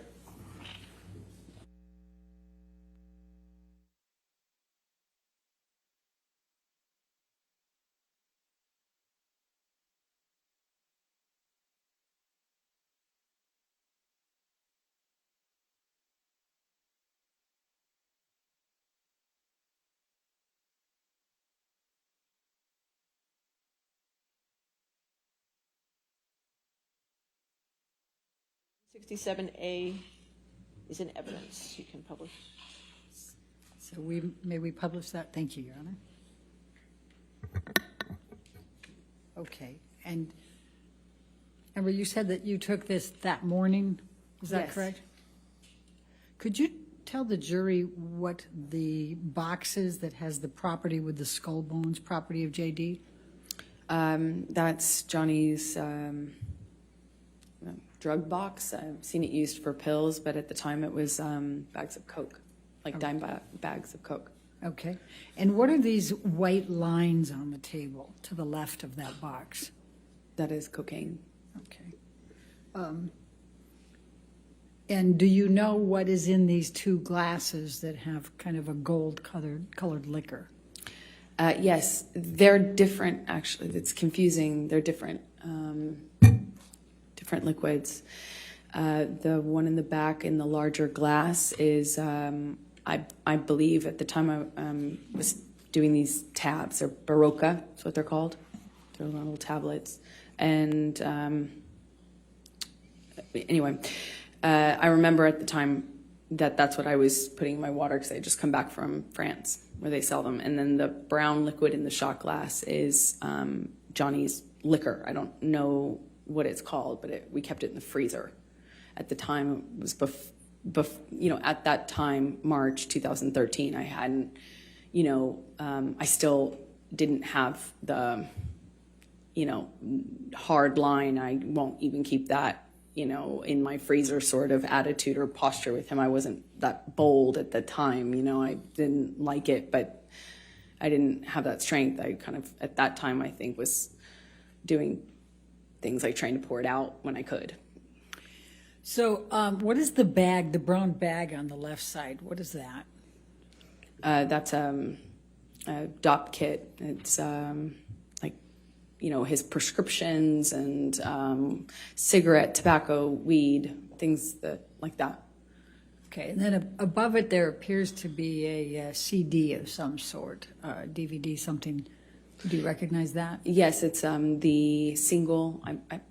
I believe is what it's called. The single he was making at the time. I think that's the song that they were filming a video for, if I'm correct. Okay. All right. Now, did you end up sending a copy of this picture to Rocky Pennington that day?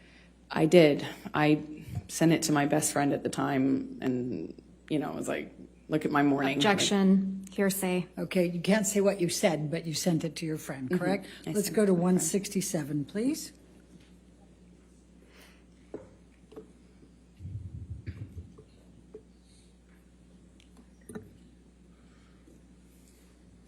And is that the email in which you sent this picture to Rocky Pennington on 3/22? Yes. 2013?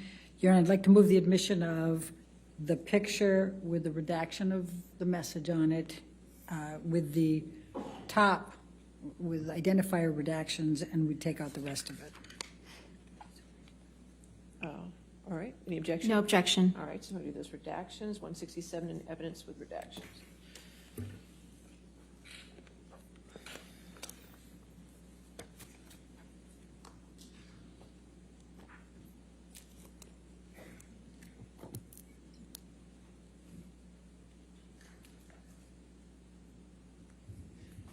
All right. And may we publish, please?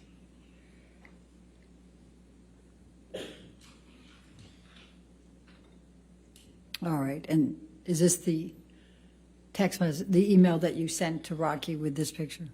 Yes. Okay. Now I'm going to take you to, let's go to Hicksville. Let's tell the jury about Hicksville, May 2013. Can you tell the jury what transpired at Hicksville? It's a fancy trailer park, like a little hotel in the middle of nowhere, set up with these little trailers, and we had made a plan to go there with friends, and we were going to do, like laffy, as we said, laffy drugs, like mushrooms, eat mushrooms, sit by a campfire. There's really not a whole lot else to do out there. It's like a getaway. We had made this plan, and it was going fine. It was like a, kind of like a party out in the desert with a few friends and campfire and music. And I don't know somebody brought MDMA. It was being passed around, and somebody who took it kind of was starting to feel the effects of it, I guess is the best way to describe. She kind of reacted in this way where when the MDMA hit her, she kind of, we were sitting around a campfire, all of us, and she kind of just leaned into me and put her, head on my shoulder and kind of grabbed my arm. I took it, to be the effects of the drug. I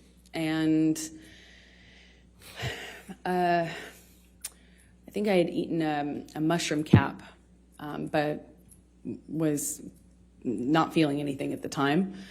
I don't remember feeling anything because the night just kind of changed pretty dramatically before I really felt anything of the effects of that. But that was the environment we were in,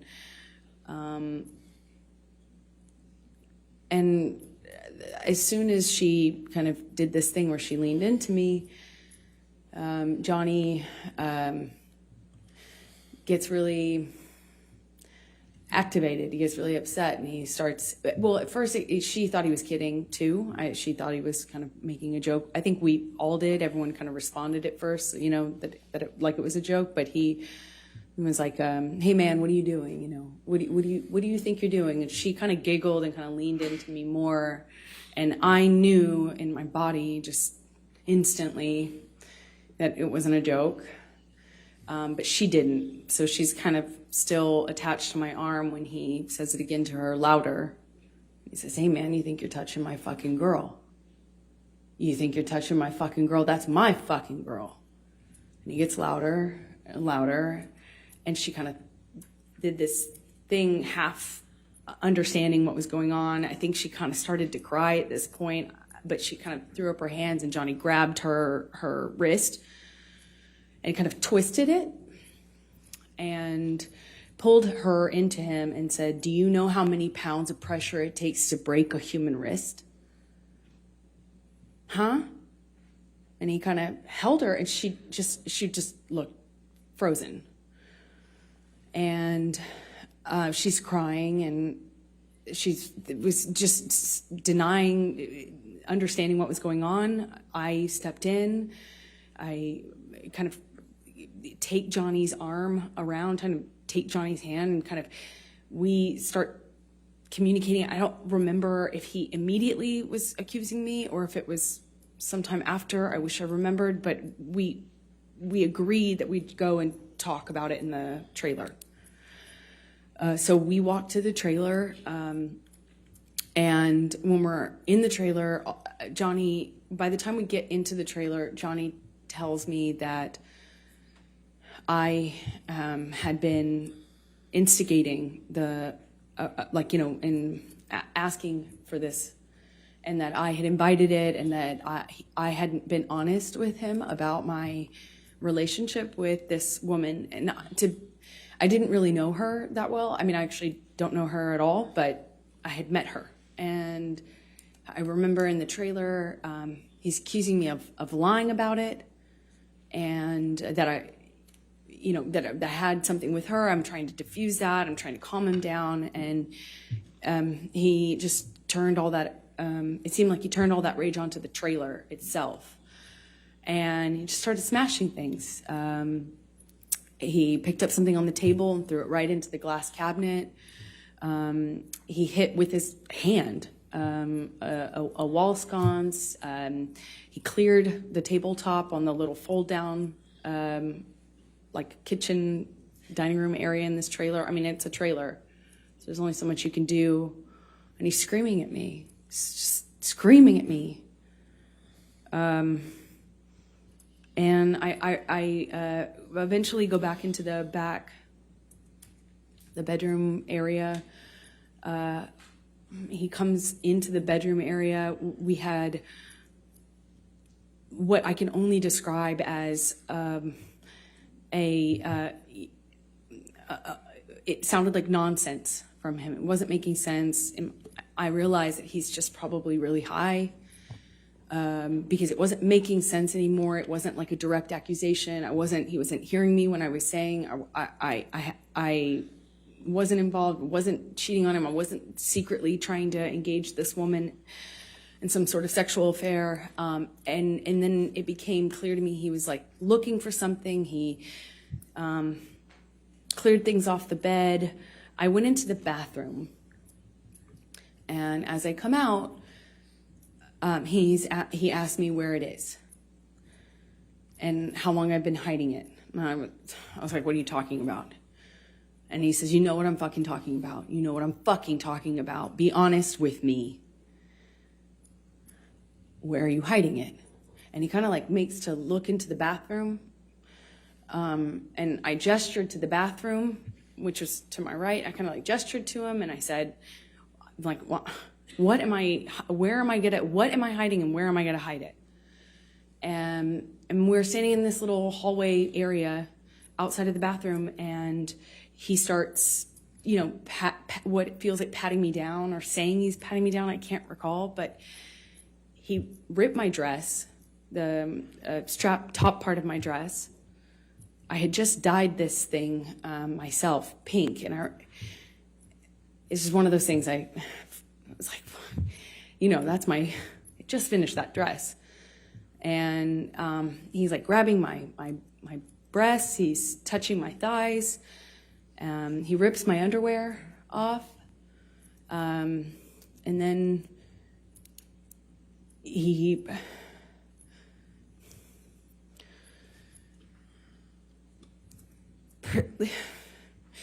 proceeds to do a cavity search.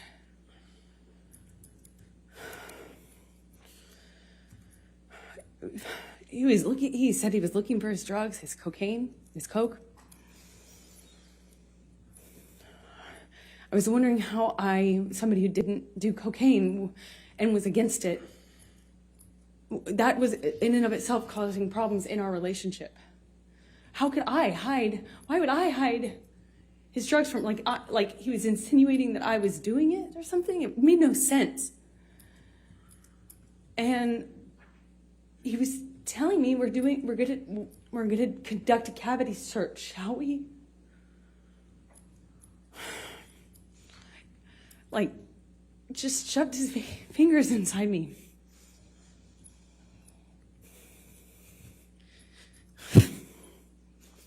And I just there staring at the stupid light. I didn't know what to, I didn't know what to do. I just stood there. While he did that, he twisted his fingers around. I didn't say, like, stop or anything.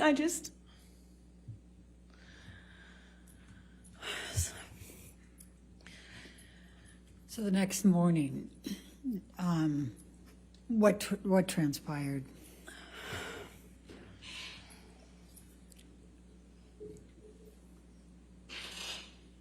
I remember thinking that Johnny would change his mind. And it would be, I thought it would end differently. I kind of froze. I don't know how we went to bed that night. I don't know how I went to bed. I don't know how I slept. I don't know how we woke up. I don't remember having a conversation with him the next day. I don't remember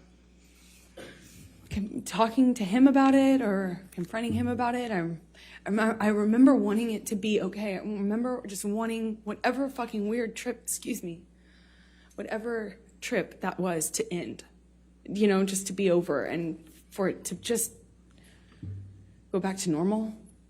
And I remember my friends were out by the pool. Like there was a pool in the center of the trailer park, and I remember putting on my, just putting on my face and going back into this like crap, and I remember seeing my friends by the pool thinking they were just having a great time, and no one knew what was, I felt so lonely, like no one knows everyone was just having a good time, like normal stuff. So I just smiled and made a joke about how trashed the trailer got, and we had to get the manager, who started off furious that Johnny had wrecked the thing. And then he had this like black mesh not tank top, it was like a meshy kind of shirt on. And I remember he came into the trailer and looked around and was like, whoa, what happened here? Whoa. And Johnny had an exchange with him. And I remember watching this man be so charmed. It was just a kind of a surreal experience. And, it just went away. That just got fixed. We walked out of the trailer at some point. My dog stepped on a bee. We went to the vet and went on with our, vacation. We actually went to another location after that, and then eventually went home and went about our life. I'm going to ask you to take a look. Michelle, can you bring up Defendant's Exhibit 176?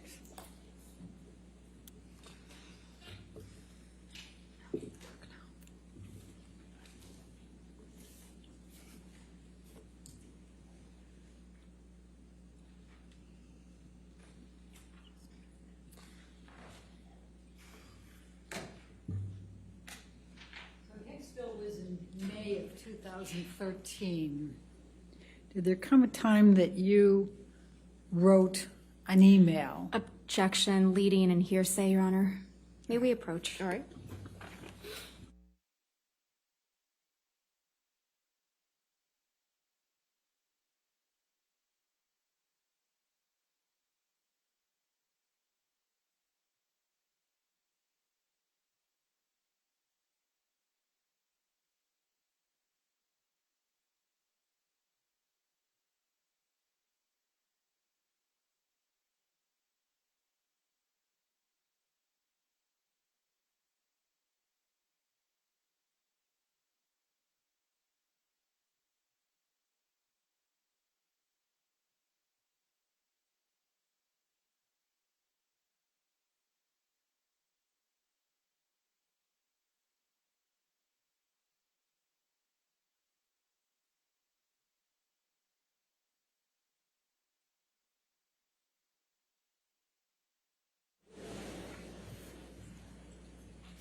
In June 2013, how were you feeling about your relationship with Mr. Depp? Your Honor, May we have the exhibit taken away Okay, from, sure. thank you.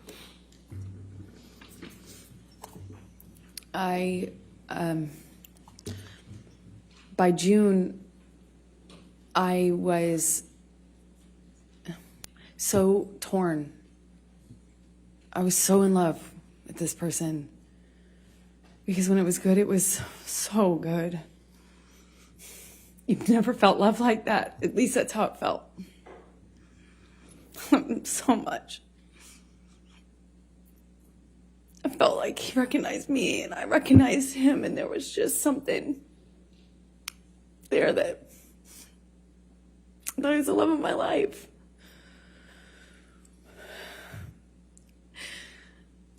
And he was. He was, but he was also this other thing. He was also this other thing. And that other thing was awful, awful thing that would come out and take over. And it was, you couldn't see the Johnny I loved underneath it. It was this other thing. And no one told him. No one was honest with him. No one, he'd pass out in his own vomit. He'd lose control of his body, he'd lose control, and everyone would clean up after him. I cleaned up after him. I mean, this man lost control of his bowels, and I cleaned up after him. His security cleaned up after him, changed his pants in front of me. He would pass out in his own sick. And then he'd walk around saying he didn't have a problem. Until he did. Until he couldn't support it anymore, and he'd get clean and he'd get sober, and then he was this thing again. This thing that made me feel so loved, that made me feel like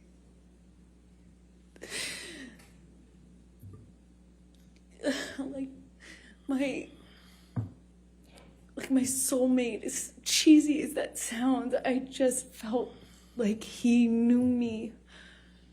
And I recognized something in him, either some part of my makeup and my background or something, that I just got it. And I loved him and understood him. It just got so scary, the other part of him. And in June, I wanted to leave him. I didn't want to leave him. I wanted to leave him. I wanted him to get better. And he expressed to me so many times when he was in that period of getting clean and sober, he would tell me, "You saved my life. Baby girl, you saved my life." Everyone else was saying that to me, and I believed it.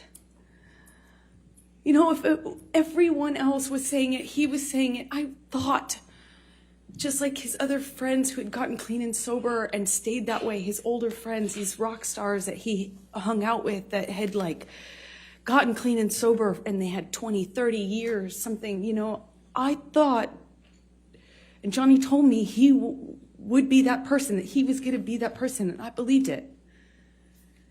I had so much, I looked at that man twice my age, I was 25, looking at this man twice my age, and I saw hope and promise. I had so much hope.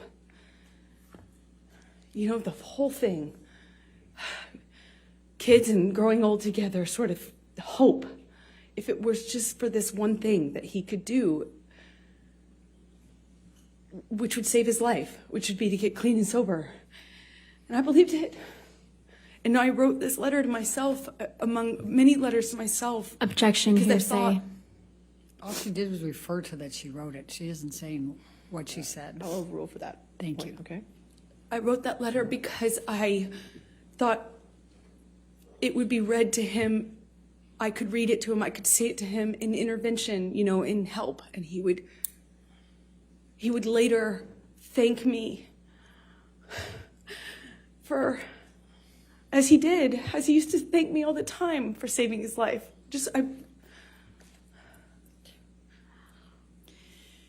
Did there come a time later in June that you finally met Johnny's kids?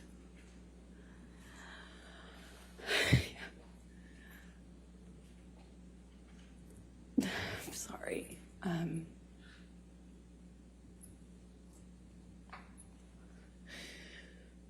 Yeah, I finally met them in the summer of 2013. I had been with Johnny for over a year, maybe like a year and a half at this point, is my best guess. And I was dying to meet them, dying to get to know these kids. I felt like I knew them already. I had his daughters, and Jack's, both of his kids' art on my fridge, and I had never even met them. Johnny brought them over one day and kindly given them to me, and I had them up on my fridge because I felt like I knew them, just how much he talked about them. And I finally got to meet them at the Lone Ranger premiere at Disneyland. Summer 2013. So then I'm going to jump to, and it's not much of a jump, to June 26, 2013. There was a plane ride to Russia with Johnny. Do you recall that? Yes. Well, tell the jury about that particular event. Well, that was the first and last time I ever decided it would be a decent idea to do drugs with Johnny. I did MDMA with him on the plane, which was as stupid as it may sound.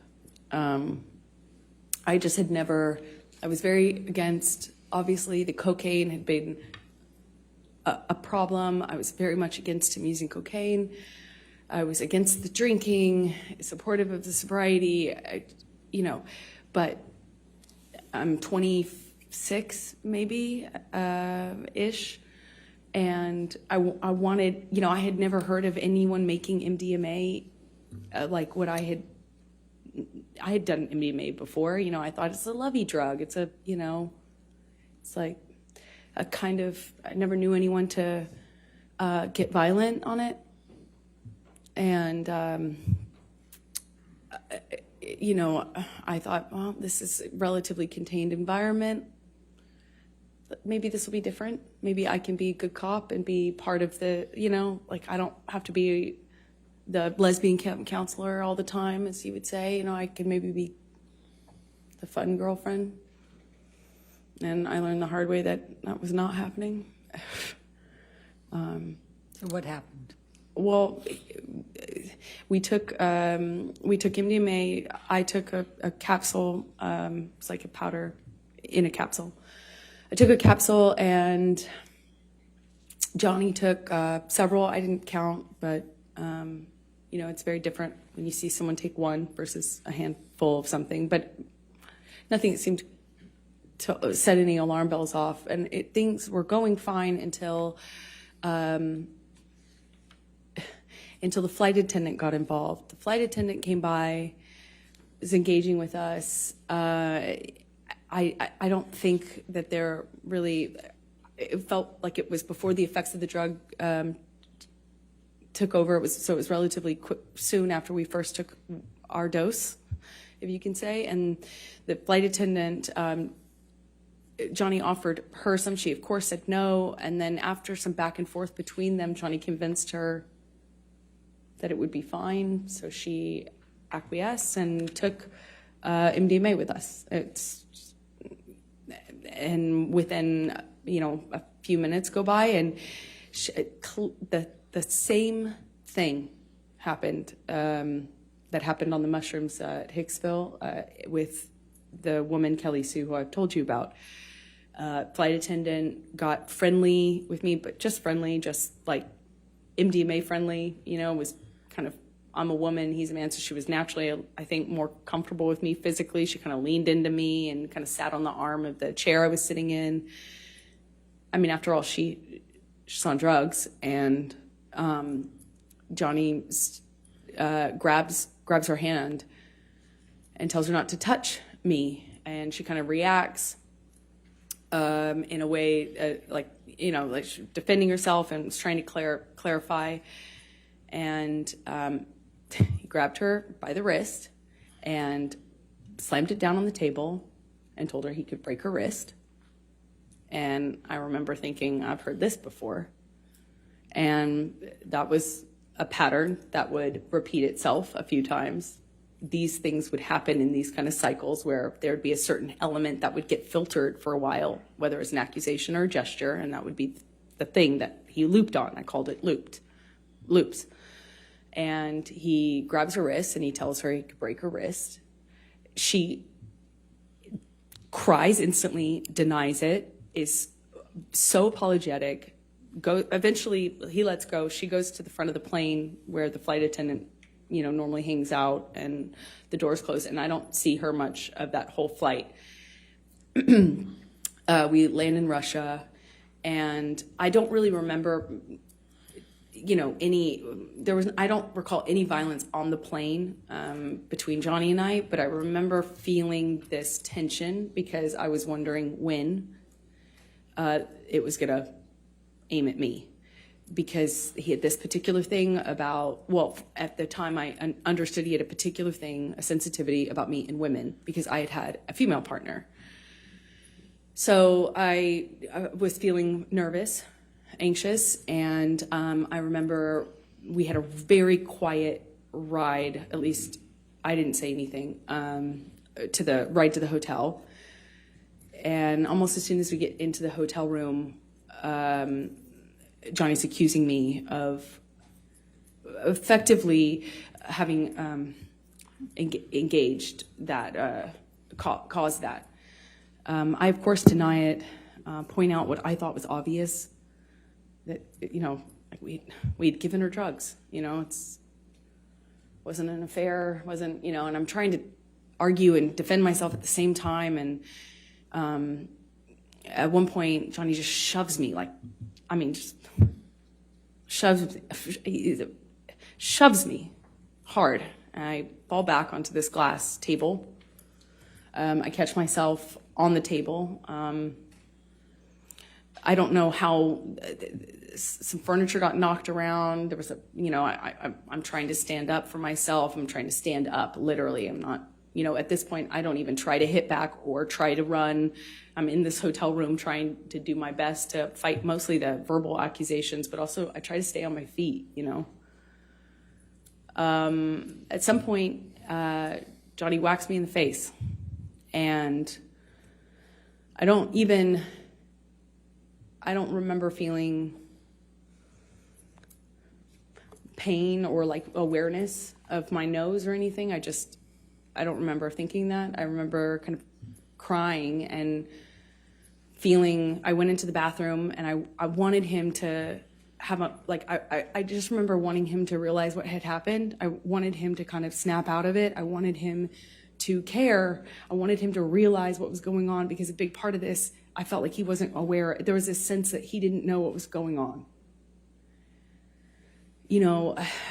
Again, I don't know how much of the drugs or alcohol is a part of this, but I remember crying. I came out at some point because I don't hear him in that room. I remember we had been arguing in the main room, but I went out to the hallway, which is where I presume he walked out, and his bodyguard, Jerry Judge, was in the hall.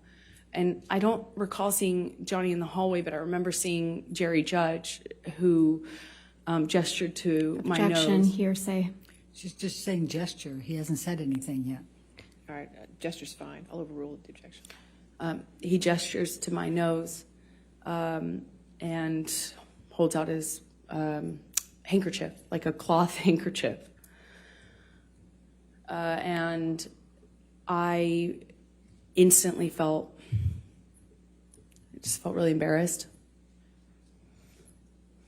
I felt ashamed. I don't know how else to describe it. I just felt like just really embarrassing. And I went inside the room. What, if any, injury did you have? I had a little blood coming out of my nose. I didn't know it. I didn't feel it at the time until Jerry gave me Jerry let me know. Okay. And I went inside the hotel room, and it, as embarrassing as it is, I remember just wanting Johnny to say sorry. I wanted him to realize it. It's so stupid, but like the emotional part, I just wanted him to acknowledge that this was, that he could hurt me, and I wanted it to be okay. I didn't want him to think I was interested in this flight attendant. I didn't want him to think that I would capable of cheating on him. I was in love with him. I just wanted things to be okay. Let's take you to July 9, 2013. Did there come a time that you went for a ride you went to the Bahamas and went on a ride, the yacht with Johnny and his kids? Well, it's less like we flew out to the Bahamas to his island. He was selling the yacht to J.K. Rowling, and he wanted to kind of have a goodbye trip on the yacht. So it was docked off the island, and I went with him and his kids, who I had quickly developed a bond with and loved. And we brought a friend along with us, I think, to kind of help. And yeah. Okay. Tell the jury what happened on that trip. Johnny was upset that he had to sell the boat, and he was off the wagon again, but he didn't want to tell his kids, so he was hiding it from them. He was putting it in coffee cups and drinking, and the behavior just kind of like, he was upset, he was emotional, and he just that's how he dealt with it, just drink. But there's just no off button with Johnny. So he just kept drinking, and the behavior kept getting more obviously drunk. And Lily Rose, his daughter at the time, was young, just like maybe 14. And she started to get panicky and started to ask me questions about his drinking. Objection, hearsay. Without saying what Lily Rose was saying, please continue on. Sustain the objection. Thank you. So she was asking me questions about the drinking, and was very upset. Sustain the objection. Yeah, you can't say what Lily Rose said. Oh, But yeah. you can tell gestures, Sorry. you can tell, and you can say what you and Mr. Depp said, okay? Sorry. So she was upset, and Johnny we were with the kids, and he kind of threw himself off the boat in a half playful way, like a dead fish kind of way. I don't know how to describe it, almost like a belly flop. But we were on a skip, like a smaller boat parked next to the yacht, and he's jumping. Well, he jumped off the front of it, but kind of in a chest forward way, like it looked a little scary, like not something somebody would do if they're completely okay. It was started off all of us kind of taking turns jumping off the edge of the yacht into the water, and then he at one point kind of throws himself over, and it looked a little scary, the way his body fell into the water. And Lily Rose started to cry and expressed to me that she Objection, was hearsay. upset. Sustained. You can't say what she said. You can tell expressions or observations, but you can't say what Lily Rose said. So Lily Rose is crying, and then the crying becomes like a panic, like almost like a panic attack, like rapid breathing, crying, lots of questions. And I'm holding her, kind of comforting her, and Johnny comes in, and within a few seconds, I realize that he, kind of shifted his attention on me, and then he seemed very angry. He asked Lily Rose to leave. Lily Rose leaves, looks at me, leaves, crying, and Johnny, I don't remember the words he used, but starts accusing me of kind of like telling on him and calling him, a drunk in front of his kids. I hadn't done that. I was actually trying to protect Johnny. it didn't feel like my place at all to share that with his daughter or anyone at the time, other than adults who might help with it, but not his kids. So I was trying to tell him, I was just trying to comfort her. I was trying to protect you. He basically was accusing me of doing this thing and of making them aware of his that he was drinking again. And he slams me up against the side wall of the bedroom of the we were in the bedroom this whole time, but up against the wall of the cabin, and slams me up by my neck and holds me there for a second and tells me that he could fucking kill me. And that was an embarrassment. I was embarrassing. It was embarrassment. This whole thing was a joke. It was all embarrassment. I made him feel sick. And I'll never forget. I'm very, very, very much in love with this whole family now. And he's saying I'm embarrassing to him. And that somehow stuck in me more than the I could fucking kill you. It just sounded like hyperbole. It sounded like something he was just saying. But the names that he was calling me, well, kind of just pushing me up against the wall by my neck, you know, it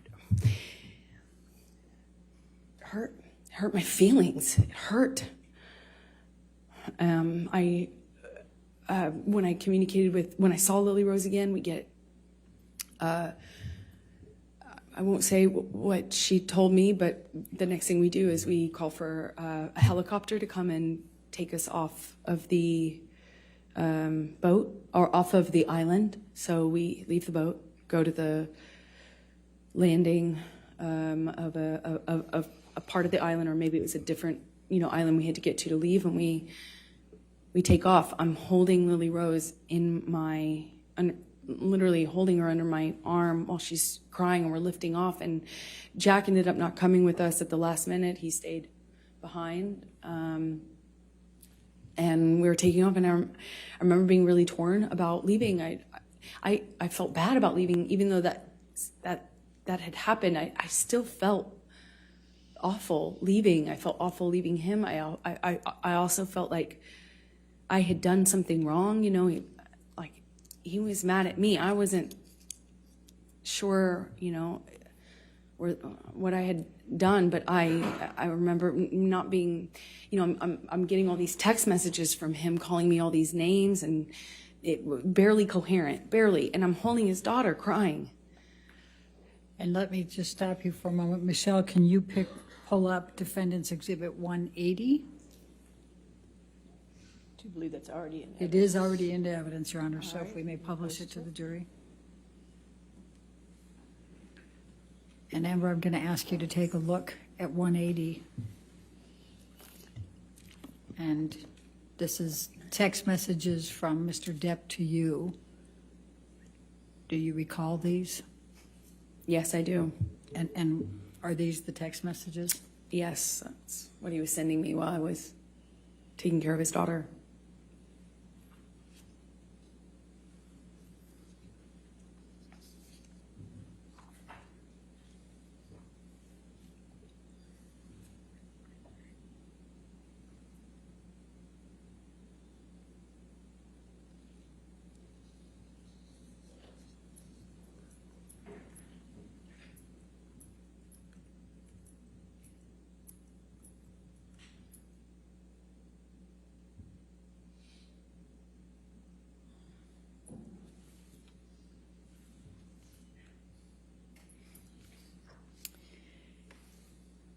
Your Honor, I'm about to go into another event. Should I keep going? I mean, that's fine if you think this is a good point to is break probably- for the day. I think it's probably good. All right, ladies and gentlemen, we'll go ahead and conclude for today. Again, do not read anything about this case, do not do any outside research, and don't discuss it with anybody, okay? Have a good evening. We'll see you in the morning, okay? Thank you.